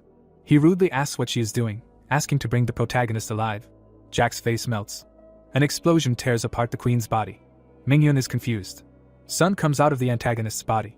The enemy, holding the girl, sternly states that the hero is not the same as before, suggesting that he ate the larva, and Yijin is happy for him. The audience is confused by this idiot who intruded. The protagonist asks to give it to him. Yijin sees the hero approaching and is surprised that he called her that, and Sun explains that she is his food just in case. Holding a sword to the heroine's throat, Mingyan calls the guys very funny. An angry man from the stands asks if Mingyan is the manager here, then what happened to his money, since it all died. One of the audience members shouts that he bet 200 million won on Jack, and another 100, so he better take control of the situation. Mingyan is very angry with these people.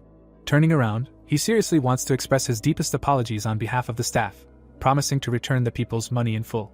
The guy is furious and yells at the fans to shut up and start betting again. The man hiccups in fear and asks who he should bet on and if the two of them are going to fight. Sun tells the enemy to attack, promising to kill him right now. Mingyan frowns and tells him to come to his senses. The protagonist hears that his enemy is behind him. The 10th contestant enters the stage. The head next to MC is shocked, and the enemy is happy to see a black ant. Red enters the arena. Sun asks if his opponent has come for a rematch. The Insector declares that he is right. Jumping to attack, the antagonist offers to end it. The hero and the head nearby run to strike. Red flies past MC. The warrior's fist hits Mingyan in the face. The guy falls backwards. With a bruise on his forehead, Mingyan lies on the ground. The character got into a fighting stance in front of the Insector's fist. With his sword outstretched, he is displeased with Red. Sun, watching their battle, asks the fighter what he is doing. Red turns around and explains how he saw everything from above and it was very touching. Tears flow from his eyes and the warrior asks the heroes to leave. Red folds his arms and adds that he was deeply touched by their friendship, so the rematch can wait, asking to leave the rest to him. The head and Yijin mock the Insector for calling MC a friend. Throwing the girl onto his shoulder, Sun tells her to calm down. He darts from the spot. As the boy runs, Yijin wonders if he's really going to carry her like that, and Sun tells her to be quiet. Mingyan laughs, surprised that Red actually did it, saying that he was tired of sitting him out anyway. Walking over, the fighter replies that he's only alive because he's good at it, and if the boy wants to leave, he'd be better off dead, but Mingyan calls his ego massive. The warrior stands next to the Insector, telling him to put an end to this. Lying on the boy's shoulder, Yijin asks how he got here and if he had a key card, but he says no. She's shocked to hear MC break through. The heroes look up, and Yijin asks if this is a joke. The girl falls off his shoulder, declaring that she doesn't care, asking them to get out of here. The hero's foot steps onto the surface. He sees rocks raining down from above. Debris falls down. Sun turns around. Daejun jumps on him from above. He hits the protagonist in the face. Baring his teeth, the antagonist asks what MC did here. Removing his hand from the frightened Sun, the man calls it vandalism. Yijin is surprised to hear about the stoppage of trade. The warrior angrily declares that he will have to kill the protagonist. The lamp glows pink. The man drinks from the flask. He calls it awesome with a malicious smile. The girls look at the huge monster in front of them. Daejun, sitting on the couch, wonders if this is the same larva that swallowed 50 pills and wants to try to bite. The girl distracts the boss. Putting her finger to her lips, she asks if he knows about it. The man seriously clarifies what does this matter, and whether she is afraid that the guy will take the larva from them. The servant holds her finger to her mouth, explaining that she thought it would be wise to tell him, but the boss replies that it doesn't sound very convincing, looking at her drool. Daejun grabs the larva. Holding the monster up, he states that the larva is already the strongest of them all, so he doesn't need it. Holding the monster in his hand, the boss thinks that it must be wonderful to have such power, and he would love to try it. He opens his mouth next to the larva's skin, as he wants to see what it tastes like. Debris falls from the ceiling. The man's gaze is turned back. The servant runs into the office and turns to the boss, stating that they have an intruder. Daejun stands in front of the servant and asks if the intruder is strong, but the servant replies that the protagonist completely destroyed the VIP elevator, and is now heading to the land of lawlessness. Throwing the larva away, the boss clarifies whether MC completely destroyed the elevator, and did not break it. He puts his finger to his forehead and asks if the servant wants him to take care of him, and he replies that they are currently actively searching, but believe that Sun is heading to the lawless land. Holding his finger on the servant's head, Daejun clarifies if he means that he is unable to stop him. The man breaks the servant's forehead. Throwing the character away, the boss calls him weak. With a malicious smile, he decides to do a little warm-up before eating. The antagonist's hand is holding MC by the throat. Yijin is frightened and does not understand what is happening. The enemy's eyes have no pupils. In the enemy's hand, Sun realizes that he has never felt such terror since Jiijima. Grinning, the warrior tells the protagonist not to worry and promises not to bill him for the damage, suggesting that they have some fun instead. He throws the hero back. Sun hits the wall behind the girl. The heroine is shocked. The antagonist kicks the guy in the chest. While punching, Daejun yells at MC to do something. The protagonist's mouth and eyes are wide open in pain as the enemy asks if this is all he has. He slaps MC, asking him to do something. The man holds Sun's head, insisting that he not lose just like that because he hasn't warmed up yet. The boss is furious and yells at the hero to show him what he is made of. The warrior flies up behind the antagonist. The creature punches the enemy in the face. It holds the enemy's head. Daejun asks why this creature is not cute. The threads bind the antagonist's hand. Yijin releases her silk. The girl cringes as the enemy is very strong even in human form, and she can barely hold him despite all her silk. Looking at his hand, the boss tells the guys that they are really something. The opponent grins widely and states that this is what he wanted. Yijin closes her eyes in tension. The black ant screams. The girl pulls the enemy with her threads as he holds the opponent, and asks him to show him what they can do. Smoke rises in the arena. Red's fist is scratched. The Insector is injured. His opponent is sitting against a broken wall, and he says that Sagana doesn't stand a chance against him. The character angrily tells the enemy to shut up, because he is not finished yet, so he shouldn't be so cocky. Sagana narrows his eyes when he hears that he should get up. Red stands in front of the antagonist, and states that attacking a beaten opponent is not his style. Something darts behind the Insector. Yijin is in front of the enemy. The protagonist and the girl rush to attack. Sun and Yijin are angry, because they found out where Sagana is. The enemy looks on in fear. Daejun goes to his henchman and asks what happened, noticing that the fighter looks terrible. Sagana desperately apologizes to the boss, promising to fix everything. The man furiously orders the character to shut up and states that he will not tolerate such pathetic words from his subordinate. The henchman obeys the boss, and Red recognizes Daejun. The people in the stands are shocked by Daejun's size, saying that they have never seen him before in their lives. The man waves with a VIP smile, introducing himself as the owner of this place, and the people are surprised that no one could stop this insect ant, and he did it using only his hands, and at first glance he looks like a street criminal. Looking at the heroes, the boss says that now that he has warmed up, he is hungry and asks the guys if they have eaten yet. He seriously explains that he was just starting to eat, and since they are guests, he prepared a treat for them. Daejun calls Sagana. He offers the servant something to eat. The warrior is confused and does not understand what the boss is talking about. Daejun, looking sullenly, orders him to do it. The character's face is frowning. Sagana jumps back from her place and obeys the boss. Crumbs fall from the ceiling. The shards fly down. MC and Yijin look up in the girl, seeing the ceiling open, asks what they are doing. Stones fly down. The heroine raised her head in fear. The protagonist's gaze widened. The man falls to the ground and the characters are shocked. Smoke rises from him. The antagonist walks and declares that there is no need to restrain yourself. The monster roars heavily. Standing behind the monster, Daejun says that the heroes will be shocked to learn how delicious the maggots are. Red calls the boss a bad person. The people and maggots are in the air. They fall to the ground. The antagonist bites off the flesh. The fighters look at their enemy. Biting into a larva, Daejun suggests a feast. The larvae stand in smoke. Green clouds surround them. Yijin realizes that their situation is bad, and Red calls it disgusting. They hear Sun say that it is good, and the girl asks what he means. The protagonist explains that this is their chance, and asks the two of them to do everything possible to prevent their enemy from eating the larvae, and he will deal with the rest. The heroine is confused, not knowing how to stop this monster, and the Insector asks why the guy called them both.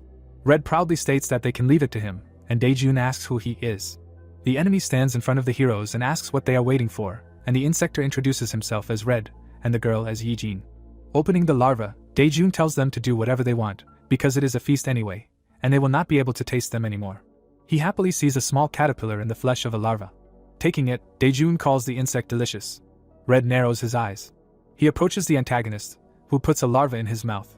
Yijin is angry and does not understand what is wrong with this guy and asks him to wait for her. She turns around after MC calls her.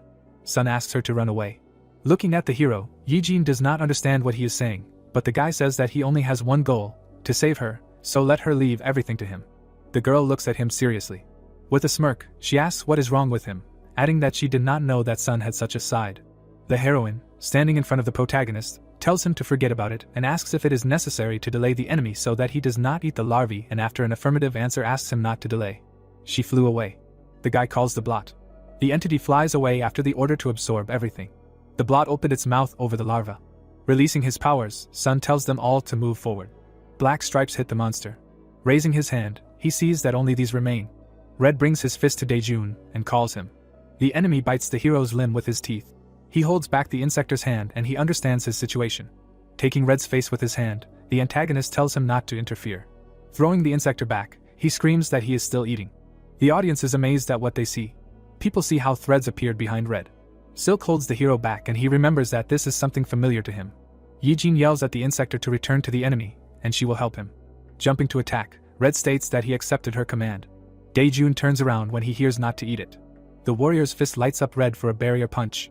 He hits the enemy in the face. Daejun flies back. Red thinks with pleasure that this is wonderful, adding that he has made a great friend.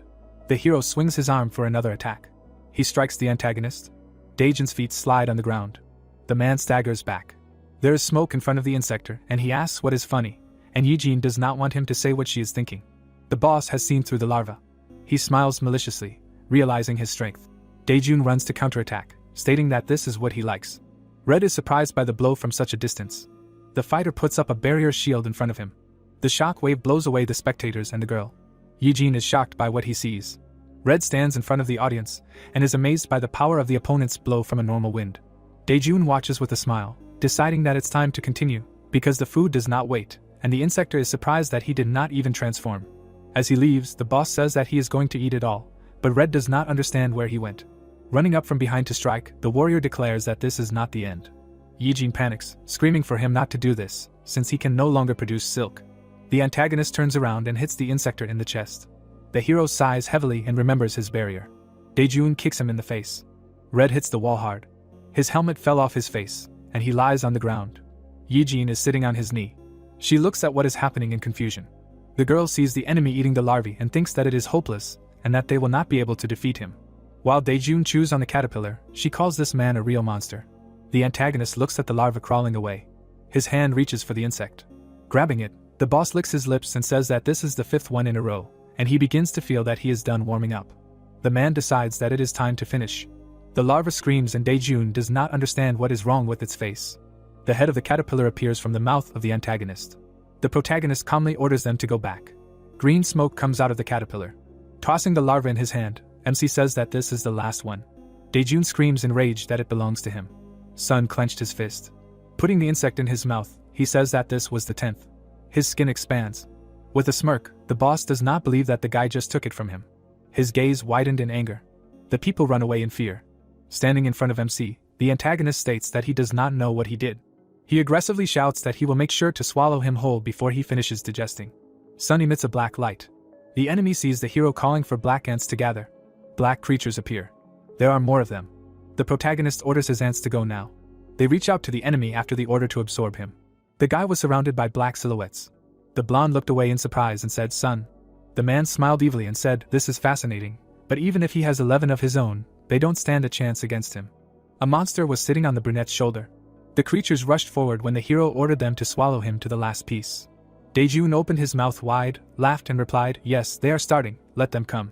The black ants approached him, after which he began to dodge. He tore his shirt and exposed his pumped-up body. The man grabbed his opponents and shouted for them to join in. "This is getting boring." He took a step forward with his foot. The monsters moved in different directions. Claws began to crawl out of their hands. They became bigger and bigger. Suddenly, an ant struck the opponent in the head, after which he fell. Getting up, the hero began to run and shout, "Like this, let him continue." The blonde crossed his arms and made a punch. His eyes were wide open when he stopped. The boy's pupils became very small. There were two black silhouettes in front of him. They made a dash. The protagonist put his fist out and shouted, "Fire." The ants opened their mouths and released fire. Looking at this, the opponent asked in surprise, "Ah." Then he laughed evilly. The power of the creatures amazed him. The opponents continuously emitted fire. The man frowned and clenched his teeth from the bright flash. There was a powerful explosion. The whole room was smoked. The blue-eyed girl opened her mouth in surprise and asked, "Could he?" The guy's appearance was visible behind the silhouettes of the ants. He silently looked forward. In the distance, the opponent's mocking smile was visible. The brunette opened his eyes wide. The man took a step forward and said, "Oh yeah." His headless body walked forward and he said, "That's it." The transformation began when he added, "That's another matter." Suddenly he turned into a higher insect, the rhinoceros beetle. The boy looked at him silently. The hero looked at him and said, "He made him transform, congratulations." Then he smiled broadly and added, "He likes him, he will make sure he dies in his arms." The protagonist made a dash and shouted, "Now?" The black ants moved towards the rhinoceros beetle. They opened their mouths again and released beams. The insect clenched its fist. Then it struck. The boy stood below and controlled his creatures. He hunched over and tensed. The protagonist caught himself thinking that he needed to pull himself together. The enemy smiled and said, "Too late." The monster struck the boy, after which he flew into the wall. The blonde opened his mouth wide and shouted, "Son." The mutant pressed the boy against the wall. The brunette screamed in pain, trying to resist. Yellow-eyed looked at him and asked, 10 larvae, and that's it." Then he struck again, which made a hole in the wall. The giant held the victim tightly and pressed him to the floor. Blood splashed out of the protagonist's mouth. Holding his head, the beetle asked, "Is that all? That's why he doesn't like to transform." The guy's temple in the air, when he added, "They all die too quickly. Oh right, he'll take his larva." Opening his mouth, the young man muttered, "His." The monster looked at him in surprise and asked, "What?" Then the guy added for him to absorb him. Suddenly, he commanded to gather. Sounds appeared behind the rhinoceros beetle. Black creatures rushed forward. They tore the guy's body from the clutches of the enemy, after which the brunette smiled widely. The rival was surprised and asked, did he really want to commit suicide? The young man opened his mouth wide and screamed loudly. The creature began to absorb him. Then he turned into a huge monster. The beetle looked at him and remained silent. The protagonist in the form of a monster roared loudly. He opened his mouth wide when the man asked what the fuck this was. The black giant frowned and lunged. The yellow-eyed one gritted his teeth and muttered, "Finally an enemy worthy of his time." The battle between them began. Two silhouettes were visible in the distance. The stick insect opened its mouth and said that the boss had left the stadium. The protagonist lowered his head and thought, he can't believe that he made the boss transform. How much stronger will this ant become? Then he raised his head and continued his thought. There is no time to waste. The situation has probably already been reported to the higher management. This means that they will come, the top of the higher insects, the 6 pillars. As he was leaving, the man told the creature to grab their money and run. This club was finished. When he asked where he was going, he replied, he needed to see what was going on there. The man took a step and said, "How tiring." Mingyun opened his eyes wide and said, "He?" In front of him stood a guy who had asked permission to join them. It was hard for him to find his way, since he was not familiar with such nasty places. Gritting his pipe in his teeth, he added that he should show the way. There was a black hole in the wall. The heroes continued to fight. The ant dodged the beetle's blow, after which, it opened its mouth wide and struck its opponent. A crack appeared on the floor. The intense battle continued. The opponent hit the ant in the face. The hero began to fall. The transformed one smiled evilly and said, "I jers." Suddenly, he gritted his teeth and fell silent. The ant stood up and began to walk towards him. It grew a big tail. The monster continued to climb forward. He released a bright beam. The beetle put out his hand, resisting. He managed to avoid being hit as he said, his movements were perfect. Suddenly, the hero made a dash and added, "But let him guess what." He frowned and said, "Him too?" The rivals collided in the air. Rocks flew around. The people were blinded by a bright beam as they screamed. There was a powerful explosion. The blonde opened her eyes in surprise and said, "They are still fighting." Then he looked at the vomiting guy and told him to get ready, they need to leave, and he replied that he was fine. The rivals continued to fight, their bodies sparking. The rhinoceros swung and said, "No one?" Then he made a dash and added, will not stop. He grabbed the ant and shouted, "Him." The black one slipped out of his hands. The monster released his sharp claws. He resisted as the opponent shouted for him not to stop and continue fighting. The beetle gritted his teeth and muttered that he would break it. The predator's eyes were burning. He managed to dodge the opponent's blow. The yellow-eyed one looked back sideways. Then he turned around and said, "Ha?" The man looked at the ant and said, "He's a stubborn bastard." Then he stuck his chest out and added, "Okay, let him continue." He clenched his fist, made a dash and shouted that he would destroy him how many times. Suddenly his arm was torn off. His pupils narrowed and the beetle thought, "What?" His hand was lying on the floor behind him. It was clenched into a fist. The opponent looked at his severed limb and asked, "How the fuck? This is impossible. What did he do?" The hero opened his mouth wide and shouted, "Damn him." He swung and added, "Let him die. Let him fucking die." He dashed again. Moving forward, he thought that something was wrong here. He was hitting him with everything he had. The ant dodged his blow as he continued his thought, "So why, the more he hits him." The hero's body dissipated, when he added, "The more the feeling that." Black highlights hovered around. The beetle raised its head and thought, "He is being consumed." He opened his eyes and mouth wide and screamed, "He is being consumed, nonsense, he is a predator, he is the one who devours." The hero's body flew apart, and he fell to his knees. After which he opened his mouth wide and screamed, "Bitch." He frowned and added, "He is nothing compared to him, how dare he." The red and black creature began to reunite. Yellow-eyed was perplexed and thought, "What is this pressure, this anxiety? This is what he was telling when he met him, this feeling, it must be fear." The beetle cried out for help exhaustedly. The hero's eye lit up when he said he was hungry. The monster fell to the ground. The ant pounced on him and began to devour. Blood was pouring out of his mouth. He raised his head and opened his mouth wide, when small insects crawled over the enemy's body. Someone took a step. The two entered the cave and stopped. A black silhouette stood in front of them, and on the ground lay the body of a rhinoceros beetle. The blue-eyed girl asked in surprise, "Son, is it him?" The monster began to turn into a guy. Scars appeared on his face. Suddenly, the protagonist turned his head, smiled scary and said that he was hungry. The girl opened her mouth in surprise and said that he was smiling. The guy asked if this surprised her, and then added that she should look at his eyes, they were red. The dark-haired man smiled widely. The red-haired man frowned and said that something was definitely wrong with him. The protagonist approached them closely. The young man opened his mouth and shouted for the girl to be careful. But at that moment she was grabbed by the throat. A claw appeared from behind the guy and headed for the young man. Then she grabbed his shoulder. The girl was pressed against the rock.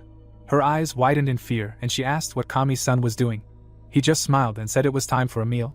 But at that moment he received a blow to the face. The blonde opened her mouth and screamed for Sun to wake up and asked why he didn't recognize her. The redhead clenched his fist, preparing to strike, and said that it seemed that the touching friendship had come to an end, and added that he was disappointed with the black ant. He then struck. But the protagonist only continued to smile. Looking at the two in front of him, he ordered, "Absorb." The girl recoiled and screamed, "Ants?" The young man was also surprised and said that they were absorbing him. Ants began to crawl on both of them. And the protagonist watched this carefully. His eyes were red. There was a black whirlwind. The young man was kneeling surrounded by ants. Looking around, he said that he was already sick of this. Frowning, he asked to absorb him. Humanoid ants stood behind him. A loud roar was heard. Everyone turned their heads in the direction of the sound. Everything around began to shake. The guy raised his head and asked, "You again, red ant?" A huge paw crushed one of the ants. A red ant appeared in front of the young man. The protagonist frowned and said, "Enough, he can't stand it anymore." A red glow appeared. The protagonist's eyes widened in surprise. A figure appeared above the red ant. Sun opened his mouth and asked in surprise what he was. Half of the ants were thrown aside. The other half was also thrown aside. The humanoid ants began to run. But they were also thrown back. The guy covered his face with his hands. Opening his eyes, he heard how he was told that he must live. The figure began to disappear, and the young man began to stretch his hands towards it, shouting for him to wait. The young man grabbed his head. The two, looking at themselves, realized that the ants began to run away. The girl raised her head and called Sun. He screamed, holding his head. After which he began to fall. But the blonde managed to catch him, asking if he was okay. A drop fell on her. Tears were streaming down the guy's face. He raised his head and started calling for his mother. Yijin rolled her eyes and thought, great, so he decided to cry. Now she can't even get mad at him. Sun asked what happened to the enemy. The heroine opened her mouth and told him not to worry, because it was over. The redhead opened his mouth and said that he realized that the guys were connected by something more than just friendship. It seems he has nowhere to join. The girl threw the protagonist into his arms, told him to shut up, and offered to take a little fight of friendship, which he liked. The blonde raised her head and offered to get out of here. This place is about to collapse. All three of them moved away. A man was squatting behind him and said that it was so tiring. Both turned and asked where he was from. 3 more appeared next to the man. The brunette started to get up and asked if they were behind this. The redhead handed the protagonist over to the blonde and said that they should run away because this guy was strong. He just frowned and said that he wanted to go home so they shouldn't cause any more trouble, he just needed to pass on a message. A head appeared next to him and asked what they did to the boss. The 3 headed towards the guys. The man exhaled and said, "More work?" After which one of them slammed his head into the wall and continued to slam his head into the rock. The man clenched his fist and said not to interrupt him while he was speaking, he hated repeating himself, and now they should listen to him carefully. The 2 stared at him. The brunette turned his head and said that he had a message for them from Lord Kojima, and then looked at them carefully. Then a message sounded that he was watching him and should expect to see him soon, but until then, number 1 must survive. Gunnail clenched his fists and said that was all. The girl opened her mouth and asked in surprise what that was supposed to mean. The brunette frowned and told them not to call him by his name, it would have serious consequences. The blonde leaned forward and asked who he was, guessing that he was also a higher insect. The redhead chuckled and said that considering that he personally delivered the message from Kojima, he must be one of the leaders. And then he added 6 insectors who obeyed Kojima. Everyone's eyes lit up. The man kicked the head slightly and replied that he was right. It was a pity that this turned out for Mr. Daejun, he had the potential to become one of them. The blonde raised her head and asked if he meant that there were 6 more insectors stronger than this monster. Gunnail crushed the head and said that it didn't matter, he was marked for disposal anyway, since his beliefs did not coincide with Lord Kojima's beliefs. The young man frowned and said that he thought that these guys do not harm each other. The brunette turned his head and replied that they have no place for those who challenge the Lord, no matter how strong they are. Insectors are the result of evolutionary brilliance, intended only for the chosen ones, but Daejun tried to reproduce it with pills. He did not matter much to Lord Kojima's glorious plan to turn insectors into apex predators. The redhead froze, listening to these words. The girl also fell into a stupor. And the man frowned and continued, saying that the higher insects waged a merciless war against humans, and their only mission is their complete eradication. Standing in the middle of the rubble, he continued that he would gladly kill because they interfered with their goal, but instead he will offer them the opportunity to join them and become part of the higher insects. Both simultaneously cried out, "What?" The heroine opened her mouth and screamed, "Does he at least know why she is risking her life? It is so that she can take revenge on Kojima." But the brunette opened her mouth and screamed for her to shut up, and thought, very carefully weighing all the pros and cons, and gave him a simple answer, yes or no. Both looked at him. But he calmly repeated the question, will they join the higher insects? Both the girl and the guy thoughtfully moaned, and then raised their middle fingers and shouted, "Fuck." The man froze in shock. The young man took a step and asked again, "War, the eradication of people." He closed his eyes and said that he does not know why these 2 are angry at him, but all he wants is to exchange fists with a strong one. He smiled and added that if he can fight someone who is even stronger than Daejun, and is not going to give up on this, even if it costs him his life. The blonde frowned and said that she was the last person they should ask to join the higher insects. She would never work for the man responsible for the death of her family. She opened her mouth and screamed that she would rather die. Gunnail only laughed in response. They asked him what was so funny. But he continued to laugh, asking what the hell the 2 of them were talking about, could they even hear themselves, and then added that he hadn't laughed like that in a long time. It was so absurd that he couldn't help himself. The redhead clenched his fist. The girl raised her head. They threw a body at her feet, and the man said that it was a small token of his gratitude for making him laugh. A small amount of steam came off the body. The girl opened her mouth and asked why they needed it. An insect appeared behind the man, and he replied that he heard from Lord Kojima that one of them must absorb insects in order to survive. The protagonist was unconscious. The brunette turned around and said that they didn't need him anymore, so they could feel free to do whatever they wanted with him. After the insect rose into the air, he said that they would see each other again. The 2 watched him go. The young man exhaled and said that he didn't think that one of the 6 pillars would come, what a day, and then said that they had to go. All 4 were lifted into the air. They landed on the floor. Looking around, the guy said that there was just dead silence. Had everyone really evacuated? The heroine turned her head and screamed, asking why the hell he had brought him too. The redhead straightened up and replied that he felt awkward just leaving him there after they had humiliated him. That place looked like it was about to collapse. He would make it his personal punching bag or something. People started running towards them. They shouted that there were 2 of them. The guy turned around at the shouts. 6 people stopped near them and shouted that the insectors were in the lobby, near the entrance to the basement. The guy opened his mouth and said that it was Sam. The situation in the 6-shot club was confirmed. He was coming in. The men rushed at the heroes. The girl clenched her teeth and said, "Your ass, insect reapers." After which she brought her hand closer to the main character's face. The guy asked what she was doing. Bandages appeared on their faces, and she asked what he thought, and told him to run. The man stretched out his hands with a gun and said that he was opening fire. The bullets hit the shield. The young man clenched his fist and shouted, "Out of the way." After which he punched the floor, so that stones fell. Sam opened his mouth when he was told that the Insectors were escaping from the club. The guys broke through the wall and flew out into the street. They continued to fly up. The guy started shooting at them. Looking at the receding silhouettes, he said, "Damn." Opening his mouth, he said that with a gun there was no chance. One man was tied up. The report came out that they had captured one Insector, probably the only one left on the scene. They were doing a final cleanup before returning. The table was overturned. Various objects were scattered on the floor. The man took a drag on his cigarette and replied that he understood, "Good job," and thought to himself that they were late again. He looked at the screen of his phone and apologized for the delay. Many pairs of eyes were fixed on him. Walking up to the table, he said that they would now begin the executive meeting. Dark clouds floated over the Supreme Insect headquarters building. The people gathered around the common table. Six spoke first, asking about the purpose of this sudden meeting. Putting his fingers together, Woon wondered how Jean and Pyo had the authority to summon them. Looking at everyone intently, Joe replied that the Zvoni hierarchy was crucial in cooperative life, and he was dismayed that it was being ignored. Min closed one eye and countered that the two were not ordinary agents and that they used to be sector leaders, but if it weren't for their demotion, they would have been even higher, and offered to listen to what they had to say. Nan closed his eyes, telling everyone to forget about their positions. After all, he had been told that the number of incidents and casualties in their assigned areas had increased significantly, and the organization's reputation had plummeted because of them. Jean frowned and told everyone that he was aware of their opinions and understood that the purpose of this meeting was to discuss how they could prevent further casualties. Woon smiled, asking him who was going to do that, if the man was going to call his former student who abandoned him.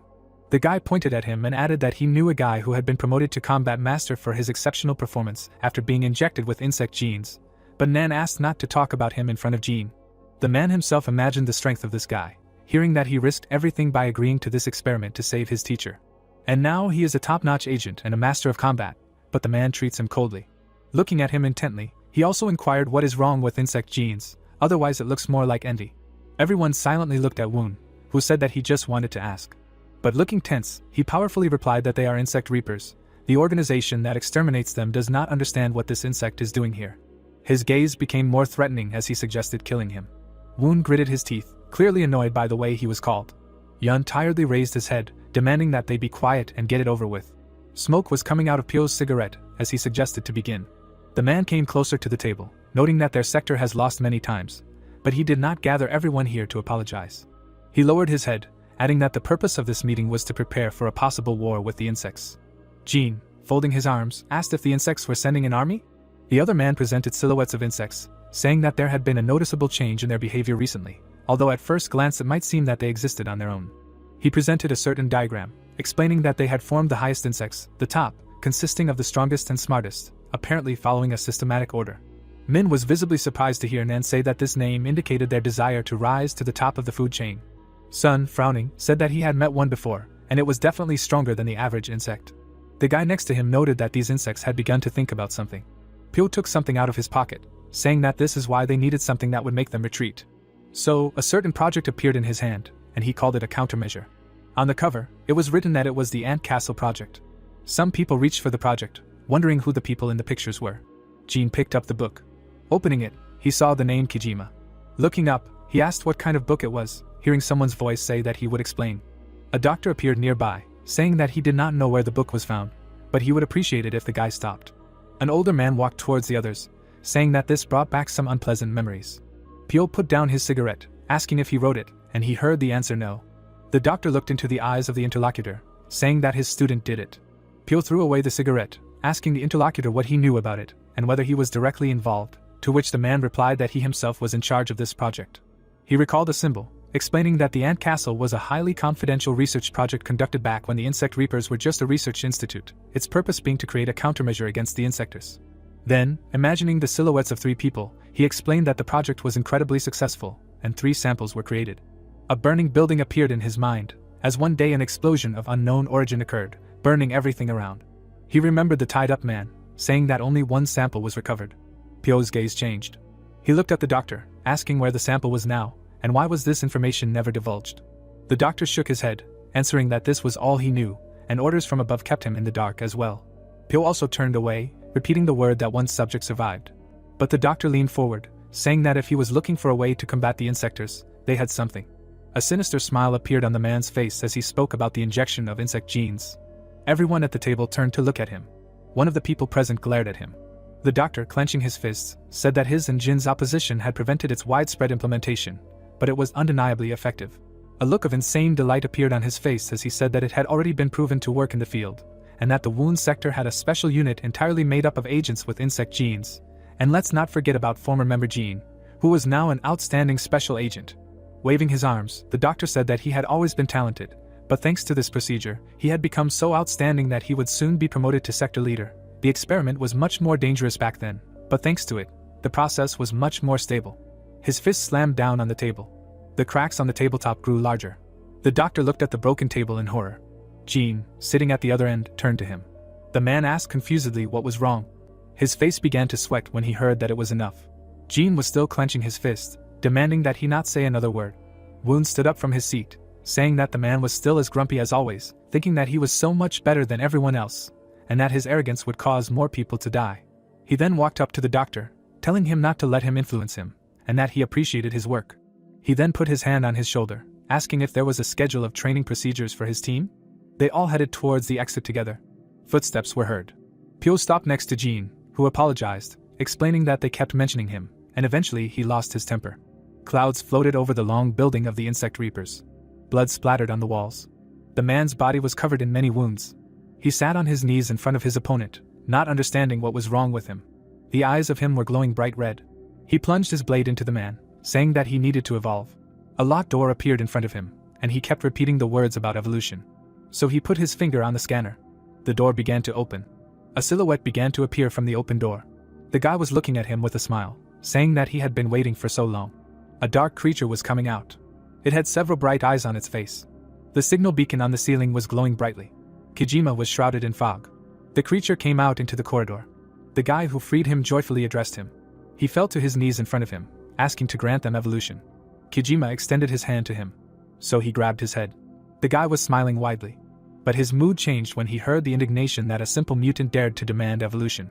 Looking straight at him, Kijima called it absurd. The guy's head burst in his hand. Blood flew across the walls. The sounds of footsteps were heard. Tear gas with pesticides began to spray from the ventilation. A sign said that it was necessary to put on gas masks. People pointed their guns at Kijima. Ko sat motionless on the ground. The monster let go of the guy it had killed. People opened fire. One of them, aiming, wondered how the monster had even gotten here. There were anti-insect fortifications outside, and people did not understand how the monster had managed to bypass them. The bullets bounced off Kijima, and he told them that resistance was futile. Several shots bounced off his face, and he asked about where the case was. One of the people present raised his eyebrows in surprise. A swing of the monster's hand took off a man's head. The others were shocked. Another swing left a bright mark. Kijima was standing in the middle of the fire. His eyes were shining brightly. The car rushed along the road. Tae, Pyo and Jean were inside, saying that they were there. Ko held the phone to his ear, told himself to hurry, and said that there was only one Insector here. All three were very surprised to hear the name Kijima. Jean, who was sitting behind him, agreed with Pyo that Kijima was one of the countermeasures, and what all this meant, but his comrade replied that he himself did not know. Tae opened his mouth wide, saying that they were almost there. The building was engulfed in flames. Pyo looked at it in shock. Flashes appeared among the fire. Then there was a huge explosion. Shrapnel rained down on the car. The people inside covered their faces with their hands. They looked at what was happening in confusion. Tae slammed his fist on the steering wheel. The fire was reflected in Pyo's glasses. The silhouette of the monster was visible among the ruins. Jean frowned, noticing it. Kijima walked among the smoke and fire. Someone's foot stepped on the ground. Pyo got out of the car.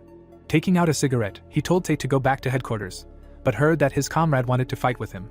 Jean got out of the car and told him to stay out of this, because he was not made for fighting.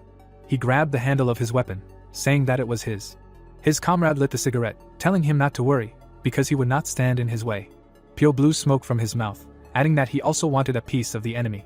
The two took fighting stances, deciding to do so. Kijima raised his head, calling them pathetic. The people rushed towards the monster. Clouds were passing over a lonely house.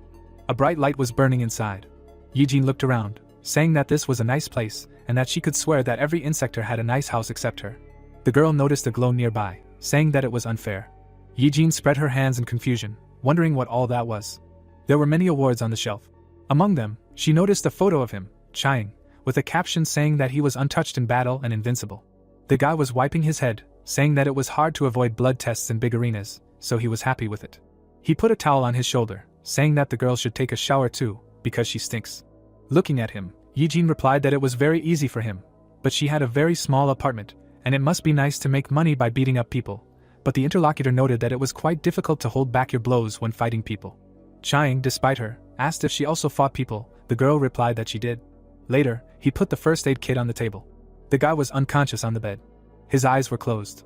Both looked at him, and the girl said that he would be fine, because he recovered very quickly. But Chiang frowned, noting that he wanted to ask something completely different. Pointing to the ants on the floor, he yelled about whether he was going to clean up the whole mess and that he was going to call the pest control service himself. Chiang dipped his wounds, asking him to show some compassion and that his grandmother might faint if she saw him like this again. Chiang put his hand on his head, offering to take him with her, but she replied that she had not cleaned. The redhead pointed at him, wondering what was different from them. The two of them looked at him intently. Chiang guessed that the message from Kijima was probably addressed to him. The girl was also curious. Yijin, with suffering in her eyes, still said that she did not think it mattered. Then she remembered his look, saying that she saw rage in his eyes when she mentioned it, which meant that Sun wanted him dead. She imagined the silhouette of this monster, saying that the hero wanted this more than anyone else. A huge blade struck. Lightning flew from the sword strike. Both men's swings left bright marks. They attacked Kijima again, but they realized that they could not reach him. The monster pulled his hand back. Jin saw it approaching. A wave threw them back. The man spread his blades to the side. Kijima prepared another attack. Another wave passed between them. Jin frowned and noticed the ants. The eyes of these ants were glowing brightly. Pyo also noticed them, noting that the ant castle was starting to make sense. The man then spun his blade, saying that they were not here to deal with small ones. He threw it forward. Pyo created lightning, telling his comrade to step back. The lightning hit the spun blade. The weapon caught up with Kijima. His blows created many sparks. The man pushed off the ground. In a jump, he brought the second blade behind his head. Then he pointed it down. This way he managed to wound the monster. Looking at it sternly, he asked who he was. The monster, looking at him, said that he should find out what this blood means. Splashes of purple blood flew past his face. He noted that it was a repulsive color. Jin, swinging his blades, added that he would paint his entire body with it. The blade of his weapon approached Kijima. The guy continued to strike. The next swings left bright marks on the enemy's body. A bright flame appeared behind Kijima, and he said that he was the king of insectors. He looked at him intently, hearing the monster call himself a supreme being. The monster cut off his arm. Pyo dropped his cigarette. The guy himself, frowning, only cursed. Rushing forward, he swung his cleaver.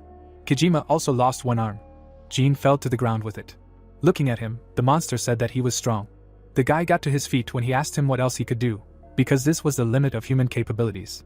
But experiencing pain, Jin shouted for him to run, Pyo. His comrade watched the enemy approach. He silently froze in place. The monster lowered his head, asking if he knew Case. He looked at him confused, not understanding what he was talking about, but decided that he needed to stall for time and gather some evidence, answering that it was classified information and asking what he was going to do with it. Kijima looked at him intently, warning him not to try to fool him.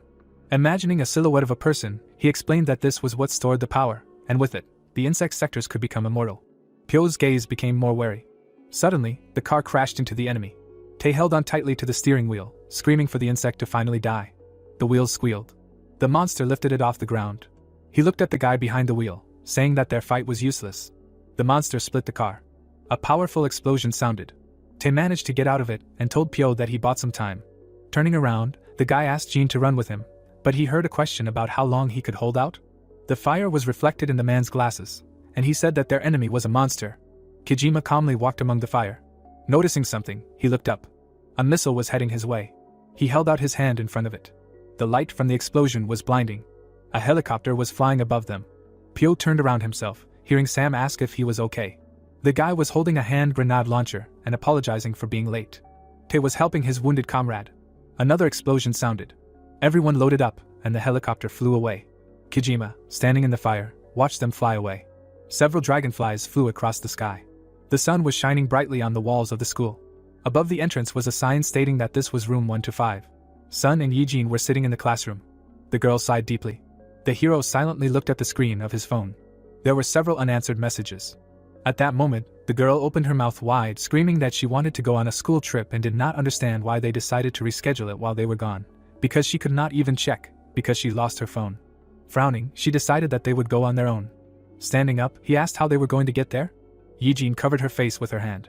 With a wide smile, looking at her friend, she answered that she knew a great way. Later, they were standing at the entrance to the school courtyard. Tom looked at the girl, who assumed that he was wondering how they were going to get there, and she answered this question herself, that they would not be able to do it before the others. Both looked away in surprise, hearing the sound of an engine. A red car quickly drove along the streets.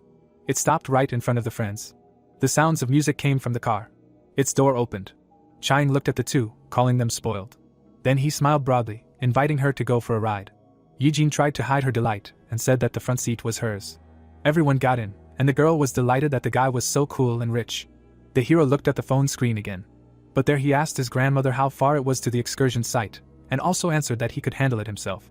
Sun continued to look at the phone screen. The car rushed forward under the girl's joyful exclamations about the school excursion. The dragonfly followed them. It seemed as if it was watching. The car was reflected in its eyes. Several dragonflies flew in against the sky. They were heading along the short grass. One of them decided to stop. The man immediately grabbed it by the wings, saying that he had caught it. The soldiers looked at it in amazement, saying that it was incredible. The dragonfly twitched in the corporal's hands when he was asked if he would ever get tired of catching them, and he replied that this was the best season for catching them. He raised the insect above his head. The captured dragonfly quickly moved its legs when the man said that with the onset of the season they were very tasty. The corporal walked towards the soldiers, saying that this was a fact, and no one would dare to object. Stopping at one of the soldiers, the man asked if this was true, and the soldier timidly answered yes. Smiling, he told the guy that he had not heard him. The soldier opened his mouth wide and shouted that it was so. The corporal grabbed his face and said that it was too loud and then demanded to know more. The soldier's eyes were frightened. He said that they were also rich in nutrients, hearing that it was so, and they were an excellent source of protein. The man stared at him, saying that now that they had sorted that out, he should open his mouth. Tears appeared in the soldier's eyes. A dragonfly was approaching his mouth. Holloway fell to the ground, hearing that the insect would return to his mouth even if he spat it out. The corporal and the steel turned away from him. The others said that he was going too far with his jokes. But he replied that in his time, if they were not eaten, things would have been much worse. So they should be grateful that they had him. The soldiers' glasses were covered with tears. People were playing ball in the stadium. The goal was defended by the same soldier. He crossed his arms over his chest. His face was very tense, and he did not understand what was wrong with his body, because he could not even breathe. The players rushed towards him. One of them pulled his leg back to kick. The corporal shouted at the soldier to block the ball. He kicked the ball hard. But the guy got even worse. Because of this, he missed the ball. The corporal immediately punched him in the face, cursing at him. He continued to kick, saying that they were betting money on this game. Another player put his hand on his comrade's shoulder when the corporal said that the guy should pay himself, and wondered what was wrong with these two and what was the reason for such abuse. The beaten soldier lay motionless on the ground when the guy explained that the corporal just did not like him, and the man added that they would discuss something that evening during their shifts. The commander stood in front of the soldiers, asking if there were any complaints about their health. The previously beaten guy was visibly shaking. His weapon clattered on the ground. The commander noticed this and turned to him. A corporal stood next to him and told him to wake up. Gritting his teeth, the soldier replied that it was nothing. But the commander looked at him even more closely, wanting to know what was wrong with his face. He opened his mouth wide, shouting that he had an accident while playing football and heard that he needed to be careful. The corporal looked at him with a smile, listening to the reminder to put on his coat. The battered soldier gritted his teeth, also hearing that if any problems arose during the shift, they should report it. The setting sun was visible in the sky. The commander gave the order to at ease. A watchtower was visible on the hill. 2 soldiers approached it. Later, the corporal lit a cigarette, standing on it. He looked at the soldier, asking if he was okay, and apologized for today, asking him not to be so upset. The soldier looked down silently, hearing that he would not be feeding him dragonflies tomorrow. The dragonfly inside seemed to have folded its wings. The corporal looked at him intently, indignant that he was ignoring him, because he was apologizing, and warned that he was angering him again. The dragonfly had changed greatly. He raised his hand, saying that he was going to give the guy a break, but in the end he deserved it. But the soldier dodged the blow. The dragonfly's limbs stretched out. The corporal turned around in surprise, asking about what he had just dodged. He opened his mouth wide, shouting that people like this guy did not deserve to be treated well. But his eyes became smaller from fear when he heard himself being addressed. The soldier stood with his back to him. His eyes turned red. His glasses were completely broken. Now he looked like a dragonfly. The corporal just looked at him in confusion. The sounds of gunshots were heard. The sun was shining on the streets of the city. The bus was driving along the road. The TV was talking about a massive fire between blacksmiths and insects. Then the anchor came on, announcing that there had been a shooting incident at the Marine Corps base, but details of casualties were not yet available. However, it appeared that one of the soldiers had deserted with 2 firearms and live ammunition. The teacher looked up, hearing that residents were advised to limit their time outdoors. Then he turned to the driver, asking how much longer they had, and he replied that they would be there in about 10 minutes. One of the students offered a candy to the student. Cho looked out the window. There, she saw a dragonfly flying by. The boy with the candy smiled confusedly, thinking that everyone had been looking at him strangely since that day. But he noticed someone. The girl noticed him when he called out to her. The boy handed it to her, offering it and asking if she was alone. The fist went to his face as he said that if she ate it, she would go on the trip with him. The student dropped it after receiving the blow. The candy fell to the floor. Frowning, Cho told him to watch himself or she would knock out the rest of his teeth. He shrank back in his seat, saying that he shouldn't have gone on this excursion, and the girl decided that she shouldn't have loosened things on the ground with it. Then she leaned over to pick up the candy. A dragonfly flew past the bus. Machine guns appeared in its hands. Bullets flew across the bus. The girl froze when she heard the gunshots. She looked up in horror. There were wounded students everywhere. A loud sound was heard on the roof. Smoke came out of the gun barrels. The praying mantis stood on the roof of the bus. A red car drove along the road. Chang put his hand on the door. Sun looked out the window. The driver glanced at him through the mirror. Looking back, he asked when this started for them. Yijin looked at him a little scared, not understanding what he was talking about. Chang tilted his head slightly, clarifying that he was asking about when they first woke up. Everyone sat in the car silently. Looking at the driver, she said that the question seemed to come out of nowhere, wondering why he was asking that, and thought that although the guy seemed stupid, he had a cunning side. The light reflected on Chang's glasses, and he answered that he asked for no particular reason, just to get to know each other better, and then began to tell his story. He remembered throwing a punch at his opponent, saying that he took up boxing and quickly gained recognition as a rising star, and thought that he was unstoppable. So one day he fought with a guy who had already become famous and defeated him.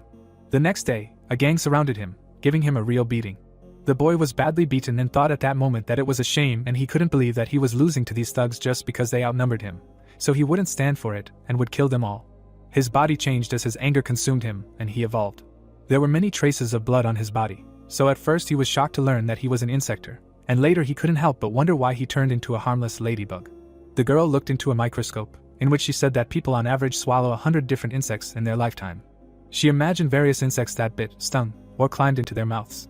The girl pointed to herself, saying that traces of the special insect's genes remain in the body and become part of it. She imagined a crowd of people, saying that an infected person is like a sleeping larva. Their appearance and blood remain unchanged, so they continue to live in society, unaware of their condition. Then the man became a monster, and she noted that once their trigger was pulled, the insect gene in their body took over and they turned into an insector. Now Chang closed his eyes, saying that was when he realized he had swallowed a ladybug, and that he wondered where that girl had gone after 6 shot had fallen. Yijin noted that he really talked a lot. The girl lowered her eyebrows when the guy said it was her turn, and she replied that she had swallowed one too. She remembered sticking her head out the window, saying that she was walking home with her father after helping him with the farm. Then she also stuck her hand out. The man asked her to close her window because he didn't want an insect to get in. One of them appeared in front. That's how it got into Yijin's mouth. She tried to cough, saying that she had swallowed an insect, and the father asked where it had gone. Pointing to herself, she said that it had gone into her mouth. A scream was heard throughout the car as she said that she had swallowed it, and he did not understand why. Yijin looked out the window, saying that a few months later, when Kojima killed her parents, she had evolved. The guy driving looked in her direction, hearing that thanks to this, that monster had spared her, and said that he was sorry to hear that. Then he looked in the rearview mirror, calling out to the hero. Yijin looked in his direction without saying a word. Sun looked at his comrade, hearing the question of when this happened to him. The hero looked forward, answering that it was when he was a child, although he did not remember the details. There was a thumping sound inside the car. The girl noted that Chang wouldn't be able to remember if it happened a long time ago, but he offered to try if he could. The hero told him to shut up and drive on. There was a sign hanging on a pole. The driver's face showed a mark from the impact, and he told the others that they were almost there. The girl looked ahead suspiciously. Seeing the cars ahead, she noted that they were turning around. There were several soldiers standing further away. Chang and the soldier greeted each other. The soldier said that they needed them to turn their car around, and the boy asked, "What happened?" He lowered his glasses slightly, saying that his students needed to get on time for a field trip with their classmates. Sun sensed something. Looking at them, the soldier said that they were dealing with a deserter ahead, so it was dangerous, and asked them to turn around again. Everyone heard a loud sound. The soldier demanded that they leave immediately. The boy turned to the hero, clarifying that it was gunfire. Yijin hoped that their classmates were okay. Sun, with his head down, answered the young man's question about whether they should return to the city with a no. His eyes turned red as he told them that there was an insector and demanded that they move forward. Chang put his hand to his head, thanking the soldier for his service and saying that they would turn around. The soldier pointed at something with his hand. The roar of an engine was heard. The soldier noticed it. Chang, his mouth wide open, suggested that they see how it goes. Rushing forward, he knocked down the fence. Machine gun shots were heard. The soldier fired a hand grenade launcher. Several insects rushed towards them. One of them screamed in fear. The insects tore their bodies apart. One of the survivors took the radio, saying that Alpha Company was destroyed. The insect was picking up the bullets. The soldier relayed that the target was currently collecting the soldier's ammunition and grenades. The spent clip flew out of the machine gun, and the man was surprised that he was able to use a firearm. The insect inserted new ammunition. A grenade appeared behind him as he asked for reinforcements. The grenade appeared in front of his face. First, an explosion. Fire was visible everywhere.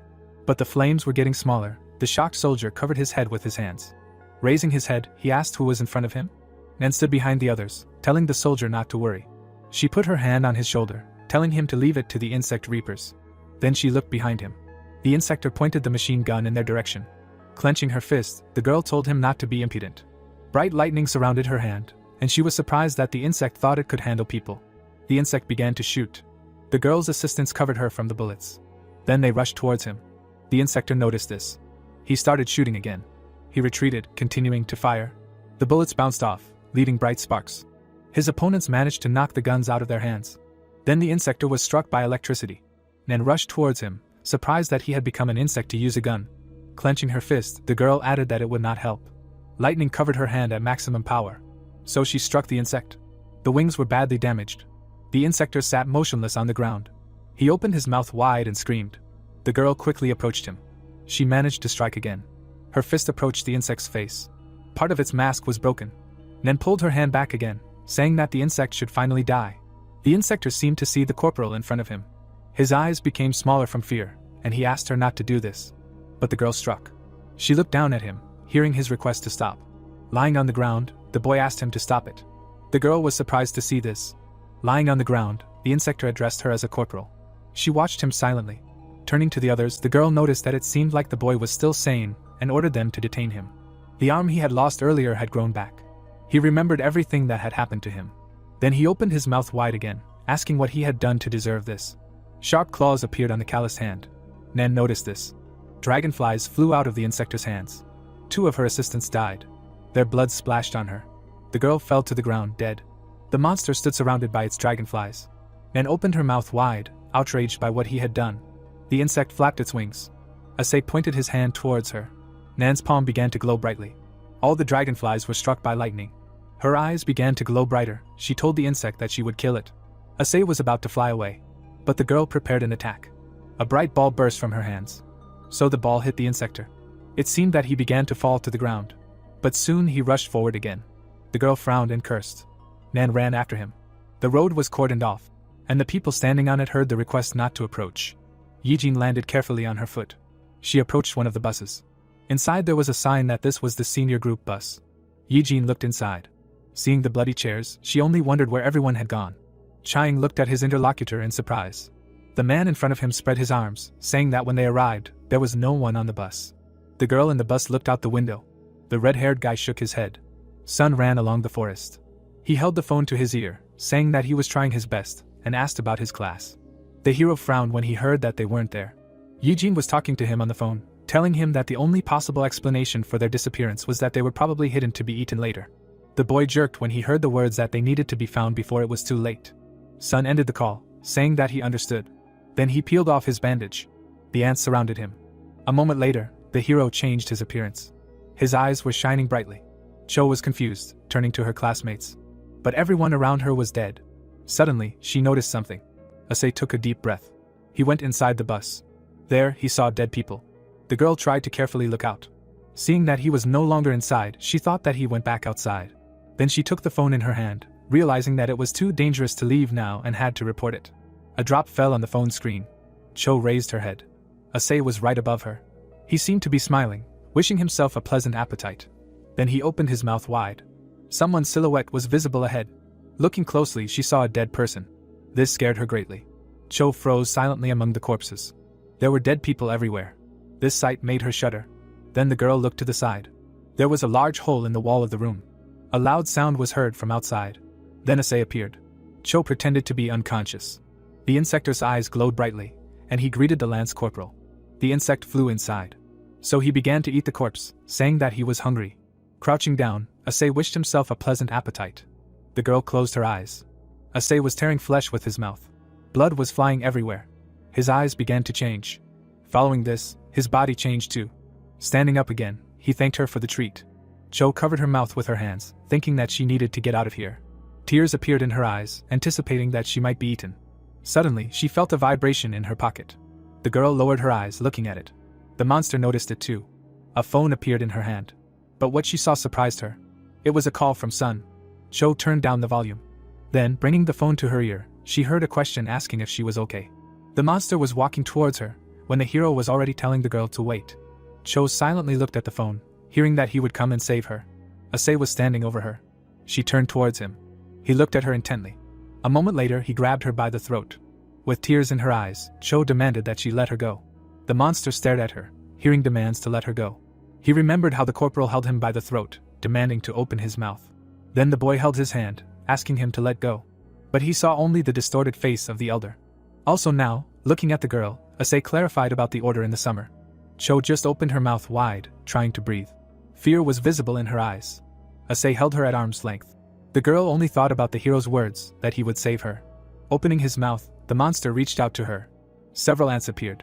Ase received a blow to the face. The hero held the girl with his other hand. The blows sent the monster flying back. Cho looked at her savior.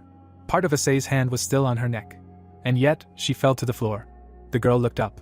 In front of her, she saw her savior, thinking that this was the same man in black. Ase rose to his feet.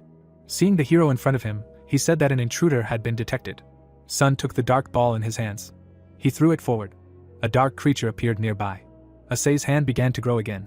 He pointed it towards the hero. The dark creature covered Cho. The monster fired several shots. The creature protected the girl. Being inside, she was very scared. Sun rushed towards the enemy. The red beetles headed towards him. Noticing their approach, the hero began to smash them. In the reflection of Ase's eyes, Sun could be seen pulling his hand back to strike. The monster managed to dodge though. Then he struck the hero. He tried to strike again. Ase attacked him again. The hero looked at him in surprise. The monster pounced on the guy. Turning his head, he hissed. Then he pointed the weapon in his direction. Sun noticed this. Several shots were aimed behind him. Blood spurted from the hero's mouth. The monster flew up to the ceiling. The hero raised his head. He sent several beetles at him, using a concentrated barrage. The beetles surrounded Sun. A moment later, they dug into him at once. They managed to tear him in half. Gather watched what was happening. The one standing inside him wondered what was happening. Part of the guy fell to the ground. Ase held his weapon out in front of him. But someone made a dash. Sun ended up behind him. He pulled back his sharp claws. Ase crashed into the wall from the blow. Then he slid along the ground. Still, he got back on his feet. The hero rushed towards him. The monster tried to shoot back. Sun covered himself with his hands. His eyes glowed brightly as he summoned black ants. The ants gathered around his enemy. He looked behind him. The ants surrounded him like a wall. So they pounced on Ase. The hero walked towards him. He lowered his head. But he was surprised at what he saw. There was only a wing and a leg on the ground. Sun turned around. The monster flew out of the hangar. Cho was in his hands. Then the guy hurried after them. Gather appeared next to him. The hero, rushing forward, told him that he had only one task. Then the creature climbed onto his back. Now Sun had wings. So he managed to fly above the ground. The captured girl noticed him. Her face was confused at the thought of him chasing them and trying to save her. Cho turned around, hearing the question of why the hero wanted to help her. Ase looked at her, wondering why no one wanted to save him. She only opened her mouth in surprise. The monster continued to look at her, saying that he hated everyone. Sun noticed something. His captive looked shocked. She was falling down, hearing that the monster wanted everyone dead. Then she prepared a powerful volley. The hero was able to catch the girl. Now they had to avoid the shot. And rushed towards them, saying that she would cover. The guy looked behind him in surprise. A large lightning struck Ase when using thunderclap. He literally disappeared into it. The girl watched this. Sun held the saved one in his arms, hearing that he had better let her go. And surrounded herself with lightning, saying that she did not want her to stand in her way while she was killing him. Nan approached them just before using thunderclap. Sun held the girl in his arms. She thought that he did the right thing to catch her. Looking at them, Reaper wondered if he was trying to save her. Now she was flying in front of them, deciding that it was impossible for an insect to do such a thing. Ase was badly scorched. He fell to the ground nearby. Nan clenched her fist, assuming that the insect in front of her was using the girl as a hostage. He looked at her silently. Reaper rushed towards him, demanding that he not be impudent. Nan struck him in the face. This threw him back. With her other hand, the girl grabbed Cho. Together with her, they landed on the ground. Reaper unbuttoned the buttons, so it covered the captive with its cloak. Then a bright aura surrounded her. Nan rushed towards Sun again. Cho began to regain consciousness. She managed to open her eyes. The girl saw bright flashes in the sky. Her eyes grew bigger. Reaper continued to strike. Lightning shot out from her hand. Gritting her teeth, Nan did not understand what the caller was planning, because he was only defending himself. She struck again, noticing that he did not resist at all. He fell to the ground with a crash. Clouds of dust rose everywhere. Sun was still surrounded by her lightning. Reaper landed on the ground, asking him what he was planning, and was he really trying to protect that girl? Frowning, the hero answered that he was, and asked if she would believe it. He looked at her intently, hearing about 387 people, and raised her hand, saying that this is how many of her allies were killed by insects just yesterday, and he tells her that he is protecting a person. Reaper pulled her hand back to strike, saying that she would never believe it. But she stopped her, hearing no. Nan looked behind her, also hearing the request to stop. Cho was walking towards them, asking them not to harm this man. The hero looked at her. The Reaper looked at the girl, not understanding why she called him a man. Looking at them, Cho clarified that in front of her was an insect Reaper who defeats insectors and saves people. Standing behind, she explained that this guy was the same and saved her, and also did it not for the first time. Cho again walked towards them. Nan looked behind her, but quickly looked forward, saying that it was dangerous. Cho covered Sun with her body, again asking him not to harm him. The Reaper took her hand and, demanding to listen to her carefully, reminded her that this was an insector. Nan looked into her eyes, explaining that these are insects that harm and kill people. The hero stood behind, hearing that although it may seem like he was saving, he may be planning to do something terrible. Cho looked at her interlocutor, hearing that her entire family, friends, and everyone she knew could be in danger, and asked if she was okay with that. Then the girl remembered everything that had happened earlier. She silently pursed her lips, and loosened her hand, saying that because of people like him, her allies had died. Sun watched them, hearing that it was not an ordinary insector who had done this. The Reaper looked at the hero, saying that it was the one who was created to protect people, who was called Kijima. The boy was visibly surprised to hear that name. He remained standing, wondering why he had attacked the insect Reapers, perhaps because they had gotten in the way of his goal, although he had no reason to go himself, because if there was a reason, it was most likely because he had learned of its existence and had attacked the Reapers afterward. Sun frowned, thinking about what this could mean. Nan moved the girl out of her way, warning her that she would get hurt if she didn't. The hero placed his hand on Cho's shoulder. He then pulled her back, saying that was enough. She turned around, realizing that she recognized that voice. The mask flew off his face, and he reminded her that he had promised to save her. The rest of the armor was also flying off. Nan looked at the scene in surprise. Lowering his head, Sun told her to leave it to him. He then looked at the girls in front of him, asking if he was looking for Kijima. He frowned slightly. The man with white hair was tied up. An ant was crawling along his neck. The eyes of this ant were glowing brightly. The eyes of the man were also glowing brightly. A car was driving along the road. It was marked as Insect Reapers. Cho and Nan were sitting inside. The student silently looked out the window. The Reaper brought the phone to her ear, about to give a report. Sun was tied up. She was talking about how a Marine Corps insector had been captured. 2 agents had been killed in action.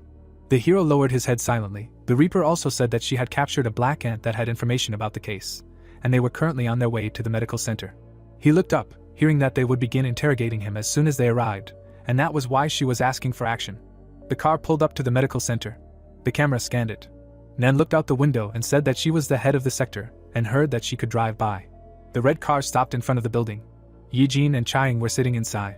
Both looked out the window. The boy said that he never thought he would end up in the Reaper headquarters. The girl wondered what the hero was up to, and also noted that she could never tell what he was thinking. Later, both of them rushed forward.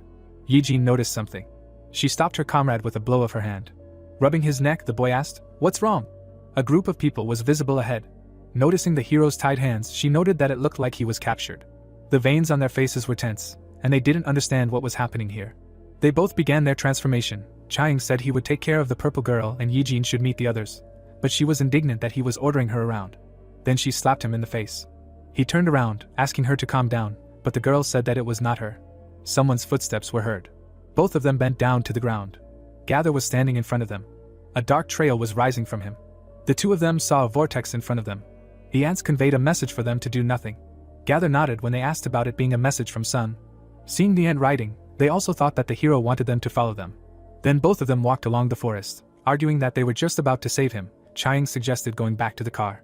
The doors began to open. Then led everyone inside. The doctors bowed to her, noting her good work, and asked if she was injured.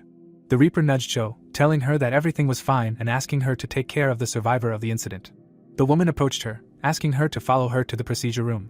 The girl looked behind her. The hero looked at her. Nan looked at him with distrust, saying that he was going with her to the interrogation room. Cho walked next to a doctor. She turned around when she heard the question of who you were kidding. A man stood with his back to her in one of the rooms, and someone was surprised that something was going to be installed in his body.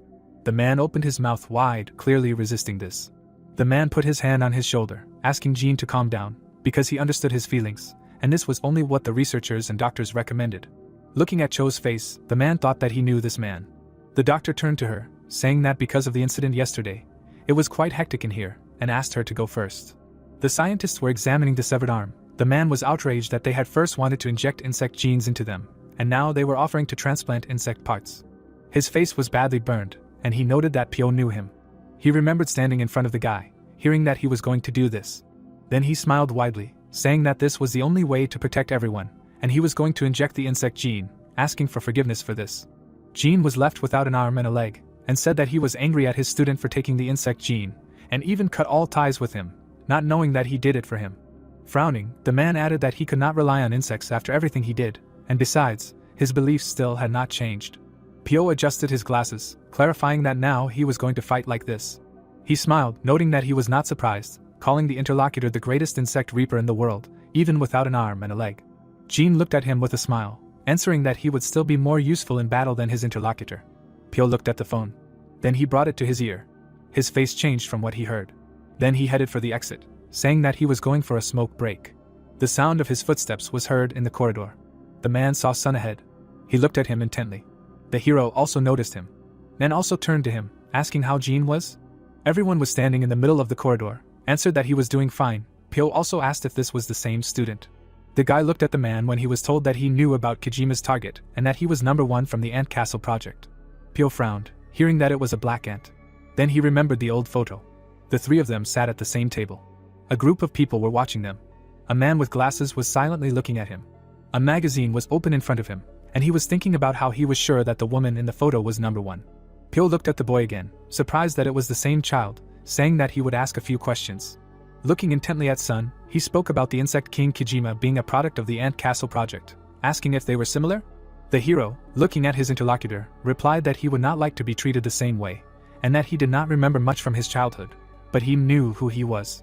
Sitting tied up, he spoke about the number 2 project, as the result of the unification of the strongest insect and the ant castle project, and that this is the current head of the top insects.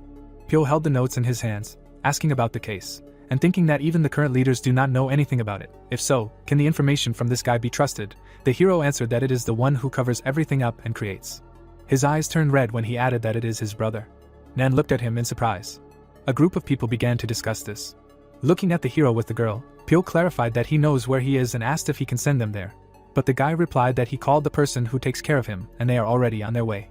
The man opened his mouth in surprise, mentally repeating his words. On the man's jacket was an insect reaper badge. The man at the door turned his attention to him. He was visibly confused, asking what brought him here. The man only slightly opened his mouth, asking where is Sun. One of the staff members told the leader. Everyone looked at the window, hearing that they need to stop the interrogation. Pyo was angry and wanted to know what was going on. Sun stared ahead in silence. A group of people in the dining room heard a command. A man entered the room and it was announced that the director had arrived. He adjusted his jacket. Then, closing his eyes, he invited someone else to enter. A short woman was visible in the doorway. One of the people present looked at her as she expressed surprise at the number of people and also noted that there was something to see here. Then she walked forward. Everyone present bowed to her. The woman had many ornaments on her hand. The director waved to everyone in a friendly manner. Then, looking away, she hoped that the guy had already been treated to dinner. The old lady smiled slightly. The men looked at each other, surprised, saying that this was the director. They had never seen her in person. Khan bowed, saying that it had been a long time since they last spoke. OKGM replied that it was because she was leaving all the work to Mr. Kim. She hoped that he was doing well too. The man pointed with his palm and said that he heard that she was here to see that boy. Son, the director confirmed. With a smile, she said to see her grandson? Khan asked again, shocked. The heroes looked in that direction. Questions were heard. Is this true? Let him wait. Pyo glanced at Nan, who asked what was going on there. He turned to the guy at the table and asked, who did he call? Black dots appeared on the elements restraining him. The shackles opened. The eyes behind the round glasses widened. Sun stood up and politely asked to let him take them off, while the girl exclaimed, "Why are they being removed?" Green lightning surrounded her fingers. She warned him not to try anything, but the hero assured him that he would not. Looking forward, Sun said that he was afraid that his grandmother would be upset when she saw him like this. A woman appeared in the room. She called out to her grandson with a wide smile. The boy looked at her. The grandmother reached out to hug him, asking if he had eaten yet. She brought him some beef stew. Pyo thought in shock that he was really the director's grandson, so she knew about the Ant Castle project. How much did she know? Standing behind him, he said that he was glad to see her again, and the old lady replied that they had not seen each other for a long time. OKGM smiled widely, saying that she was sure they had many questions. She would explain everything, but first they would eat. The heroes sat at the table. She said that she had prepared everything herself. Reaching for Kim, the director offered him some too, and Pyo invited him to sit down. Sun held the food with his utensils. Nan sat with her cheek stuffed. The old lady handed the assistant some broccoli, asking him to open his mouth wide. The plates were empty when she began her speech. The man with glasses turned to her. Interlacing her fingers, OKGM said that this was a story that happened before the insect harvesting team was founded, 18 years ago. Under a clear sky, a multi-storied building. Insects were climbing up the tree trunk.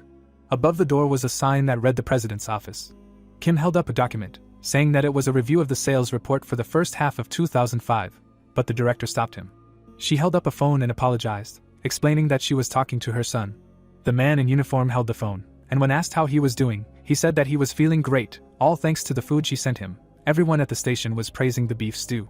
OKGM smiled widely when they said it was even better than the spare ribs they had at the place, and said she could still make the beef stew and send them more. The son smiled and said he thought he was going to get a promotion. OKGM happily turned to her assistant and told him the news, saying it seemed like her prayers had been answered. The man smiled widely when he heard that it was good but to remember to always be careful, to which he replied that his mother shouldn't worry, she knew how cool he was. A man looked out the window and called out to Seongti. He looked out the window and yelled that they had a murder case and to start the engines. As he ran, the hero said goodbye to his mother, saying that he had to go. He would call her later and heard her ask him to be careful. Putting the phone away, OKGM said that he was leaving too. Kim walked up to the table saying she must be proud of her son and heard he didn't care, she was just terribly worried something would happen to him. There was a picture on the table. She continued telling him to just take over the company, but he wanted to be a police officer like his father, and she couldn't stop him. Kim looked down saying he must really respect his father. Her success in the company was great, but he thought she had done an even better job raising her son. OKGM wiped her eyes telling him to stop or he would make her cry. Let him continue the briefing. The assistant told him that sales in the second quarter of this year were 23% higher than last year. Standing in front of the CEO, Kim talked about increasing employee benefits to improve executive performance. The company was especially well received in China. They were planning to release more products. A bug crawled up a tree trunk. Its eye moved. There was a bloody body on the ground. A question was heard, what the hell? Seongti fired his gun, asking what he was. The bullet bounced off the red-eyed creature. The man looked ahead in shock. The monster with red Seongti eyes said that it wanted to kill him. The bug shed its skin. The insect-like monster rushed forward, screaming for murder. Opening its mouth in a scream, the policeman fired. A quick movement and blood. Blood spurted out of the man's mouth. He said that he was a monster. The bug flew away. OKGM cried and repeated the word no. She trembled in front of her son's posthumous photo, asking what she would do without him. Seongti was smiling in the photo. She screamed her son's name. The masked man said that the autopsy results showed that a human could not have caused these wounds. She asked what he meant. OKGM, with tears in her eyes, heard that it looked like a wild animal attacked him. This was the only possible explanation. Kim, who was standing next to her, was also crying. The chair was turned away from the table. The woman called the assistant. Looking at her, Kim answered. Without turning around, OKGM said that they were going to find the one who killed her son at any cost. The man in white was walking down the street. He was standing in front of the company building. Kim looked into the director's office, saying that they had guests. OKGM closed her eyes and said that she asked not to let anyone in. The man with a mustache looked tense. The woman turned around, hearing what they were saying. They have information about her son's death. The man in white was sitting opposite. There was a cup of tea on the table. Opening her mouth, the director asked what he was saying. Her son was killed by an insect? The white-haired man said that it was true. He held out photographs and said that they called them insects. OKGM opened one eye, saying that at first the medical examiner told her it was an animal, and now he says it was an insect. Who is he? The gloomy man apologized, saying that he should have started with an introduction first. He was Dr. Jie Sichiol. He was in charge of the project to create countermeasures for insects. The woman looked at him in confusion, hearing that he had come today to enlist her support for their project. With a determined look, Jie Sichiol stated that they would find the insector responsible for her son's death and kill him. Sitting at the table, he continued that in exchange, they would like her to fund the Ant Castle project. The woman agreed, saying that she would do anything to kill the one who took her son's life. Taking a sip of tea, she asked if he really thought she would believe all this. She never invested money unless she was sure of it, to which she heard that he could provide her with proof. With his mouth slightly open, the man motioned for them to come in. The door handle went down. Kim and the director were surprised. Red dots appeared from the slightly open door. The eye widened in shock. A monster's head appeared in the passage. The red insector stood in front of the heroes. The frightened old lady grabbed the assistant's sleeve and ordered the monster to stop. She pointed her finger, ordering Kim to quickly call the police. Jie asked them to calm down. The red armor parts began to fall off. The man explained that what they saw in front of them was a ray of hope for humanity, his daughter. A figure of a dark-haired girl appeared. She was the prototype of the Ant Castle project. The brunette looked forward. The man called her number 0, Gammy Jean. The girl stood with her legs wide apart. Okjium looked at her in shock, asking what kind of magic, how did she do it? She turned to the man, who asked, is he interested in her? The girl took a step. He asked to visit them in the lab for more information. Jie sat on the sofa, saying that they would be waiting for them. A black car drove down the road. The wheel stopped. Kim opened the door. The director crossed her arms. Looking ahead, she asked the assistant if he was sure this was the right place. He confirmed. They stood next to him in a gloomy building, and the man said that this was the place that Dr. Jie had provided. The man in white came out, saying that they were here. They had been waiting for a long time. Jie pointed with his hand and invited them to come with him. Looking at him, the woman called the assistant. Together, they walked down the corridor. Okjium noticed a stand with insects on the wall and asked what all this meant. There were many different insects. Words were heard that according to research, it seemed that Dr. Jie was famous throughout the world in the field of entomology. He introduced many ants and said that his specialty was studying them. He was credited with discovering dozens of their species. Approaching the scientist, Okjium asked why he was alone today. Where his daughter was, he answered that Mijin was ready for a combat demonstration. The old woman asked again in surprise. Standing in front of the black glass, the man explained that she would fight the insector and called her to come closer. The woman approached the glass. She looked at the red dots. The brunette stood in a room with bars. A question was heard, is she ready? Mijin looked back. The father pressed the button. The door opened. The barefoot man said that it hurt. The woman's eyes widened in surprise. The man held the severed limb, saying that it hurt. Okjium asked, didn't he say that insectors are insects? Looking forward, Jie answered that he would see now, they were ants. Red ants were crawling on his leg. There were more and more of them around the girl. A transformation mask appeared on her face. The red-haired man shouted madly for them to stop making fun of him. Mijin was wearing the red armor of the Ant Castle project, because she was Sample 0, a red ant. The man transformed into the Insector Apio and screamed loudly. Okjium looked ahead in shock, hearing that this was the true form of the Insector. Looking with her eye wide open, she asked if these were the monsters that killed her boy. The quick movement left a mark. Apio attacked with its remaining claw. The director watched in shock. The red ant jumped back, saving herself from the blow. The enemy looked at her in shock. A powerful kick knocked him back. Mijin landed on one knee. Resolutely looking at him, she hurried him. The monster swung its claw again. The yellow beam was getting closer, she said, just a little bit more. Her swift attacks left bright marks. The monster's eyes widened. The fist slammed into its head. Mijin slammed the enemy into the floor. She swung her fist. The woman looked forward in shock, saying that when he said counterpiece. She looked shocked, continuing, did he mean creating the same monster? Jie turned to her and said that Mijin is not like them. The girl held the severed claw in her hands. Words were heard that their goal was to create a specimen that would never harm humans. She threw the severed limb away, and the man continued that she defined insectors as her only enemies, hunting and eating them. Okjium looked at the man, asking again, and he explained that to be precise, the millions of ants living in Mijin's body eat insectors. He introduced the red ant, saying that this was possible thanks to the Insector anti-ant model red that he had created himself. The woman frowned and said that she couldn't believe it. The red ant stood over the fallen enemy. And then in her normal form, she walked away while the ants dealt with the body. Words were heard that it was a good job. The girl took a step. Then her face wrinkled. She fell to her knees, clutching her stomach. Okjium opened her mouth in surprise, asking what was wrong with her. Was she injured? Her father opened his mouth, calling her name. The brunette was trembling. He replied that she was carrying a child. Okjium turned to him, shocked. She grabbed his clothes and screamed angrily, asking what he just said. What did he do? The woman screamed with a furious expression, asking how he could experiment on his own pregnant daughter. She waved her hand and said that she would not stoop to using a pregnant woman no matter the reason, even if it was to catch the one who took her son's life. Jie listened to her indignation with indifference. How could he do this to her? He was her father.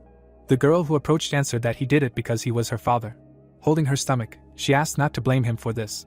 She looked down, telling him that her husband also died because of the insector. When they started the experiment, They did not know about her pregnancy. She was blinded by revenge, so she hastily agreed to participate, but she does not regret it.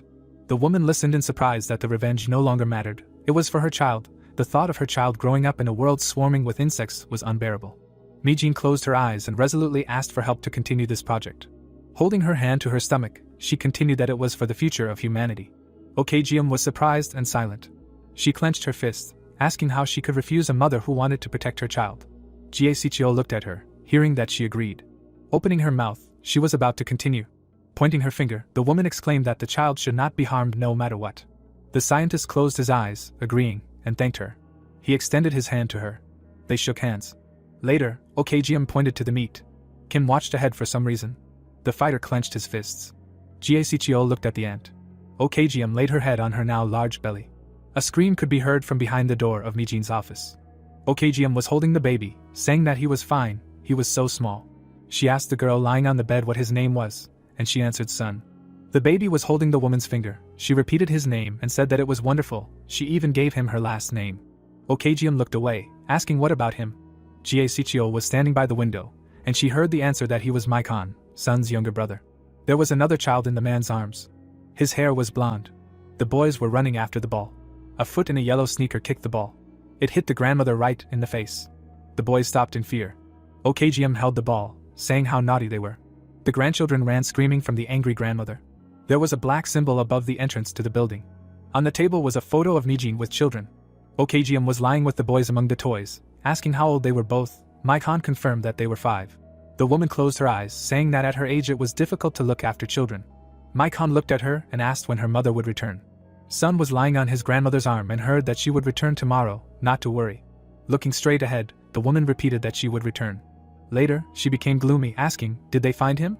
The man in glasses handed over the photos, saying that yes, they were pursuing him right now. Their agent took these photos during surveillance. The director said that she would not have recognized him anyway. There was a monster in the photo. Words were heard that 64 people were confirmed dead on the island of Name. The wounds matched those of her son. Moreover, all traces of DNA matched. Okjium looked ahead, heard that it was definitely him, the insector responsible for her son's death. They looked at the girl who entered, who asked where they were now. Mijin entered the room, the words that he was still on the island, the name, their agent was watching him. Frowning, the brunette asked to immediately arrange her trip there. Okjium grabbed her hands, saying that this was no ordinary insector. And what about her children? She replied that the time had come. Leaning towards her, she continued that it was time for her to finally fulfill her promise. Employees in protective suits scanned her body. Mijin said that her support played a major role in the development of this technology. Now it was ready. Okjium held the girl's hand, hearing that she would catch him and return safe and sound, not to worry about her. Moving closer, the girl said that she had something to tell her. The stairs led down. The woman standing on the stairs asked if it was true, was he okay? When it started, Mijin replied that she was watching TV with her children. The boys were sitting in front of the screen. They opened their mouths in fascination when they heard the hero telling the tiger man to die. The superhero in the tiger costume was holding a sword. He swung it, defeating the enemy. Maikon raised his hands, holding the figurine, and exclaimed that the tiger man was the best. He turned around and shouted to his mother that he wanted to become a tiger man. Then she sat at the table and asked if this was his dream now. He replied that of course he wanted a tiger blade, let her buy it for him. The boy tugged at the chair handle, heard that they were going to buy it on the weekend and said he wanted it now. The mother stroked her son's head when she heard him hate her and replied that it hurt her feelings. They would go tomorrow. The younger one turned around when he heard his brother call him. The girl's eyes widened in surprise. Sun was holding a black sword surrounded by ants. The brother happily picked up the sword, saying that it was a tiger blade, as he did, and the hero asked him not to upset his mother anymore. The boy jumped and stood in a fighting pose, repeating after the character. Then he turned around in surprise. Mijin hugged Sun, saying that she was very sorry. The boy was surprised by his mother's tears, who repeated that she was very sorry. Putting her hand to her chest, Mijin told the woman that this was the first time she learned about it. She had known for 6 months that ants were inside his body. Opening her mouth, Okjium asked what was wrong with the seagull, was he okay, and heard that he was. The boy stood by the medical equipment, arms outstretched. The mother explained that fortunately, after examining him, they found nothing. On the contrary, the woman heard that she had told only her father and her about it, and asked what Jie Sichio said. The heroine remembered how the man hugged his grandson and said that she knew what he was like. He just hugged Sun, didn't say anything. Lowering her head, Mijin said that she just didn't want her to be scared in case something happened while she was gone. With a wide smile, Okjium assured that what grandmother would be afraid of her grandson, she loved him no matter what. Turning away, she told her not to worry about the children and just focus on returning safely. She was terribly worried about her. She was like a daughter to her. Mijin was surprised to hear her sobs and thanked the woman. Okjium was sleeping lying on the floor. The boys were looking at her. Maikon looked at his brother and offered to make fun of Mr. Loser, he agreed. The door in the gray hallway. The boys watched the man scream. Jiesichio stood behind the glass. Words were heard, standing there project ant castle in blue ant. He looked ahead intently, hearing that they were starting the transformation. Blue armor appeared on the man's body. Looking ahead, the scientist asked what the percentage of ant accumulation was, and heard that it was 73%. Looking ahead in surprise, Sun asked if it would happen to him too. The brother hesitantly answered that he probably also wanted to be like Mom. They looked ahead in surprise. The brunette looked at his brother and asked if he was sure. He hesitantly answered that it was possible and not. The man screamed. The value dropped to 45%. The accumulation rate was sharply decreasing. The employee with wide eyes shouted to Mr. Songwon that the most important thing was visualization. Let him try to imagine himself transformed. He grabbed his head when the man said that it was a failure. 30%, the transformation stops. The man was surrounded by black smoke of ants. He fell to his knees. He slammed his fist on the floor and cursed. Dr. Udwan held up a tablet, saying that he couldn't visualize and had poor control over the ants. If he couldn't overcome these obstacles, he would never become the number one specimen. They would work on it for a while and try again. The man opened his mouth and cursed. Former UFT champion Songwon waved his hand, asking how much longer he would have to do this. And don't blame him for that. He had a fantastic career, but he gave it up because he said he could be a hero. And now he was pointing a finger at him. It had already been a year. Holding up his sweatshirt, he heard that there was no need to rush. It was great that he had sheltered the ants inside him. They just needed to go through the last step, the transformation. The test subject was putting on his sweater. Hearing that he was on his own in this part, they couldn't help him in any way. While zipping up the zipper, the guy said discontentedly about how many attempts there had been. How did he manage to do it? The guy looked away, hearing that he failed to become a hero again. He saw the boys, calling them chess twins. They offered him to play with them, but he refused. Putting his hands behind his head, Songwon replied that he was not in the mood to play with them now. Maikon asked why he failed again. Sun called him Mr. Loser, and the guy angrily told him not to call him that. He turned around in surprise, hearing that Sun knew how to do it. Opening his mouth, Maihan said that Sun can control ants. He even knows how to make a tiger blade. And the brother reminded that Mom said that they should not tell anyone. The white-haired man with an admiring look asked if he wanted to see a building with high windows. Songwon's eyes widened. He was sitting surrounded by ants and asked Sun how he did it. A blade was floating above the boy's palm. Maikon caught it and exclaimed that it was amazing. He swung the sword, saying that Sun can do such a thing. Isn't he jealous? Songwon looked at the ants in his palm. They were circling around his finger. He clenched his fist, saying that he was. He stood up, confirming that he was jealous. Songwon picked the boy up by the shoulders. With a grim look, he asked how he did it. Sun arched his eyebrows pitifully, hearing the question, is it genetics? Did he inherit it from his mother? The blonde looked furious, demanding to know how he did it. Maikon hit the boy's legs with a toy sword and demanded that he let his brother go. Words were heard that Mijin's Sample Zero had returned. The suited staff ran down the hallway, saying that Sample Zero had returned. Hurry up. Everyone looked in that direction, hearing that she was seriously injured. The boys ran quickly. They looked shocked. An exclamation was heard. Okjium was crying, saying that it was all her fault. The staff led the bloody Mijin. Words were heard that she was losing a lot of blood. They needed to check where the wound was.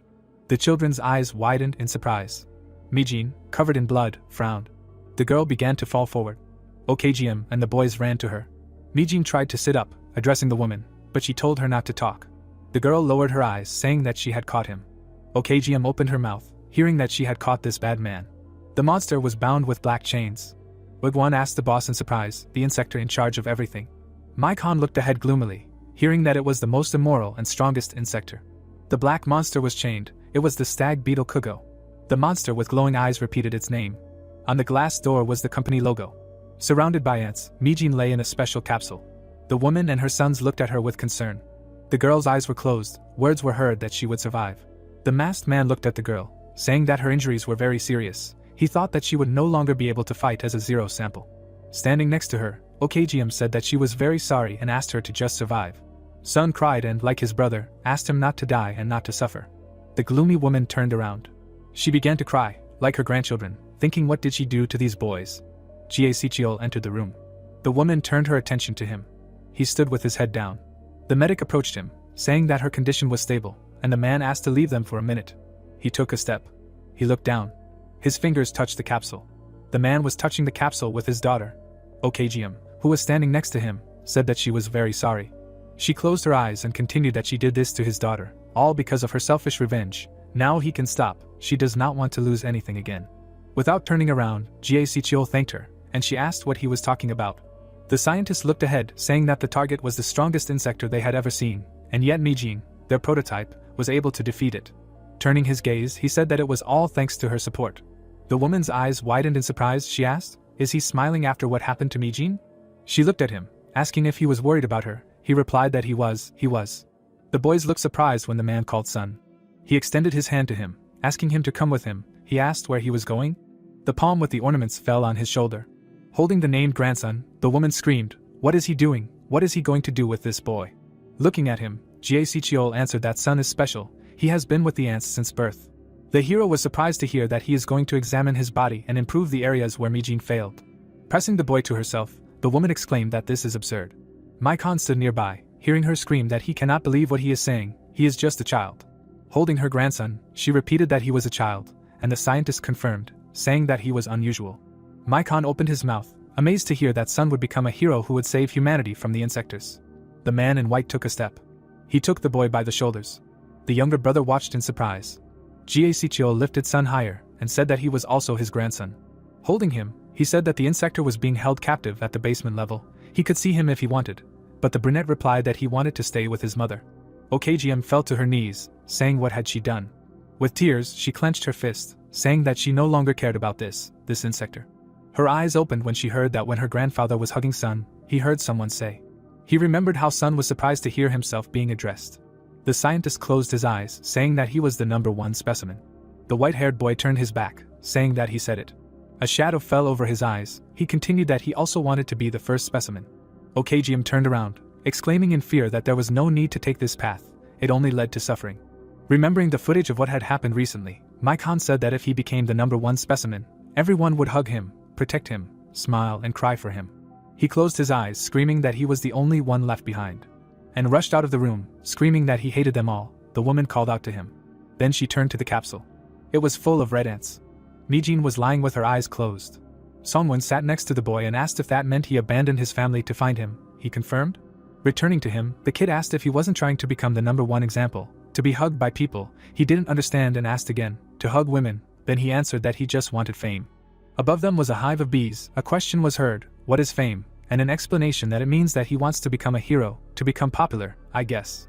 Ants were running across the guy's face. He asked what visualization is anyway. He looked at the ants appearing from his finger, saying that he needs to figure this out. Nearby, the ants scattered. Maikon watched this, saying that Mr. Loser failed again. Opening his mouth wide, someone screamed that he was fed up with all this, and punched a tree nearby. Holding his fist to the trunk, he said that even a small child can do this, so why can't he? The boy looked at him in shock and called out. The boy turned around and asked what he wanted, to which he heard about a bee. Someone froze, looking at the insects, and then pushed the boy away, shouting at him to move away. Spreading his arms wide, he shouted that he might not be able to transform, but he could take care of the bosses. The ants began to eat the bees. The boy turned around, cursing in displeasure. The insects were reflected in the boy's eyes. A cry for caution was heard. Covering himself with his hands, Maikon screamed. One of the bees flew towards his palm. It crashed into it. The place was glowing. The light fell on the surprised Songwon's face. On Maikon's body, the places where the bees used to be were glowing. The elder approached him, asking if everything was okay. He opened his mouth in shock, exclaiming, the bees just flew into his body. His eye was wide open. Maikon looked at his hand surrounded by bees in admiration and asked, did they come out again? The boy came closer and called out to Mr. Loser. Touching the glowing chest, he said that he felt strange. The veins on Maikon's cheek bulged. Songwon sat down slightly and asked if he wanted to go to the doctor, and the boy said no. With a big smile, he exclaimed that he wanted to show it to his grandfather. Sun stood in the room surrounded by ants. He looked at the swarm on his palm. Wigwan stood behind him and said that the accumulation rate was 90.1%, 93%. More and more ants appeared from the hero's finger, 96%. They turned into a sword, 98.9%. Jie Sichio smiled, having heard that it was perfect. It may not have the form of a suit, but it surpassed the red ant's record of 97.8 accumulation.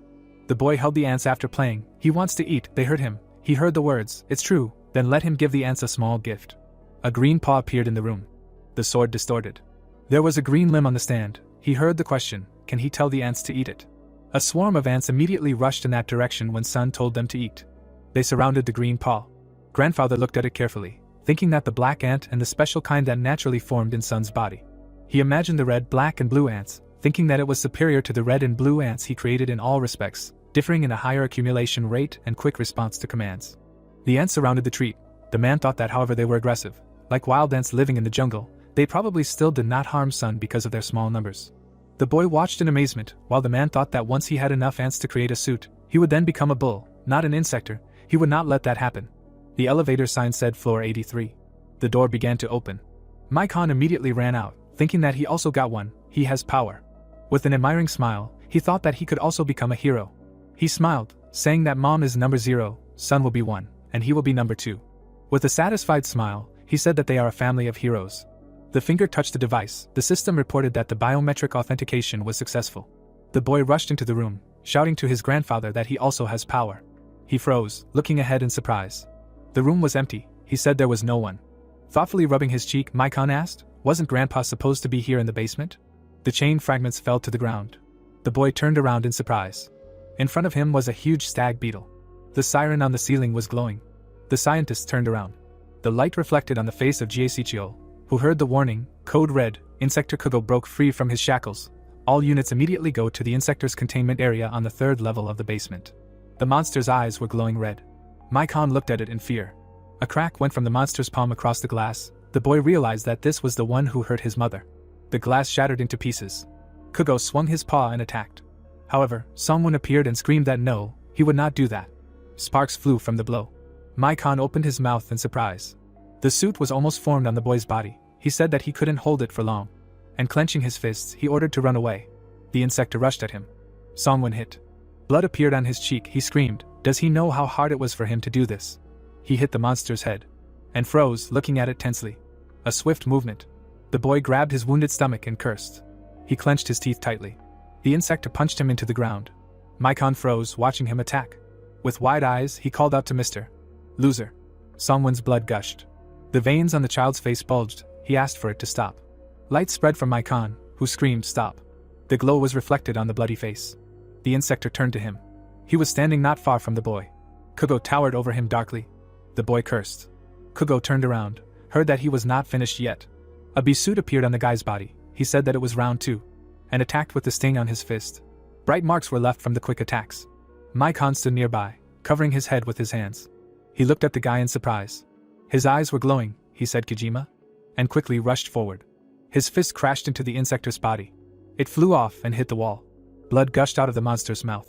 The bee guy crouched. Maikon called out to him in shock. Then he froze, hearing the Insector say his name again. His eyes were glowing red. The boy blocked his path, ordering him to stop. He put his palm forward. A bright glow began to spread from it. Rays rushed towards the Insector. Enraged Maikon opened his mouth wide. A piece of the shackle fell. 83rd floor. The scientists looked forward in shock. Maikon was holding someone's hand. Their hands were shining. The elder's eyes were closed. There was a smile on his lips. In the evening city of New York, people looked away in surprise and shouted, "What is this?" There were 2 monsters insectors in front of them. The car was driving quickly through the city. Udwan turned around and asked if the guy was ready. He answered, "Of course." The monster swung his crossed arms. His eyes were shining brightly. The blue ant tore his head off in one motion. He stood in the city, hearing cries for help. In the sky, the butterfly monster was carrying a man. The blue ant waved his hand, leaving a trace. A bright beam crossed the body of the monster. It split into 2 parts. A powerful explosion was seen. The girl was caught in his arms. There was an explosion in the air and screams were heard. The hero in the suit looked forward. An airplane was flying in the sky above the laboratory.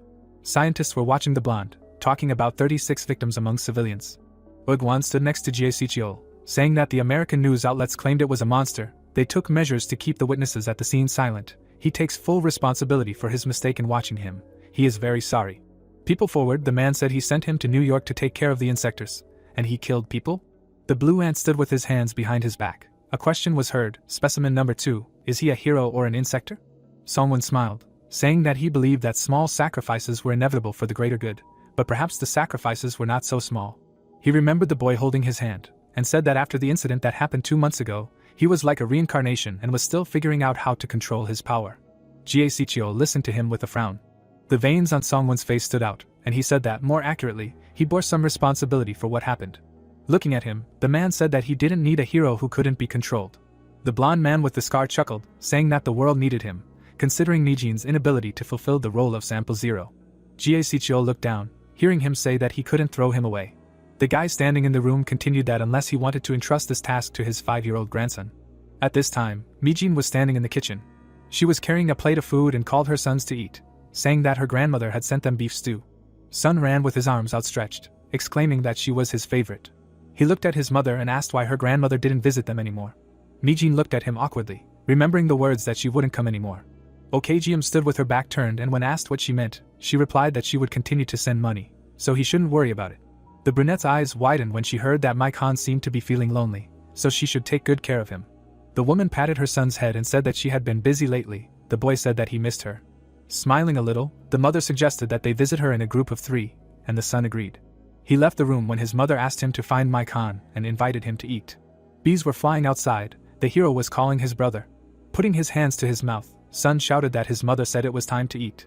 He saw a person standing in front of Jiesichio. He asked his grandfather to look at it. There was a glow around the boy's palms. He said that he can now control insects. He can make everyone strong with his power. Mr. Unsuccessful became Mr. Successful because of him. He asked with a happy smile, he can now become a hero, right? He remembered the boy who surrounded the insect in a glow. His grandson is like an insect net. He has the ability to absorb insects and insectors into his body. Maiken's eyes were glowing. He called the butterfly, and the man continued that he can transfer their abilities to humans. Looking at it carefully, the man said what he wanted to say, and Odwan confirmed that his ability can lead to the mass production of insectors. He is very dangerous. The man crouched down and hugged his grandson. The boy glanced at him sideways, asking what he was doing. He looked at his grandfather, who called him with a smile and asked, "Is he crying?" Jiesichio closed his eyes and cried, unable to say anything. The child was surprised when he heard that he had failed. Sun also looked shocked. Mijin was standing in the kitchen and called her son, asking if he wanted to eat. Sun replied that he had told her he wanted to sleep. The girl looked away silently. The full moon was shining through the window. The boys were lying in their beds. Maikon got up. He walked over to his brother's bed. The sleeping Mijin winced when she heard the cry to stop. Her eyes widened when she heard her name being called. She rushed into the room, asking what was going on. Her eyes widened in shock. Sun was screaming because his brother was using his power on him, saying that if only he had those ants. He was pulling the insects out of his brother's body. Mijin pushed him, throwing him aside. The man was sitting on the floor. Sun closed his eyes and cried loudly. The mother became angry, asking what he was doing. The man held his cheek when he heard that this was not what he wanted. Touching his neck, Mijin said, "Does he know how terrible it is to have these ants living in his body? Why does he need them anyway?" A tear rolled down her cheek. She said that when she found out he didn't have ants, she was very happy and asked him to live an ordinary life. A shadow fell on the child's eyes, who said that he was extraordinary. She knew what his strength was. Everyone knew. He walked away, saying that his strength was of no use to anyone. Mijin's eyes widened when she heard him say that he was a failure. She ran out of the room and called for her son. Her eyes widened. Jiesichio stood in front of the child along with 2 men. Looking sternly ahead, the scholar said that he would take Maikon. There was a camera on the ceiling of the room. The man said that he had put Sun in danger. A scream was heard that it was a small quarrel between children. Looking at his daughter, Jiesichio said that he should have done this from the beginning. The men moved forward as he ordered to collect him. Special gloves were placed on the boy's hands. He turned around and called out to his mother. Shocked, Mijin reached out and called out to him.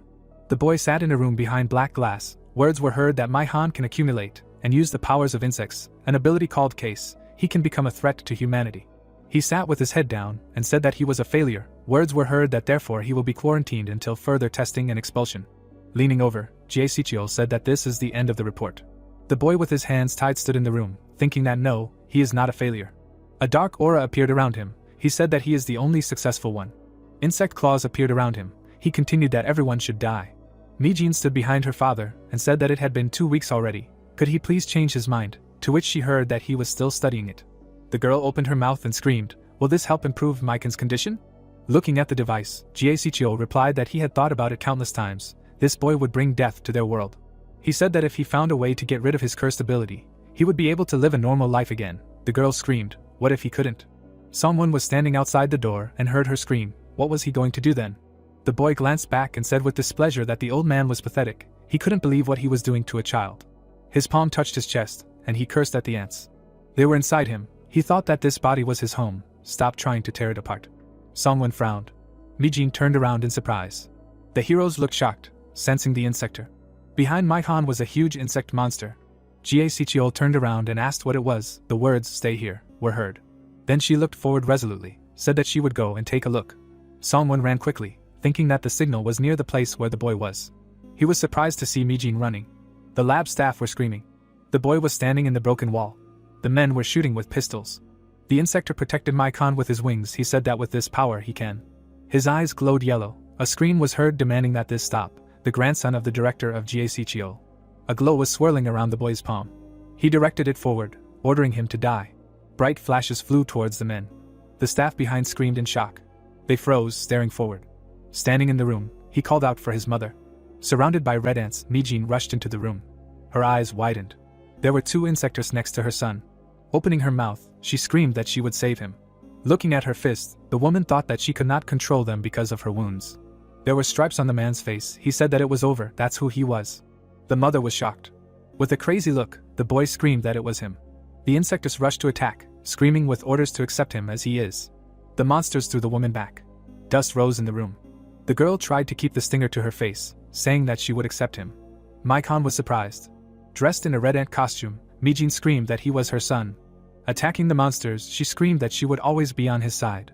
The girl grabbed her son, calling his name. Pressing him to herself, she said that it was all her fault. She was sorry that she hit him. Tears appeared in the boy's eyes. He heard a request to stop. Looking at her son, the girl said that he was a good boy. At this time, the insect pierced her body. He returned to him. Maikon screamed, "What did he do?" The yellow monster repeated his words about death. Maikon swung his fist, driving him away. However, the monster flew away from the blow of the blue ant. His head cracked. Sharp stings flew out of the monster's body. The blue ant crossed his arms. The cross-shaped attack cut the monster into pieces. The boy stood behind. He turned around and called his mother. Sitting next to her, he cried and asked if she was okay. Grandfather appeared in the room. With tears in his eyes, Maikon spoke about his mother. A bright beam crossed his cheek. It was Sicheol who ordered him to get away from his daughter. Blood was pouring from a scratch on his cheek. A grim man held a gun, saying that he was something magic. They were a failure. He was going to erase it. The blue ant saved the boy from the gunshot. Sicheol was surprised to hear himself being addressed. Songwon defended the child, asking what he was doing, and heard the order to get out of the way. The man pointed the gun at them, shouting that he was a threat to humanity. "Let it go, that was an order." The blue ant told him to shut up. He thinks he was going to listen to him. Holding the revolver, Sicheol said that if he didn't fix it, he would get rid of him too. The man in the insect costume asked again. He stood confidently next to the boy and told him to attack if he could. The blue ant's eyes glowed with rage. The scientist with the gun stood in front of him. He extended his hand and asked if he had given up on the idea of becoming a hero. Looking at him, the blue ant said that he had not given up. Maikon looked ahead in shock, hearing that protecting a child was something a hero would do. Sicheol closed his eyes, saying that he understood. He reached into his inside pocket, saying that in that case, he would get rid of it first. The boy was shocked. The man took out a detonator. The boy looked at the place where Songwon had just stood in shock. A blue hand grabbed his wrist. Lifting him into the air, the blue ant asked what he was trying to do. Holding the detonator, Sicheol replied that he had been wary of him since the day he mutated. The furious opponent cursed, asking what he had planted in it, a bomb or something? The man stood there looking shocked, hearing that yes. Sicheol hit the detonator button, shouting that it was much worse than a bomb. Earlier, Maikon stood by the window of Songwon's room, that they said that the insector genes were formed in him because of him. Looking down, the boy apologized and heard that to hell with them. Songwon closed his eyes and said that thanks to him, he overcame his inferiority and evolved into a hero. Maikon looked surprised, asking again. He put his hand on the glass and said that he had nothing to apologize for. He smiled encouragingly, saying that he was his hero. The boy smiled happily back. He put his palm on the glass, agreeing. In the present, the man's eyes widened, distracting the mister. He pushed the man away with force. He fell, crashing into the wall. The blue insector's body was surrounded by ants. He screamed, "What did he do to them?" The scientist answered with a grim look that he implanted a new blue ant queen into his body, and pulled the trigger, giving the order to attack the insectors. Opening his mouth, he continued that there was only one person in this room who fits this criteria, a half-insector. Ants ran across someone's face. He heard that it was him. Screaming furiously, Sicheol ordered to die while he was still human. The boy tore apart the armor on his chest. Maikon ran towards him screaming. He put out his palm, using force. The boy screamed, opening his mouth wide, and remembered the words that he was his hero. The shocked boy said in a trembling voice that he could not die. A blue glow emanated from his hands. Tears flowed down Songwon's face. The blue thing moved quickly. Dust settled in the room. Sicheol closed his eyes with a frown. Then he looked forward. In front of him was a blue monster. Songwon's appearance changed. The scientist looked at him in shock and said that he had become a real monster, but he heard that he was not a monster. Maikon with glowing eyes said that he had evolved. The Insector with glowing eyes roared. He stood tall surrounded by ants. The man looked at him in fear, thinking that he needed to press a button. Songwon clenched his huge fist as Jie Sichio was about to detonate the bomb inside his body. However, the fist crashed into Mijin's body. She held back the attack with the red ant's arms. Her foot was pressed against the floor. Having changed, the autumn ant heard her asking him to come to his senses. Maikon with glowing eyes heard her calling him. Songwon clenched his fist and told her to go away. Sun grabbed his head, asking where his mother was. He walked down the hallway, saying that he was dizzy and unsteady. Mijin's body crashed into the wall. Jie Sichio watched as she fell next to him. A huge blue paw took a step. The changed Insector towered over them. Sitting next to his daughter, the man told her to trust him. He would take care of this. Let him find Sun and get out of here. The daughter objected that she could not leave Maikon, and he asked, did she still not understand? The boy's eyes were shining. He said that it was over for him. She had to protect Sun. The girl's eyes widened. She turned around in shock. A surprised Sun stood in the room, and she shouted at him not to come closer. He stared forward in fear. He looked at his brother and the monster, asking what was this, what was Maikon doing there? Looking at his brother, the younger one said that it was all his fault. The mother opened her mouth wide and screamed for him to run away quickly. She fell on her stomach at her son's feet. The strong man moved forward as the man said for them to disappear from his sight. Sparks from gunshots flew off his body. Jie Sichio held a revolver, saying that he would not let humanity's hope perish. He turned a surprised look upon hearing his grandson's words. The man looked at him with a wild expression, saying that he would then become humanity's despair. The attack tore the scientist's body in half. Mijin screamed in shock. With his last strength, the man asked for protection. He opened his mouth, continuing, Son. A round bomb lay near his body. The girl's eyes were wide open. She reached out her hand to her son. A glow illuminated Maikon's face. The woman grabbed Sun's cheeks. A powerful explosion was heard in the laboratory. Debris fell from the destroyed roof. Mijin held Sun, who was covered in red ant armor. Emergency services arrived at the destroyed laboratory. OKGM and her assistant watched the scene. She looked scared, saying no. Rescuers rushed inside, shouting that they were here. Sun sat by his mother's body, calling her name. He was crying and trying to wake her up. The men looked around. One of them said that there was one woman, most likely the mother, 2 children alive. The second said that there was something there too. An employee shouted to the grandmother that there were survivors. With widened eyes in shock, she heard that there were 2 children. A man was lying on the floor. Words were heard that they had 2 survivors. The rescue team was returning. Ants were swarming among the rubble. A bright hospital building. Sun was lying in bed. Watching him through the window, OKGM asked if he was okay, and heard that he was. The man pasted a piece of paper with Kojima written on it on the page with Songwon and said that he was unharmed. He closed the album with the Ant Castle project and continued that it was thanks to Mijin. One's arm was in a cast. He said that she protected him. The woman covered her face with her hand, crying. Turning away, she promised that she would take care of the funeral arrangements for the 3 people and heard that the doctor would tell her the details once Mijin's autopsy was finished.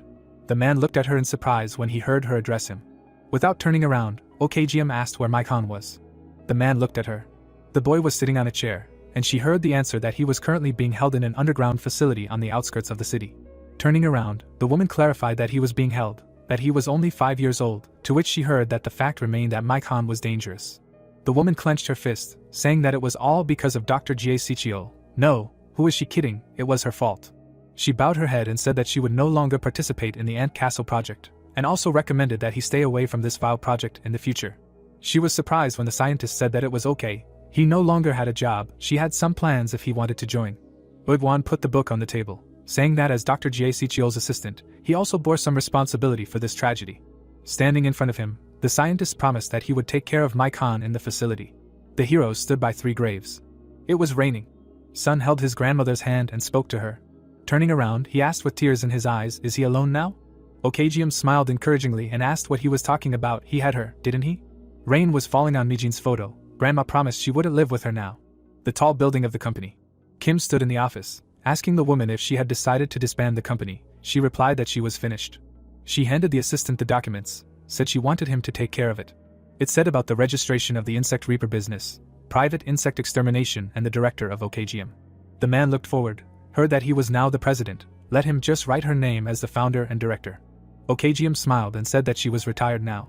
In the present, she closed her eyes, saying that this is how Insect Reaper was founded. The heroes were sitting at the table, she asked. Did she talk too long? Pyo turned to her, saying that it was nothing like that. He had no idea that this organization had such a tragic history. The cloth hid the girl's face, and she hiccuped. She remained silent, looking down. Pyo imagined the monster and thought that he now understood why Kijima had attacked them in search of Case. Looking at the woman, he asked where exactly Case was being held, and she replied that she had come here with the intention of telling them. She looked at him darkly, asking what that would change. The man with glasses heard the question with excitement. Was he going to pursue this boy, was he? And he replied that he was not. Okajian closed her eyes and said that she had seen a lot, been through a lot, and all she could say was that there was no point in trying to do anything unnecessary, and that perhaps it would be better for everyone if his whereabouts remained unknown and he was left alone. Pyo frowned, saying that if they left things as they were, Kijima's continued attacks would inevitably lead to the destruction of the insect reapers. Without opening his eyes, the woman asked what he could do. Sun, who was sitting at the table, said that he would do it. The woman looked at him, calling out her grandson's name. The purple-haired girl asked, was he going to kill his own brother? Looking at her, Sun replied, no, he would take away his ability. He remembered standing surrounded by ants, and said that he had done this before. Of course, they were artificial creatures that were just copies of the insects. The ants crawled on his body. The boy said that if he made them eat the insect genes hidden within him, maybe he could. He imagined his brother and continued, saving the man. The red car drove down the road. Chang yawned, asking how long would they have to wait. Turning to the girl, he asked fearfully, they weren't torturing him. She asked him not to start. Yijin put her fingers to her chin, telling him to have some faith. They were probably just interrogating him. Ahead was a bright organization building. A man's figure suddenly appeared there. The girl was surprised. He put his hands in his pocket and said that there was more overtime. A bubble appeared in front of his fingers. The man said that it was time to do his job. Yijin exclaimed in shock. Look, Chang asked, what's wrong? Turning around to face him in shock, she screamed that it was that same scoundrel. There were many bubbles around the man. The guard saw them in surprise. He looked at the man in the suit and said that you can't play here. He pointed his finger, saying that he was a grown man. What was he doing? The guard froze, reached for the bubble when he heard a beep. They were shining. The red light illuminated the man's face, who asked, is this thing broken? A powerful explosion was heard. The heroes were approaching the man from behind. They looked shocked, realizing that these were executive members. Presenting the symbols, they continued, higher insects. The guy stopped, clenching his fist. The man put his fingers in a circle, creating a bubble, and said that he can't wait to get home. This is one of the 6 pillars. Sun froze, his eyes wide, realizing that there was an insector. Debris flew from the explosion. The siren on the ceiling was flashing. Nen looked over, asking what was going on. They stood up and heard an insector attack warning. The checkpoint and outer walls were destroyed.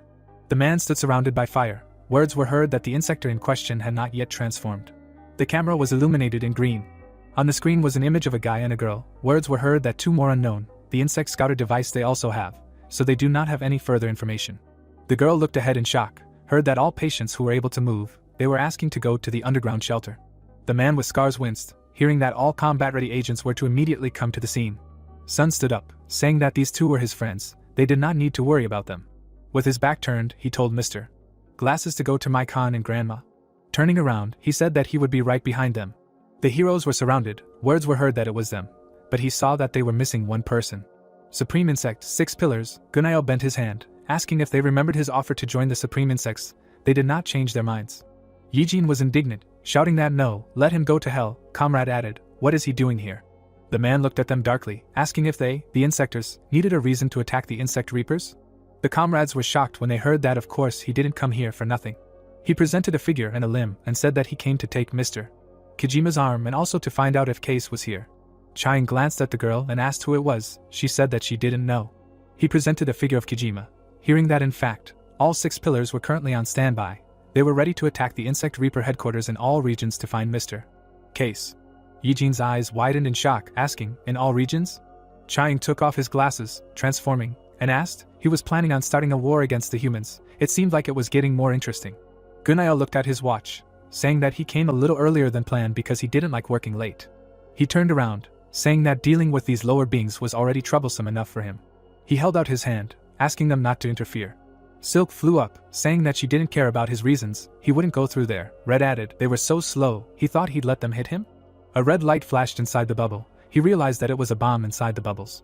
Silk attacked when she heard that there were bombs inside the bubbles, and she screamed that it didn't change the fact that they exploded on impact. She flew forward quickly from the explosions, saying that she had enough. The men were engulfed in flames, screaming. Gunayo was holding one of the employees by the head, asking if they were going to get in his way. The girl jumped up, saying that was for sure. Silk and Red looked at the bubbles. Two fists were flying towards the man surrounded by bubbles, thinking that he was about to explode. However, he transformed instead, saying that they were making a chore of it. Standing surrounded by bubbles, the Insector said that they were protecting him from enemy attacks. There was nothing they could do to break through them. Red waved his hand and told the girl to leave it to him and stay away. A swift jump left a mark. The Insector was next to him, saying no.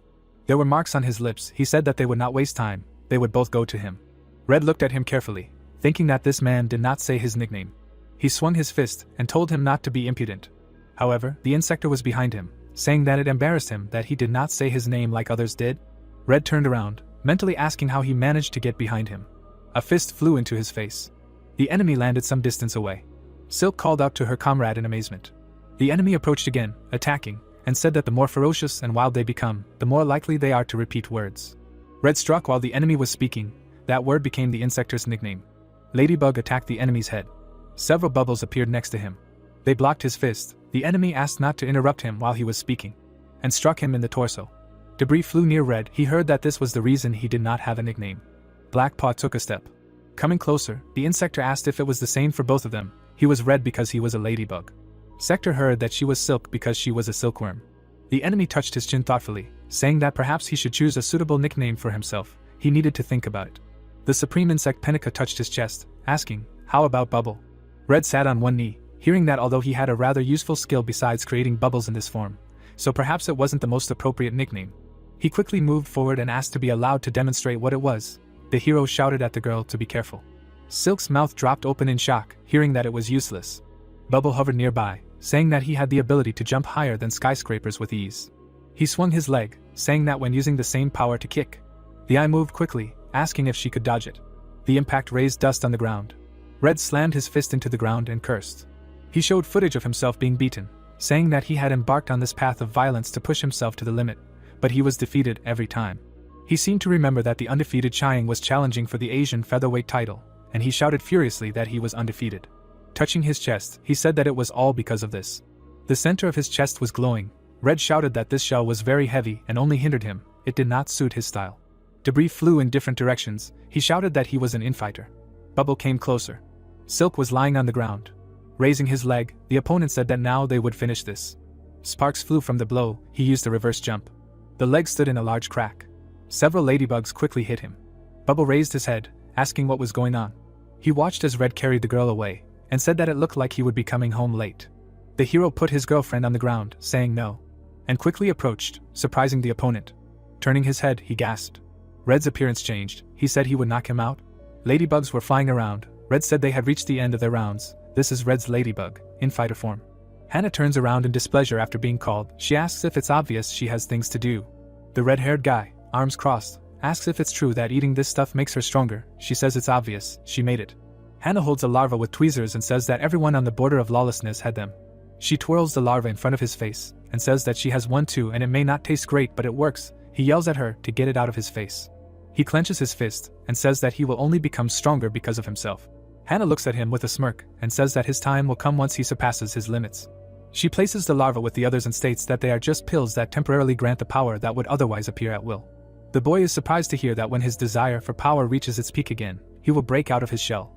Hannah smiles and states that they call this a secondary evolution. The red monster sheds his armor, calling it a molt. The red and black fighter is shown in the frame. He clenches his fist and realizes that it is a molt. The heroine in the blue suit thinks and says something like that. The character runs forward and says that it will be quite a hassle. The red fighter holds a fighting stance and claims that his body has become much lighter and he feels like he can fly. The fighters start a fight. The blonde lies on the ground. Yijin opens her eyes in shock. In front of her, there are bright red and blue lights that occur in the sky. She sees the fighter and realizes that it is red. The insect in the form of a boxer deftly dodges the enemy's blows. The character in the blue suit attacks with his foot. Suddenly, the red block prevents the enemy's blow. The red fighter is shocked to see that they can protect him themselves and it looks like he will not even have to dodge. The red fighter counterattacks with punches. The enemy dodges. He hits the red glove right in the face. The blue character quickly falls down. He flies to the ground. The hero lands and says enough. The blue fighter jumps back and walks away, demanding that they stop wasting his time. A green glow comes out of the red fighter's back. Small insects fly around him as he asks where the enemy is going. He quickly delivers a punch to the opponent's head. Part of the blue fighter's body lies on the ground. Dust flies everywhere. The hero screams in rage. Does he really think that he is so strong just because he molted? The blue fighter gets up and exclaims that he himself has been through this many times. He jumps up and delivers a quick series of punches. He hits the small insects. The red fighter holds his block, his assistants help him cope with the attacks. The enemy's sharp hands hit them. The blue fighter flies back. He screams in rage. He prepares to deliver a quick punch to the face. The red fighter calmly holds his fist and states that he does not need to dodge his attacks at all. The blue fighter is shocked to hear that he seems to have to dodge. The red warrior swings his fist and offers him to dodge this blow if he can. The fighter makes a series of quick blows with his hands. The blue insect starts making sounds in shock. The red one hits the body hard, using the skill of storm blows. Small insects fly in different directions. He pierces the blue one's body. Everything around is hissing. The red fighter holds the blue one above him. Bubbles are flying around. He assumes that they are boiling. Blood flies out of the blue one's mouth. He hears from the enemy in horror. The red fighter holds him above himself and says that his nickname is very boring. Bubbles fly out of the blue insect's mouth. He screams in horror. A strong explosion occurs. The red fighter holds his hand up. Eugene watches in admiration and says that he defeated the pillar of higher insects.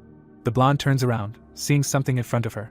The protagonist calmly walks to the battlefield. She asks why it took him so long. She explains with a smile that the fight is already over and the red one has defeated one of the 6 pillars. The shocked girl hears a request to stand up. Sun furiously orders him to stand up right now. Eugene watches his actions in horror. The protagonist stands in front of her. A huge army of black insectors looms over them. The red-haired guy staggers and does not understand what is happening. He sees 2 heroes and asks Sun where he was, because the match is already over. He smirks and declares that he has won. Something unexpectedly flies past. The guy looks ahead in shock. An arrow sticks into his back. He is shocked to hear that it looks like he has undergone secondary evolution, and they congratulate him. He turns around and sees Hannah, who says that they have not seen each other for a long time. She removes the bloody blade, smilingly calling him a champion. The red-haired guy cringes in pain and says you. He falls face down. The girl apologizes and says that it was the only option. An army of insectors towers over her. She speaks of receiving his approval for her research. The protagonist and Eugene look at the thousands of insects in the sky. The blonde, shocked, asks what kind of insectors they are and if they are higher insects. The girl looks warily at the guy, who states that they are not insectors, because he receives the same signal as the larvae in the 6-shot club. The painting depicts various monsters. She clarifies that he means that the larvae have undergone a metamorphosis. A projectile flies through the air. A series of powerful explosions occur in the sky. The heroes turn around in fear. Someone asks how many personnel there are. Fighters in white suits with weapons exchange glances. One tells the other that there are 65 combat-ready agents, and that is all their forces. Tay comes up to them from behind and asks about reinforcements. The picture shows various heroes fighting insects. It is explained that they have requested reinforcements from other regions, but it seems that they are also under attack. Tay holds a stick next to Sam and says that with such numbers they do not stand a chance. He in turn suggests fighting them off for as long as possible until the patients are evacuated. The fighter points the stick and shouts that these 3 are their allies and under no circumstances should they be attacked. The priority is to protect the base. The fighters begin to shoot and shout to attack. The blonde looks at Sun and states that the insect reapers are here and therefore they need to leave. She explains that they have done their part of the job. The blonde is shocked to see the redhead and asks what the hell he is doing. The protagonist with a calm look says no. She states that the reapers are not civilians and they are not obliged to help them. He replies that his grandmother is still there. Pyo goes with the grandmother and another man. The blonde does not understand why she is here. The woman sees Cho on the stairs. Sun explains that she hasn't left yet either. Eugene stands next to her partner and clarifies that they will have to take them on themselves. He replies that he is counting on her. An army of insectors flies into the attack. The partners see them and the blonde exclaims that they are advancing. The girl begins to transform into silk and weaves threads, screaming about 90 diamonds. The threads pierce the bodies of the monsters. The mutants with cut-off wings begin to fall down. The monsters fall to the ground. The insector screams furiously. The blonde tries to hold back their onslaught. Black little creatures run along the ground. Eugene exclaims in shock about the blot. The protagonist raises his hand and says black ants. He raises it even higher and furiously orders them to gather. Black tentacles bite the necks of enemies. A bloody battle with many explosions occurs. The picture shows an empty corridor. The characters are walking along the floor. Cho turns around in surprise when she is called. A guy in a wheelchair with a mask is watching her closely. Cho asks worriedly where they are going. The picture shows a board with the words Lab 3 written on it. She looks up in surprise as the girl opens the door. Cho states that it seemed like the bunker was in the other direction. She is surprised to see the doors open. She looks forward and hears a voice saying that she needs to hurry. Workers in white suits are examining a monster's limb sealed in a huge flask. They turn around in surprise, not understanding what is happening. They begin to fall asleep before they can say that they can't be here. The girl in the white suit has put them to sleep with her powers. Cho covers her mouth in surprise. The girl next to her calmly states that she found it. She begins to transform into a monster and tells Cho that a car will be leaving through the back gate and that they should follow it. The girl is frightened to hear that she will take it with her. A black car drives through a tunnel.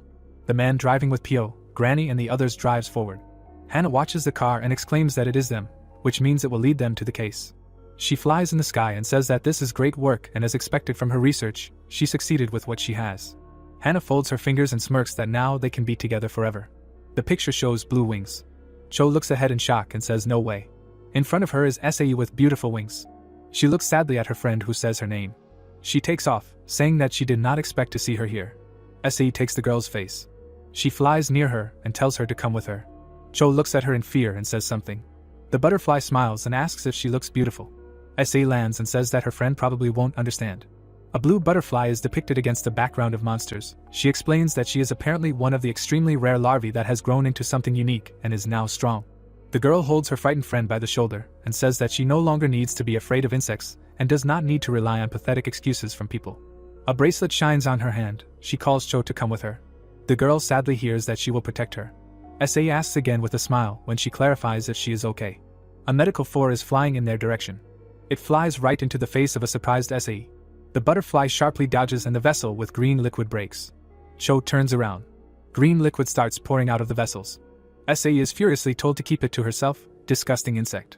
A huge fighter with a sword at the ready and in a mask runs towards her, driving her away. Sae flaps her wings in rage and orders her not to stand in her way. The fighter blocks her blows, swinging his sword and exclaims that he does not think so. Sae skillfully dodges the blade. The man prepares to attack. He pierces the butterfly with his sword. It screams in pain. The frightened butterfly is struck by electricity. It does not understand how he does this without an arm and a leg. Cho stops the fighter when he swings. The guy in the mask furiously asks what she is doing. She apologizes and asks to wait. Surprised, Sae says her friend's name.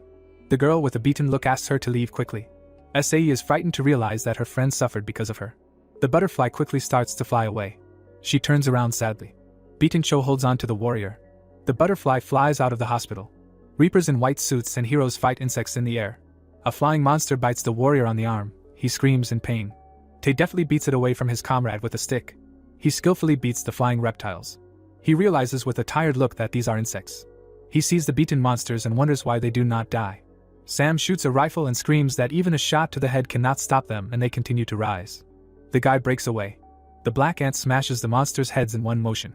He holds a larva in his hands and declares that they need to be removed from their necks. The protagonist begins to eat it and tells them to give them to him. Tae, looking discouraged, says EW. The fighters hear an order that the larvae in the monsters' necks are their weak spot and that they need to pull them out and give them to Sun. The larvae fly out of the monsters' bodies one after another. The blonde, looking tired, declares that even if they found a way to destroy them, how can they win? Silk holds back the onslaught of the monsters and declares that there are still too many of them. She clenches her teeth and exclaims that she can't anymore. The white fighters shoot at the enemies. A black blob protects the body of the lying red-haired guy from the monsters. The protagonist with a larva in his teeth turns around. Eugene clenches his teeth and declares that he can't hold them back anymore. The army of monsters rushes to attack. A swarm of flying insects rushes towards the heroes. They are all pierced by Silk's blue threads. She attacks them, raising her hands up. The picture shows a silkworm of a woven form. A car rushes along the road. It passes by against the background of skyscrapers and private houses. Pyo, sitting inside, notices something. The car parks. They stand on the sidewalk and Pyo checks if they are in the right place. They look at an ordinary apartment complex. The manager says that he lives here. The man says to the grandmother to have a nice day. She greets him. The happy residents greet the woman. All the heroes say hi in return. The grandmother says with a smile that everyone did a good job and can now go home. The citizens nearby look at her intently. They bow to her and say yes, ma'am. The grandmother moves on. Pyo looks at her and says that there is nothing here. She asks to wait a minute. The old woman turns to Kim. They exchange buttons. They stand in the middle of the square. There is absolutely no one around them. A passage downwards opens. Pyo and his partner watch the passage downwards in surprise. The grandmother says with a smirk, let's go inside. The picture shows a sunny sky. A butterfly flies over the mountains. Sae flies into a cave with monsters. She looks ahead, puzzled. Fierce monsters watch her actions. The girl walks on the floor. A fierce monster of black and blue color is shown in the frame. He sits on a throne. Sae carries a severed hand to him. Sae presents it to the Lord and tells Lord Kojima that she found his hand and they also found a case. The Lord holds out his other hand and says not bad for a simple line. He stands in front of his subject and says go back. His hand begins to recover. He takes Sai's head. She is shocked to hear that she can stay alive. Sounds are heard from the cave behind her. The girl sits scared. Fierce flying monsters roar. Other mutants of different types make sounds. She is told to show the way. Sai looks ahead in surprise. Kijima means the way to the case. A huge staircase leads down. Pyo and the team go down. He asks the girl if this is really a hidden area in the middle of an apartment complex. She says that, to be honest, she is not even surprised. The grandmother on her back says that this is also her first time here in person and therefore apologizes. She replies not to worry. The picture shows skyscrapers under construction. It is said that the grandmother built apartments on the very spot where the Ant Castle Project Laboratory used to be. The woman is standing with a boy and states that these apartments are known as Name. She looked at Sun with a smile and explains that she and her grandson live here. The picture shows a little boy with white hair named Maihan. She says that this is the place of his imprisonment. The picture shows an elevator. The character points his finger at the button. The man looks at the three heroes and explains that this elevator will take them to Maihan. He tells the grandmother and the others to join them as soon as the main character arrives. The woman says that she understands and says goodbye to him. A man in a white suit walks down the corridor. The elevator lights up. The doors open and a mysterious character stands in front of them. The woman and the others stand inside. She is told that they have not seen each other for a long time. Dr. Iguan stands opposite and asks how she is doing. The grandmother shakes his hand and says that she does not know if she has the right to ask how he is doing. He replies that he decided to do so himself. The doctor is depicted with a smile against the background of food. He says that besides, he copes well thanks to the products and equipment that she provides. She closes her eyes and says that she will definitely repay the debt someday. He replies that there is no need for this and she should follow him. He points to the white doors and says here. The heroes approach them. The woman doubts whether she can do it. The grandmother looks ahead in surprise. In front of her is a tied-up character sitting on a chair. She sees a chained man with long hair and calls him Maikan. The threads pierce the army of flying monsters. Silk flies forward and screams for them to get out of here. The heroine holds them back with her ability. She fights the enemies and exclaims the name of Sun. Black claws bite the air fiercely. The protagonist with an outstretched hand screams in rage for them to come back. A black whirlwind appears around Sun. He screams in rage. A helmet forms on his head. He turns into a character in armor. The protagonist in a different guise goes forward. Surprised partner Silk asks what happened to him. Unexpectedly Sun thanks Yijin. The partner asks again in shock. He asks to follow him. The protagonist rushes up. Surprised Silk screams at him that she will not be able to keep up with such speed. She jumps up, holding the red-haired guy on a thread. Tae and the fighters look up. He asks what just happened, because they got rid of all the insects and just flew away. The guy in shock realizes that they are transforming again. Frightened Sam looks at the lying bodies of the monsters. They ask him what happened. Tae silently hears the information that they are transforming again. The picture shows a monster with a human face. Sam says this.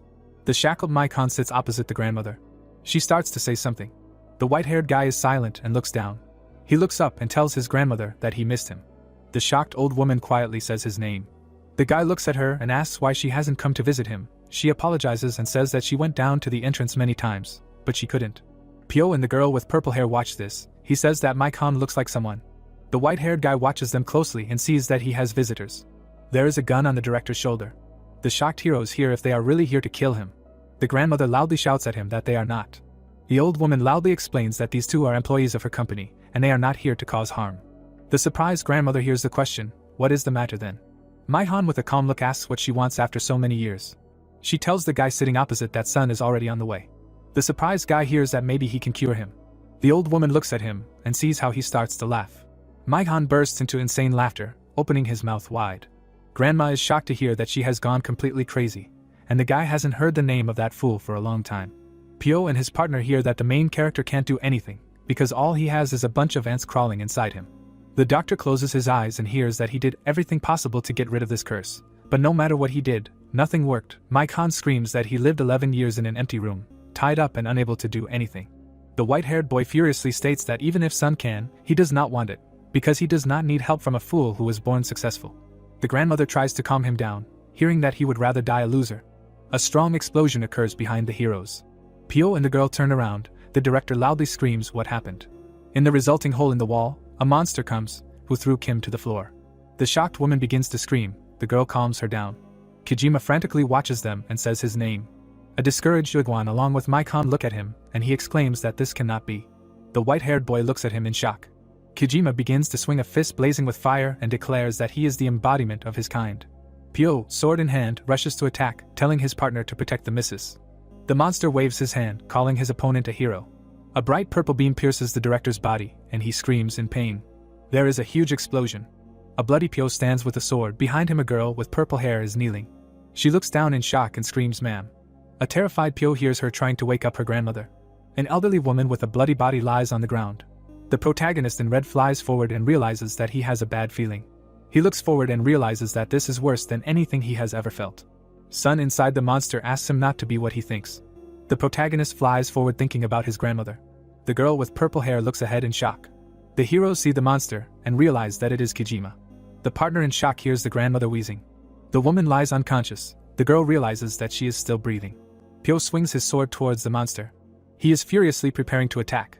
Kojima swings his fist and rushes towards the enemy. The man deftly dodges the powerful blow. Kojima moves his fist towards the chained Maikon. Pyo looks at this and realizes that the monster did not even aim at him. The claws fly forward. The robot grabs Kojima's body. Pyo realizes that he needs to act now. Uegwan controls the huge robot. The character breaks away. The girl calmly prepares a powerful punch. They carry out a combination attack on Kojima, using the skills Spark Strike and Thunder Destroyer. The monster is electrocuted and screams in pain. Pyo and his partner land. The doctor, riding on the robot, tells them to take the grandmother and get out of there. The man asks about the case. Maihan is shocked to hear that he tried to evacuate it through the emergency exit, but something is happening to the system. The doctor loudly shouts for them to leave it to him and quickly go. The girl carries the elderly woman in her arms. They run down the corridor. Kojima turns around and sees them. The doctor squeezes him with mechanical claws and says that he never thought he would use this. The white-haired guy hears a call to himself. The doctor looks at him and states that he should be able to survive in there. Uegwan tells the other doctor on the radio that he will meet him soon. He hits the red button, loudly apologizing for this. His fist almost touches the button. He notices that his hand is shaking and does not obey. Hannah holds his forearm with a smirk and states that she cannot let him do this. Maikon gets up from his chair and states that he cannot let this happen to him again. The doctor in shock asks how this happened. She says that she untied him. The white-haired guy walks forward barefoot. Maikon calmly states that they should not try to stop him anymore. The terrified doctor hears gratitude for everything. Maikon holds out his hand and releases energy. Uegwan screams his name. The doctor begins to scream in pain. Hannah jumps back. Uegwan begins to transform into a monster. The girl realizes that this is the true power that creates insects, and now she understands. The white-haired guy looks at the monster. She realizes that Lord Kojima never acknowledged her work. The picture shows an open secret passage in the middle of the square. Pyo carries the injured Kim, and the girl with purple hair is her grandmother. She looks at Pyo and screams for him to take them to the hospital. He asks again what about her. She states that she can still fight, so she will stay and stop Kojima. The picture shows the tail of an insect. A large monster flies above the heroes. Maikon with a smile states that he cannot remember the last time he saw the sky. Pyo and his partner look at him in shock and hear that he thought he was stuck in that basement forever. Maikon with a smile turns to Kojima, thanking him. He looks at the skyscrapers in shock and exclaims that he cannot believe that he spent 11 years buried under these apartments. The purple-haired girl asks what's wrong with him and why he's so frivolous. Maikon goes to the heroes and asks if the grandmother is in a lot of pain. She replies that she's losing a lot of blood. He in turn wants to help her.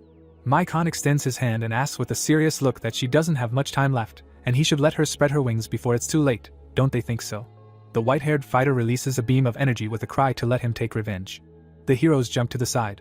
The beam of energy catches up with a flying bird. It instantly turns into an insect monster. The bird in the form of a wasp flies near the heroes. Maikon looks at it in surprise. The heroes don't understand what it's like and wonder how a dove turned into this. The wasp starts attacking the heroes. The girl drops the grandmother to the ground. The flying insect prepares to attack the old woman. Someone kills the wasp right in front of her. The protagonist calmly lands next to them. The insect's head flies down. Kojima and Maikon look forward and he talks about mom's color. The protagonist in red and black guise sits down next to his grandmother and asks if she is okay. The heroine with purple hair explains that she is in bad condition and they must immediately take her to the hospital. Pyo clenches his teeth and says that he is sorry that they could not protect her.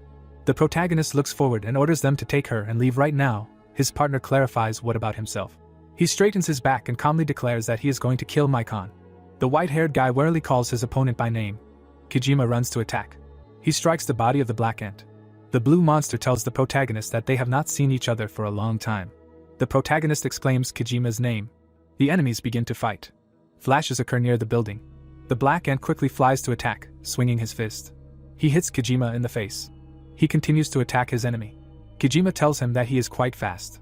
The monster begins to counterattack. He cuts down an entire building nearby with his blade. The blue monster maintains a fighting stance and clarifies if this is really the power of the red ant. The protagonist strikes again. He pierces the villain's head with his knee. Kojima, with a calm expression, says that even with such power, this is all he can show. A scratch remains on the villain's face and he says what a disappointment. He grabs the black ant by the neck and addresses him as a specimen one.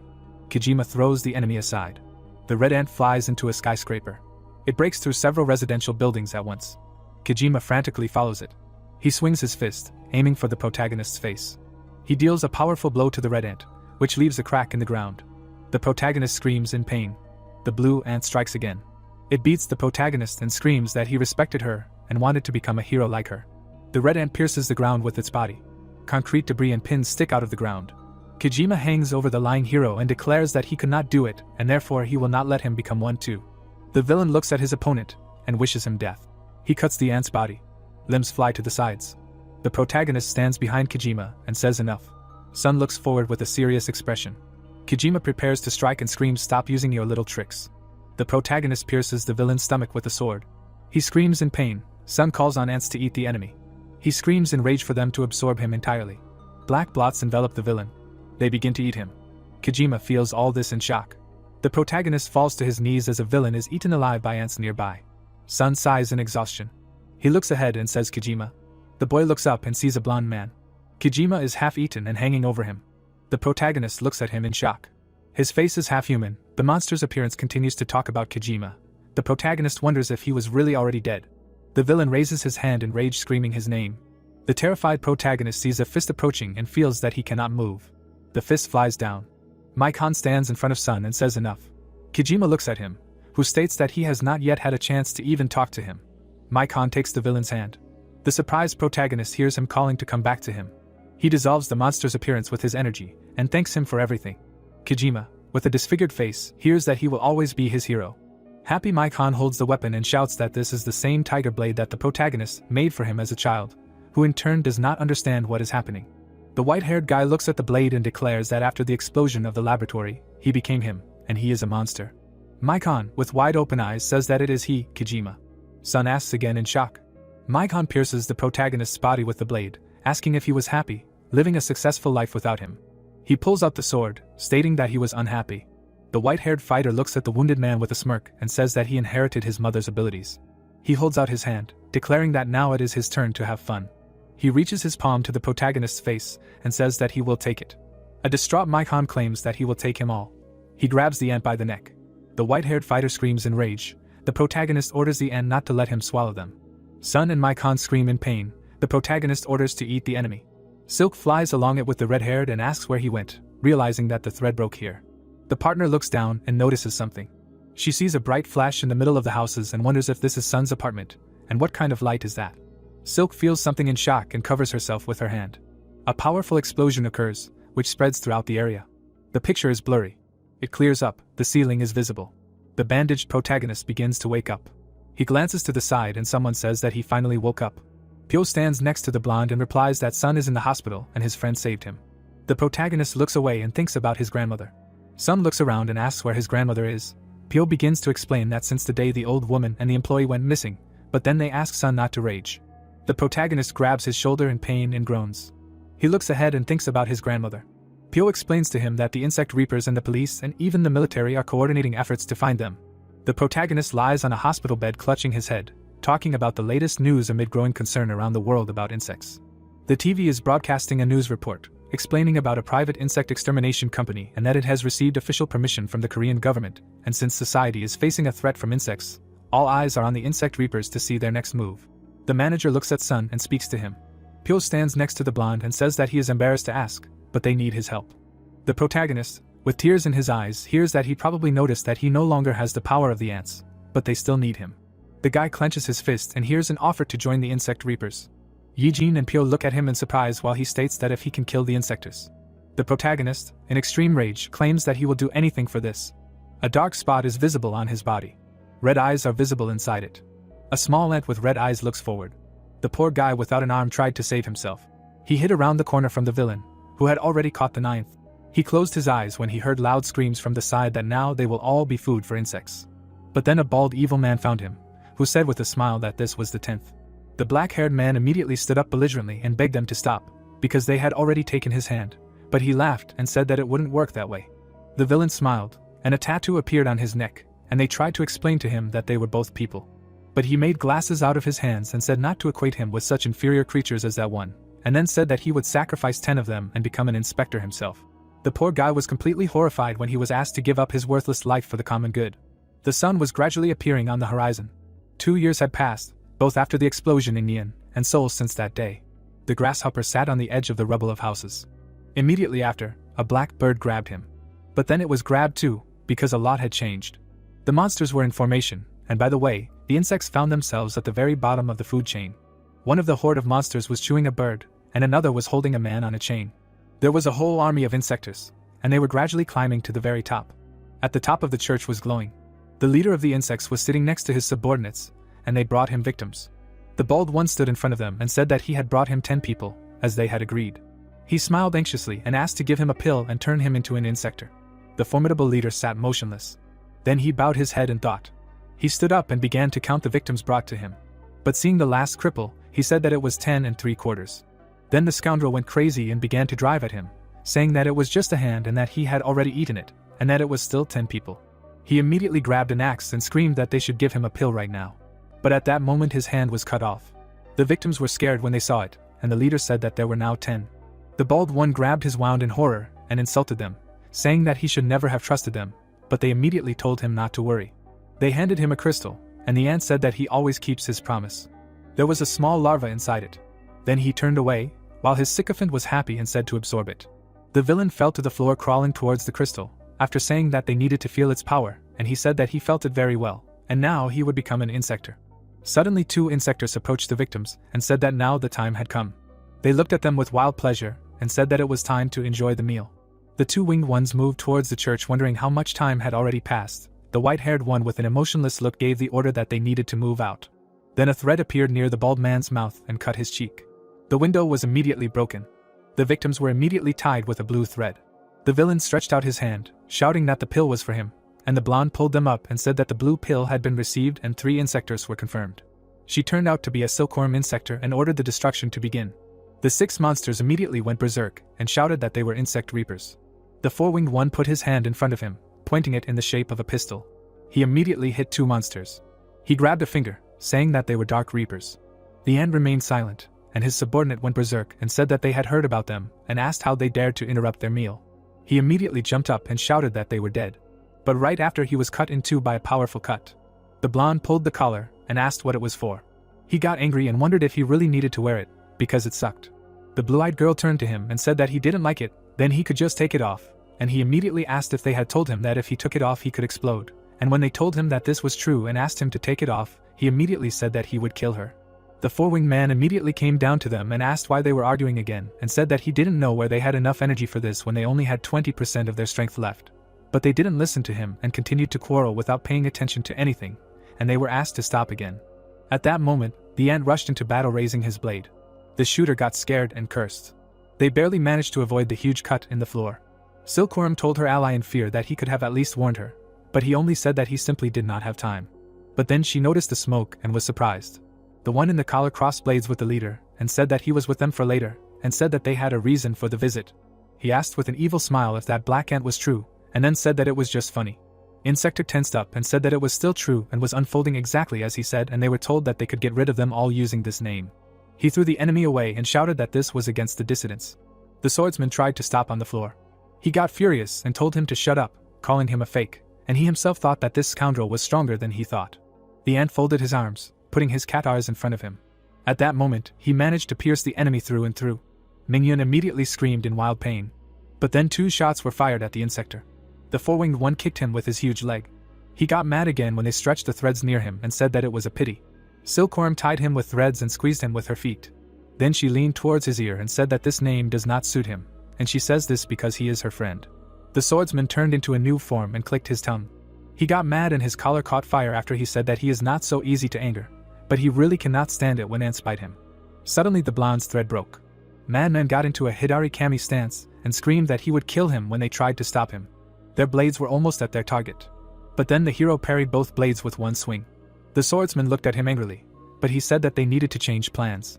Sun took a Yunzuki no Ace stance and said that they would take him alive. The leader was completely shocked by what he saw. He looked at him menacingly and used a spark cut. Then he rushed past the enemy at great speed and struck. The beetle was immediately struck by electricity, and he screamed that he was right. He opened his mouth and said that everything was on his orders, but then stopped. Then he fell dead on the floor. Then the hero put the blade in the sheath and said that the human doctor ordered to return all potentially useful species and demanded to tie him up. And the silkworm immediately said that she understood and said that he was still breathing. But then the black-eyed one turned around when he was called. The man looked menacingly at him and clenched his teeth, told him to never get in his way, otherwise he would kill him. But he just calmly looked at him and agreed. After that, he simply left and Minhyun, turning away, said that he was too self-confident, but his partner immediately called him over. She came closer and asked if he thought that he had interfered in his fight just to show off, and then said that he had exceeded his limit of 20%. Then she recalled his fight, saying that if he had appeared a second later, he would have been stunned by electricity, and that he needed to pull himself together. The hero stood with his back to them, while his comrade was insulting him behind his back. But then the bespectacled man called them in surprise, offering to look at it. He pointed at the door and said that there was something strange behind him. They surrounded the cocoon on the floor, wondering what it was. The protagonist immediately realized something terrible. The thicket began to move slowly. Everyone immediately became alarmed after the movement. The black-eyed man came up and said that it was an insector. Everyone immediately took up arms for battle. The movement increased, and then he said that something was still wrong, which caused even more doubts. Sun was horrified and said that it seemed familiar. The cocoon began to crack, releasing light. The shooter and swordsman prepared themselves, intending to kill it right away. There was a surge of energy, pushing away the squad members. The guys immediately covered themselves from the bright light. A girl appeared from there. The hero froze in wild surprise looking at this. He immediately jumped up, and they tried to stop him. But then the silkworm was wildly surprised and called him by name. The protagonist was holding a girl from the cocoon in his arms. He looked at this with horror and tried to deny what was happening. His teammates looked at this in horror and thought that this was impossible. In the arms of the black-haired man was a horned girl. It turned out to be Araya, who had undergone a metamorphosis. Hot water flows in the shower. The protagonist is washing himself. Blood is dripping from his body. He remembers holding Araya in his arms. The girl's eye is slightly open. He looks at Sun and calls him. The guy calls her back. Yijin, standing next to Sihi, does not understand what is happening here. The girl in shock calls out to Sun. Araya sank her teeth into MC's skin and Yijin screams for the others to get her away from him. The helicopter flies over the city. It landed. The heroes walk along with the tied-up opponents. Yijin supports the hero and asks if he is sure that everything will be okay with him, to which he receives the answer that he will live, since he only received a little poison, and Araya's condition is more serious.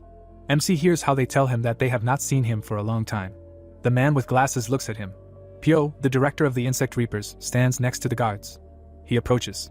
The director praises the protagonist for a good job. Sun hits him in the face with all his might. The glasses fall to the ground. All the fighters are shocked by MC's actions. Holding the man by the collar, MC angrily screams that all the promises that Pyo made, he did not fulfill a single one. He furiously screams at the director that he promised to find his grandmother, and also that he will protect Araya. The character lies on the ground with his eye closed. The guards point their guns at MC, ordering him to step back. One of the men warns that they will shoot. Minhyun puts his sword to the guard's throat and says that he better put this crap away.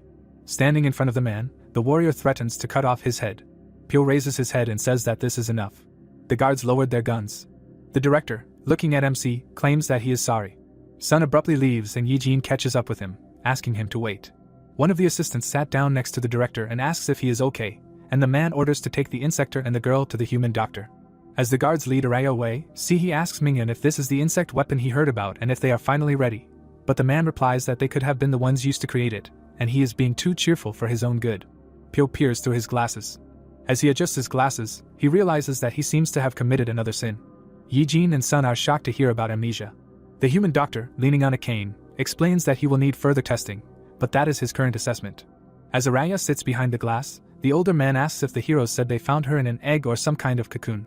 Imagining the process of transformation from a caterpillar to a butterfly, the doctor suggests that the girl in this case may have undergone a transformation akin to a metamorphosis, and her human form was disassembled and recreated as an insector, and she was reborn with only fragments of her memories. The protagonist, standing next to his companion, is shocked by these words, as he has never heard of anything like this before. But the man replies that in all his years of studying insectors, he has never encountered anything like this, so he is as confused as they are. Araya is chained and growling. She calls Sun in rage.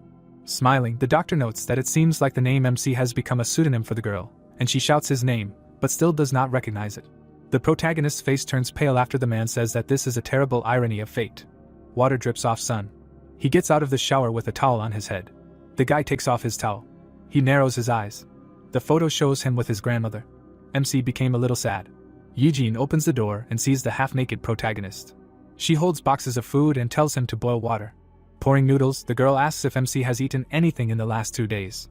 Adjusting his hair, Yijin states that he might not be able to eat as much as he used to when ants were crawling in his body, but he can still eat 2 bowls of instant noodles. Holding chopsticks, Sun grins. Looking at the other bowls, he asks if the others will join them too. Pulling 4 servings of noodles towards himself, Yijin declares that these are hers, and the hero wishes her bon appetit. An insect flies over the night city. Green lightning strikes it. The creature falls to the other insects on the ground. It is night above the city. While sitting at the table, the protagonist overhears a girl ask how long it has been since they last saw Araya, guessing it has been half a year. Looking down, the protagonist agrees with her. In the flashback, Mak Cho is walking among people. She glances up. Sun and Yijin wave to her. The boy puts his hand on her shoulder and the girl cries. Yijin puts the noodles in the bag and overhears the protagonist tell her that when the girl decided to join the insect reapers after losing her parents and brother, he was worried, but still cannot believe what happened to her after she disappeared. The heroine is angry at him for saying that he could not protect Cho, and she assures him that it is not his fault. Yijin seriously shares that she had a premonition that he would blame himself, and she was right. MC's eye lights up red and he says that he just needs to find Maikon. The girl is shocked by these words. The man runs among the rocks and Sun is sure that when he finds him, everything will be fine. Stroking the guy on the head, Yijin smiles and replies that he is doing well, and this is what their team is for, so everything will work out. Turning around, she declares that she will go, asking the hero to get a good night's sleep, and the protagonist says goodbye to her. Leaving his room, Yijin calls MC a fool. She understands that the guy was holding back tears, and perhaps he was trying to hide it, but she can understand. The girl quietly says wishes to Sun to hold on. A growl is heard from behind the door. Injecting Araya's body, the doctor asks if she is energetic. As he removes the needle, he asks her to calm down because he is only going to analyze her genes, but the heroine growls. Approaching her, the old man explains that she has not fully transformed, so he cannot determine her species, and also wonders who she is. Looking at the flask with purple liquid, the doctor is very worried. He looks up. He is knocked off his feet. A caterpillar with many legs has appeared. The man smiles. Looking at the screen, he is impressed. It is a dark night above Mount Pyongyang. The man breaks a stick with his foot. He runs through the forest. The man runs away in panic. His legs run fast. Monsters are hunting him. They catch up with the man. The warrior holds a weapon. In desperation, he fires at the enemies. The bullets hit the monster. The antagonist lies dead on the ground. The guy smiles with relief. Raising his head, he rhetorically asks how they can do this, stating that monsters are no match for him. As he walks, he states that he is an insect reaper, so they can try again. The warrior has a man's legs hanging behind him as he adds that he is not afraid of anything. The character turns around abruptly and sees where his enemies are. He looks at the tied-up people. Raising his head in fear, he recognizes Agent Yu. Agent Jang is also hanging in front of him. Agent Park is dead in a web. He fell to the ground in shock. Throwing his head back, the fighter sees a monster in front of him. The antagonist prepares to strike. The monster hits the warrior. The guy closed one eye. He notices a dent in the ground in front of him. Getting up, the hero is shocked that he is still alive. Seeing smoke, he realizes that the insectors are gone. Turning around, the man sees Agent Yu and wants to know where everyone went. The warrior holds the grass in despair. Hitting the ground, he screams for everything to go to hell. A tip appeared from the soil. The monster emerged from the ground and knocked the fighter up. The hero falls in panic and screams. The monster opened its mouth wide. MC's hand is on the barbell. The guy pumps his arms. There are weights hanging on the barbell. Sun sits with a towel on his head and exhales. He narrowed his eyes. The protagonist enters the doctor's office. Standing in front of the glass with the monster, the man tells Sun that they are ready for interrogation. The creature is chained behind the glass. Looking at the enemy, MC asks if he said anything, but the doctor replies that nothing happened. The guy is surprised when he hears that the monster expressed a desire to talk only with him. Laughing, the monster asks if the hero can hear him. The protagonist seriously answers, as he heard, that he has something to say, but he does not care, and the interlocutor will answer his questions. The monster asks where Maikon is and how many blue pills were made. The protagonist laughs. Looking through the glass, the antagonist also asks if MC liked the gift. With a satisfied look, the monster clarifies that he is talking about the girl. Sun cracks the glass with his punch. Angrily, the protagonist asks what the enemy did to Araya. The monster replies that he is just an instrument of his will, and his only task is to deliver this message to the hero.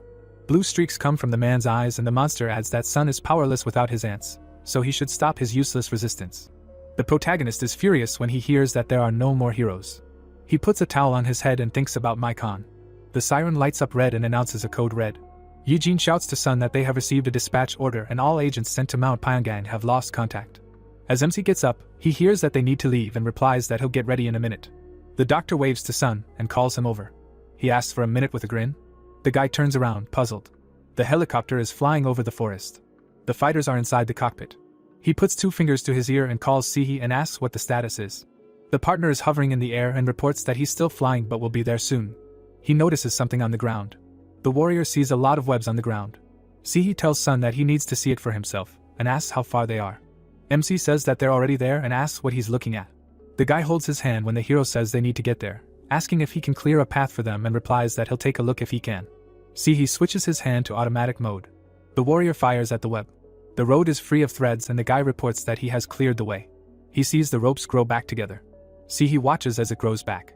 Holding onto his forearm, the fighter decides to use something more powerful this time. The web rushes up. It grabs the guy's legs and arm. Sihi sees insectors in front of him and doesn't understand how they got here. The warrior can't move. With a smirk, Minion says that his comrade looks like an insect caught in a trap. He falls down. Landing on the ground, Minion cuts to his opponents. Standing among the chopped enemies, he calls Sihi a little dragonfly and asks what he would do without him. The warrior, along with his other friends, walks forward and thanks Minion. Sihi's foot stepped on the ground. Standing next to the other fighters, Sun reports that they have arrived and orders everyone to be on guard for the enemy and to look for agents who went missing during the operation, so everyone needs to split up. Minion, with his back to his comrades, asks MC to stop, as he doesn't think it's necessary. He looks up at the cocoons and tells his friends to look at what these idiots did. The protagonist looks up and suggests they get down, and Sihi orders them to watch the perimeter. The monster's fist hits the ground. Minion looks down at it, not understanding what the hell this guy is doing. A creature behind the rock formation. MC's eye emits a red beam and he feels something approaching. Thrusting his sword into the monster's head, Minion tells it to calm down, and at this time the protagonist orders everyone to dodge. The guy shouts for everyone to do it now. A sharp end appears from the ground. The monster jumps out. The antagonist charges and Sun declares that the damn insect reapers will be dead. The heroes take out their weapons and MC shouts at the dark reapers to release max power at 20%. The warriors charge at the enemy. Emitting green energy, the boy shouts at the dark reapers to release max power at 20% again. Purple beams emanate from the fighters' necks. Sihi, Mingyun and Yijin are ready for battle. The girl runs and shouts at the attack. She ties the monster with her silk. Mingyun runs after her and shouts at Yijin to not let the enemy move. He hits the antagonist with his swords. The boy slides back. With enthusiasm, he shouts at the dragonfly to act. Sihi prepares to fire a strike from the cannon. The warrior sends a railgun from his cannon. The beam hits the enemy. Smoke rises in front of the heroes. They see a huge insect crawl out of the smoke. The monster crawls forward. Sihi calls out to the guys in a panic. The antagonist opens his mouth to eat the fighter. The character, floating in the air, realizes that he can't dodge. The protagonist cuts the rocks in front of him. Sun knocks the caterpillar away from his friend. He lands on the ground and a thick fog rises from the enemy. Mingyun, standing next to his comrades, doesn't understand what's wrong with this guy, and Yijin says that nothing works on him. The huge monster stands in front of the warriors. Scorpion calls them idiots and adds that their pathetic attacks are nothing to him. The giant Deathstalker turns around and introduces himself as Daksari. He introduces the man and states that he was chosen by Lord Kijima himself. Sihi, floating in the air, suggests that their enemy must be a scorpion, and the guys from before looked like spiders, and he also thought that the insectors were based on insects. Mingyun seriously replies that it doesn't have to be, as they're only called that because insects are their most common form. Sun introduces the monsters and adds that Mingyun is right, as he's dealt with some that weren't insect-like. Looking up, the guy also says that with Maiken's powers, there could be others much more powerful than this one. Scorpion calls this ridiculous. Splitting a rock, Daksari doesn't believe that anyone could be stronger than him. Mingyun flies up behind the enemy and says that all he has is brute strength, and they're faster than him. Scorpion turns around abruptly. He strikes the warriors with his claw. Yijin, with a wound on his stomach, sighs. Mingyun also has a wound on his body. Sihi calls out to his comrades. The antagonist asks what they want to say. Sitting on one knee, Mingyun is sure that if he were to fully transform, this guy would not have a chance, and Yijin asks him not to do it, but he decides that he should not let the enemy kill them, and since he can withstand the electric shock, he goes. The warrior coughs up a purple liquid. Daksari raises his claw and says that it does not look like the heroes can handle his poison, since only a slight scratch is enough. Throwing out his claw to strike, the enemy adds that they are all already dead. The bullets hit the scorpion's armor. Sihi shoots at the enemy, and he calls him pathetic. The antagonist, preparing to strike, says that the guy's little toy will not harm him. Yijin restrains Daksari's limb with silk. He tries to calm them down by calling them babies. The warriors hold back the silk threads and Mingyan shouts to act now. Rays emanate from the green sword. The protagonist hits the monster with a spark strike. His electric sword is damaged from the strike. MC sees how his weapon has broken. Striking Sihi and Sun with a claw, the scorpion calls them small pests. The heroes fall to the ground and roll over. The protagonist calls out for Sihi in fear. Looking at the immobilized body of the fighter, MC realizes that he was trying to protect him. Yijin lies wounded on the ground. Looking at the sitting Mingyan and the girl, the guy realizes that they are both in terrible shape and he must do something. Baring his teeth, Sun thinks that without his ants, he is powerless. A spare part sparkles in front of him. The enemy approaches Yijin and Mingyan, calling them pathetic traitors. The enraged scorpion declares that he is going to give them to Lord Kojima and become one of the 6 pillars. MC quickly runs to attack. He delivers a long purple strike to the antagonist. Daksari's limb falls off, and he is surprised to feel pain. Turning around, he calls the protagonist an idiot and asks what he did. The sharp blades leave a purple color. Sun stands with these blades crossed over his chest. The hero adds that he is going to tear him to pieces, his red eye flashing. The guy is surprised by what he sees. The doctor shows 2 blades and says that he made them for MC, asking him to take them. The protagonist is surprised by this offer, saying that he still had questions for the interlocutor, but the man replies that he could not resist, because the monster was a bullet ant. The doctor narrows his eyes with a smirk and shares that he tore the monster to pieces. Standing in front of the human doctor, MC is at a loss for words, but the character urges him on, saying that things are bad for them. Introducing Sun's skeleton, the old man explains that his body no longer produces ants, and all he has now is a body that is slightly stronger than average. The protagonist narrows his eyes, hearing the doctor's question about how he will fight the insects using only this, since for some reason his body also rejects the insect genes. Taking out his weapons, the man explains that Sun needs to understand that this is the only option he has now. Handing over a bag of blades, he asks MC to take them. Daksari calls the guy an idiot, not understanding what he has done. The hero stands ready with blades. Jumping on a scorpion, he repeats that he is going to tear it to pieces. Sun flies through the air. He cuts the antagonist with a blow. The enemy's claw falls, and he does not understand how the hero dared to do this. Bringing another claw to strike the protagonist, the enemy screams for him to die. Sun cuts the limb into many pieces. The antagonist is stunned. MC jumps and strikes the scorpion in the neck. He pulls the blades out of the enemy's armor. The guy's eyes glow red. He is kneeling on the remains of Daksari's body. The protagonist once again plunges the blade into his chest. Holding the hilt, Sun states that no matter how much stronger the insectors become, because they will always be on top. MC angrily screams for the scorpion to divulge where Kojima is. The enemy laughs and says that it will not change anything even if he tells him, because the hero will never be able to resist him, and in the end he is powerless. A huge monster's mouth appears under Daksari. Sun watches in horror as the creature crawls out of the ground. The guy falls into the monster's mouth.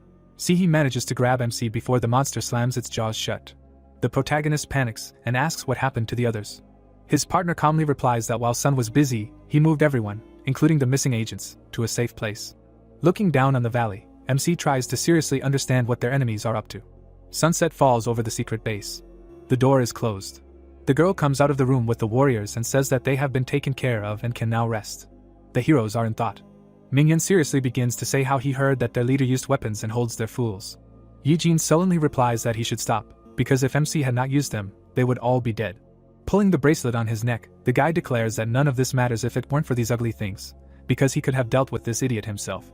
Walking arrogantly through the room, Mingyan also reveals that he volunteered to fight for them to get revenge on the higher insects for abandoning him, but in return, he got crippled. Kicking the wall, the fighter calls the insect reapers stupid, and Sihi replies that it is understandable. Turning around, his friend shares that they are a burden to them, so they should accept it. Walking up to Sihi, Mingyan clarifies what he means. He thinks it is perfectly normal for them to cripple them, but his friend says that is not what he means. With a smirk, Mingyan suggests that the fighter perhaps feels human when he does as he is told. Sihi remembers himself before, when his friend expresses his hope that he will not forget what he did in the past, asking him to stop acting like he is one of them. The hero also tells Sihi that he has to give him credit for killing 2 companies of Marines back then. Sihi remembers the dead schoolchildren on the bus after Mingyan mentions them, and Mingyan adds that he thinks his comrade has more kills than him, and also considers crippling him with them. Yijin grabs the warrior by the collar and rudely tells him to stop, but he begins to think that it is because of Sihi that they have all these restrictions. The heroes hear themselves being called little insects, who are as cheerful as ever. The man looks at the fighters, saying that they, Insectors, recover very quickly. Dark Reaper, the team leader, former head of Sector A and owner of the Wound Insect gene, leans against the doorframe and says that they make him jealous. Minghyun looks at him with a smirk and asks if he's trying to act like a boss even though he's hardly ever there, and the man agrees, explaining that he completely forgot about his other name, calling the hero a cocky jerk. Woon's eyes flash purple and he states how he understands that Minghyun has a reputation to uphold, but he has to be careful who he gets involved with, so he shouldn't take the Dark Reaper for a loser. With a claw extended, the man states that it's time and that today he'll teach him a lesson. Yijin calmly tells the boss to stop since he's not scaring anyone anymore, and Minghyun doesn't understand why he's suddenly acting cool. Woon desperately asks if they know what he's been doing, so he asks them to stop teasing him. And when Yijin asks what he's done, the character says that he too thinks the restrictions they've put on them are stupid. The Dark Reaper smokes as he states that he just spoke with the director and asked him to increase the limit, asking if the heroes are happy that they have him. Approaching Woon, Minghyun states that he has finally become useful for once, asking what about completely abandoning the limit, but Woon tells him to calm down, asking him not to get too excited, since he only submitted an official request and it has not been approved yet. Woon calmly says that there will probably be a management meeting soon and all team leaders should attend, and asks where the other warrior went. The protagonist sits on his knee with his blades. He closed his eyes in front of the glass. Araya is lying on the floor, chained. The girl quietly calls out to Sun. The guy peers intently. The doctor places the wand on the floor and shares how amazing it is that she ate an entire pig with such a small frame.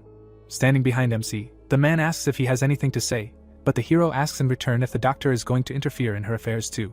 The character tensely asks if the guy means to make a weapon out of her, and immediately denies it. Looking at the blade, the doctor suggests that it seems that using this weapon made him think twice. He looks at the protagonist's back and also asks if he is here to return them. Squeezing the hilt, Sun says that this is not so. The older man hears MC explain that he is going to use them. The hero, emitting purple smoke from the blades, adds that he needs strength. An ant is crawling across the man's face. Many insects are crawling on the man's hand. Introducing the boss, Sun speaks of a desire to confront him. A dark stone room. A small character is running. The insect spreads its paws. He looks puzzled. There are statues of people on the pillars. On the opposite side are more statues of people. Someone is running. The animal looks on in fear. He calls out loudly to the 6 pillars. Various people open their eyes. The character's head is cut off. His head lies next to his body. The boy says he could have sworn he heard of the 6 pillars. A diamond sparkles on the girl's wrist. The 6th pillar Sejin hears that there is someone here who does not belong here. The warrior draws his sword. The 4th pillar gang puts out his weapon and declares that the pillars are not meant for such worthless people as her, asking the girl to leave. The heroine looks sideways at him. The red ball flies forward. It throws Gang's sword back. Looking sternly, the warrior does not understand why this man is doing this. A fist flashing with red light rushes to strike and Gang is told to be careful. The 5th pillar Rasta, standing in a fighting stance, declares that Lord Kojima himself chose her, and he must accept it. Gang, standing on the opposite pillar, tells Rasta that he seems to have forgotten where he is, but the guy replies that his interlocutor should not be arrogant, since he is always ready to defend his rank. Drinking liquid from his head, another man shares that it is very scary here. The subordinate of the 3rd pillar, Jang Jianjanri, standing with a straw in his mouth, adds that he is so scared that he can hardly feel the sweetness of the brain juice. Smiling, Janri wants to ask if someone as slow as he is can also join this fight. The yellow ball cuts off his palms. He screams in despair about losing his brain juice and arms. The guy, frowning, replies that it seems that Janri has a desire to fight, and he likes it, offering to fight him. The 2nd table Xianho expresses his willingness to be the man's opponent. Janri laughingly refuses this offer, since he does not want to die, and although he might have a chance against Gunail, who bursts like a bubble. A yellow bullet cuts off part of the man's face. Behind him, the bullet hits the wall. Xianho sternly looks and asks Janri to repeat it again, calling him a little bastard, and also asks what happened to Gunail. Looking at the interlocutor, Janri explains that it is about the red man who killed Mr. Gunail. Xianho also hears that the man is not that strong. Recalling Red, the man recounts how he encountered him 3 years ago at the Daejun Underground Club and they were evenly matched. He also imagines one monster stabbing another and assumes that it was the Insector that finished off Mr. Gunail. Smiling widely, Janri adds how he thought he had a chance. Xianho's foot hits the man's chest. A straw flies out of his mouth. Xianho asks if the 6 pillars are a joke to him, since Janri is just a lackey of the 3rd pillar, so he doesn't need to cross the line. Opening his eye, Janri hears that the 6 pillars are Lord Kojima's main weapons, and attacking them is attacking Lord Kojima. Xianho also says with a vicious look that disrespecting them is disrespecting Lord Kojima himself. Introducing Red, the man shares that for this reason, he plans to kill the idiot who dealt with Gunail and make an example of him. As he leaves, Xianho promises to show everyone the aftermath of the attack on Lord Kojima. Rasta strikes. Gang dodges the attacks. He holds his sword ready. Rasta stands in a fighting stance. Noga calmly asks the boys to stop. The fighters continue to fight. The man repeats his request. He screams very loudly. A wave of noise reaches the boys. An explosion occurs in Nogu's place. Sejin covers her ears. Janri screams in pain. Rasta sits down in fear. Gang also sits on the ground from the loud sound. Seonho covers his ears and screams for Nogu to shut his mouth. The man covers his mouth with his hands. The first pillar Nogu apologizes to everyone and also asks the boys, including Sejin, to stop this. Smoke comes out of the gorge. Seonho sees the falling rocks and calls it a mess. Turning around, he asks the lackey Jang Jian to clean up here. The boy stares intently. Looking at his hands, Janri holds his head in one of them and is shocked that they have grown.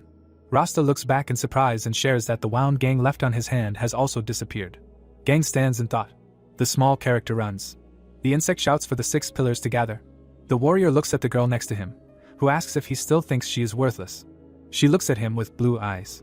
The 6th pillar, the morpho butterfly Sejin, reports that they are all already under her illusion. Gang is confused as to when she managed to do this. Seonho mockingly says that they definitely fell for this fake. Rasta, surprised, says that he did not even notice it, and Noga sighs. The monster's paw has stepped on the ground. The heroes hear a question about whether they find it funny. The warriors stand on the 6 pillars. The tiger's eyes flash red. The characters on one side hear a question about whether they make people suffer at all. The warriors on the other side hear the chief begin to doubt the 6 pillars. Kijima rides a tiger and states that the people believe that they are waging a war against them as if they are their equals, when this is nonsense. The Lord's eyes glow blue and he asks everyone to remember that they are predators. Kijima also states from his mount that the people are just prey, not war, and it is time for them to realize this, so they begin the hunt. The Lord seriously states that they will annihilate every single one of them. The bunker building. Inside, a meeting was starting at a long table. A long-haired girl leaned on her hand. A blond man with an eye patch was looking at his phone. 2 more soldiers looked at the speaker. Woon stretched his lips into a smile. The protagonist turned to the screen in anticipation. Tae looked at the audience and announced the start of the briefing. The director nodded to him. On the table were documents with a proposal to increase the power limit of the Dark Reapers. The projector showed a slide with a logo, and the narrator said that the Dark Reaper unit was formed to combat the higher insects, led by Chief Woon, the commander of the Sun Squad, and the limit of combat operations. The man showed pictures of 3 insectors who were currently on the Dark Reaper list. The slide showed familiar fighters who had caused significant harm to humans in the past. Woon coughed and muttered that this did not apply to Yijin. Tae turned and suggested that they start with her. He introduced the protagonist with the girl and said that they had united with humans in the war against the insectors, and Yijin's achievements led to her being recruited into the Dark Reapers. The image of Silk and Yeol appeared in the picture, and the man added that there was no plan to limit her powers initially, but when the Dark Reapers were formed, she confessed to her past involvement in a human trafficking operation, so a limit was placed on her. At this time, the blonde was exercising on a treadmill.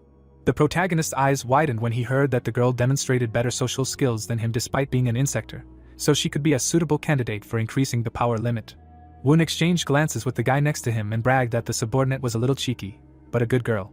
The boss placed his hands on the table and leaned over when Tae continued that the next case was quite problematic. A photo of Mingyun, also known as Zagana, appeared on the screen, who has no redeeming qualities, pure evil. The man imagined the monster's battle with the director, and explained that his past included participating in an underground club, producing copies of pills, and killing several people, and he had been confronted many times. A photo of the insector appeared on the slide and the narrator explained that the boy's motive for joining the Dark Reapers was purely to get revenge on the higher insects, and once he had achieved his revenge, there was a chance that he would turn on them. Mingyun scratched his ear and thought that someone was talking about him. He wrote down the names of the pillars that needed to be killed in his notebook and muttered that he wanted to kill Gunail, but he was already dead. He crossed it out and decided to start from the bottom. Woon's sweat dropped and said that the insector hadn't caused any problems since joining the team, so if they wanted to use him more effectively, they would need this increase. The chief turned to the hero, noting that he couldn't find a way to protect the guy and asked why they even brought him on the team, and the brunette replied that they needed all the help they could get. Sun silently looked at the interlocutor, who muttered that it would be nice if they had Song Chang. The hero remembered the night near the construction site, when he told the guy that he wanted him to fight with them. The red-haired man turned around and refused. Sun furrowed his brows and exclaimed that they needed him, and the interlocutor noted that he did not even know that the guy could speak so desperately. Chang pointed to himself and said that he was a fighter. He clenched his fist and added that these hands were not for protecting lives. The red-haired man swung sharply. The protagonist looked at the frozen hand in front of him. The interlocutor smirked and said that he was meant for fighting, winning and destroying, only for this. He relaxed his fist and explained that he could not carry such a heavy burden with them.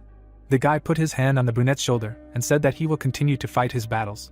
Chang looked at him resolutely and noted that he was not going to lose, so they should meet again sometime. He waved goodbye and asked to be called Mr. chiming next time. Sun looked down and the narrator moved on to the next Reaper. The slide showed Sihi, who had a history of killing 256 people in just 2 days, also known as a Say. The Insector had been behind bars when the war broke out after Nan and Sun captured him. The cell door swung open. The monster flew out of there and escaped, taking advantage of the situation. The nurse pointed forward down the corridor, shouting at the wounded to move there. She was sweating and asking them to hurry. Suddenly, her eyes widened. Sihi was looming over a dozen patients who were heading to the shelter. And from the other side, insectors were flying. They opened their mouths and screamed. The guy tiredly turned around to look at them. The nurse opened her mouth in surprise, looking at what was happening. In front of Sihi, who saved all the people there, lay the corpses of monsters. After this incident, the guy continued to sit and read in the cell until he was recruited by the main character. Then he looked at the brunette in shock. And at the moment, Sihi was drinking tea and smiling happily. He was sitting at the table with his family in the shelter, and he himself was an active member of the Dark Reapers. Tay turned to the group and said that today's meeting would be about gathering opinions from the executives on increasing the limit of these insects, and the blonde man immediately declared that he was against it. Min, the head of the R&D team, made a hand gesture and explained that they were already strong enough with the current limit and didn't need anything more. There was a scar under his bandage, and he added that they didn't know when these dogs would attack a person, so they couldn't be walked without leashes. The protagonist frowned when the blonde man added that the analogy wasn't the best, considering that they were fighting dogs. Woon clenched his fists and protested, but the woman suddenly added that the dogs at least listened to people. Yun, the head of the shelter security team, stretched and reminded them that they were insects that needed to be kept on a leash. The hero's boss frowned and asked if she was in the same boat, and the hero's boss replied that she agreed that they needed defensive measures to use them safely. Photos from the last mission appeared on the slide, and Woon countered that the current limit was too high and they couldn't fight effectively, and in the last battle, everyone was defeated even though they used their maximum limit. The man in the cap said that they really needed more power, and the boss smiled, shouting that he knew he could trust him. Joe, the head of the battle group, crossed his arms and added that this power shouldn't come from the Insectors, and 2 years ago, they lost 2 sector leaders in the war, and he himself barely survived fighting the 6 pillars. The man narrowed his eyes and said that they needed more power. They couldn't trust the Insectors, given their violent history. Woon clenched his fists in displeasure, and the man sitting next to him muttered that he didn't quite trust those two either. The chief turned to the hero, who asked if they were afraid that the Dark Reapers would betray them and kill them. Everyone looked at him intently, and the boy added that this was a preferable outcome. Sun glared and said that at least that would only happen after the higher insects ceased to exist. Everyone froze and there was silence. The director smirked. Pyo put his hand on the table and said that was enough. He sat at the head of the table, saying that today's meeting was only for discussion, so he would think about how to improve their current policy, and that would be it. It was night outside. The parents looked at Sihi and asked if he was leaving already and would not stay the night, and the boy replied that he did not know when he would be called, so he better go. He spread his wings. The parents looked up, seeing him off. The insector flew through the wall. The boy found himself on the other side, noting the amazing feeling. Sihi smiled and muttered that he liked the way the air blew through his hair. He touched his head and realized that he forgot his hat. The insector returned to the house. Then his eyes widened in surprise. His parents were walking away from the building with backpacks. The guy froze, not understanding what was happening. The people moved the bush away from the wall. In its place was a hole. Sihi sweated, wondering where they were going. The man's feet disappeared into the darkness. The protagonist entered the room. He lowered his head and sighed. Then he looked up at the girl, who noted that sighing brings bad luck. Yijin dried her hair, saying that judging by his face, the meeting did not go well, but he was still good. They stood opposite each other, and the protagonist asked why he kept taking a shower in his room, to which he heard that the water pressure was bad. The blonde smiled and asked how he managed, considering that these executives hated them.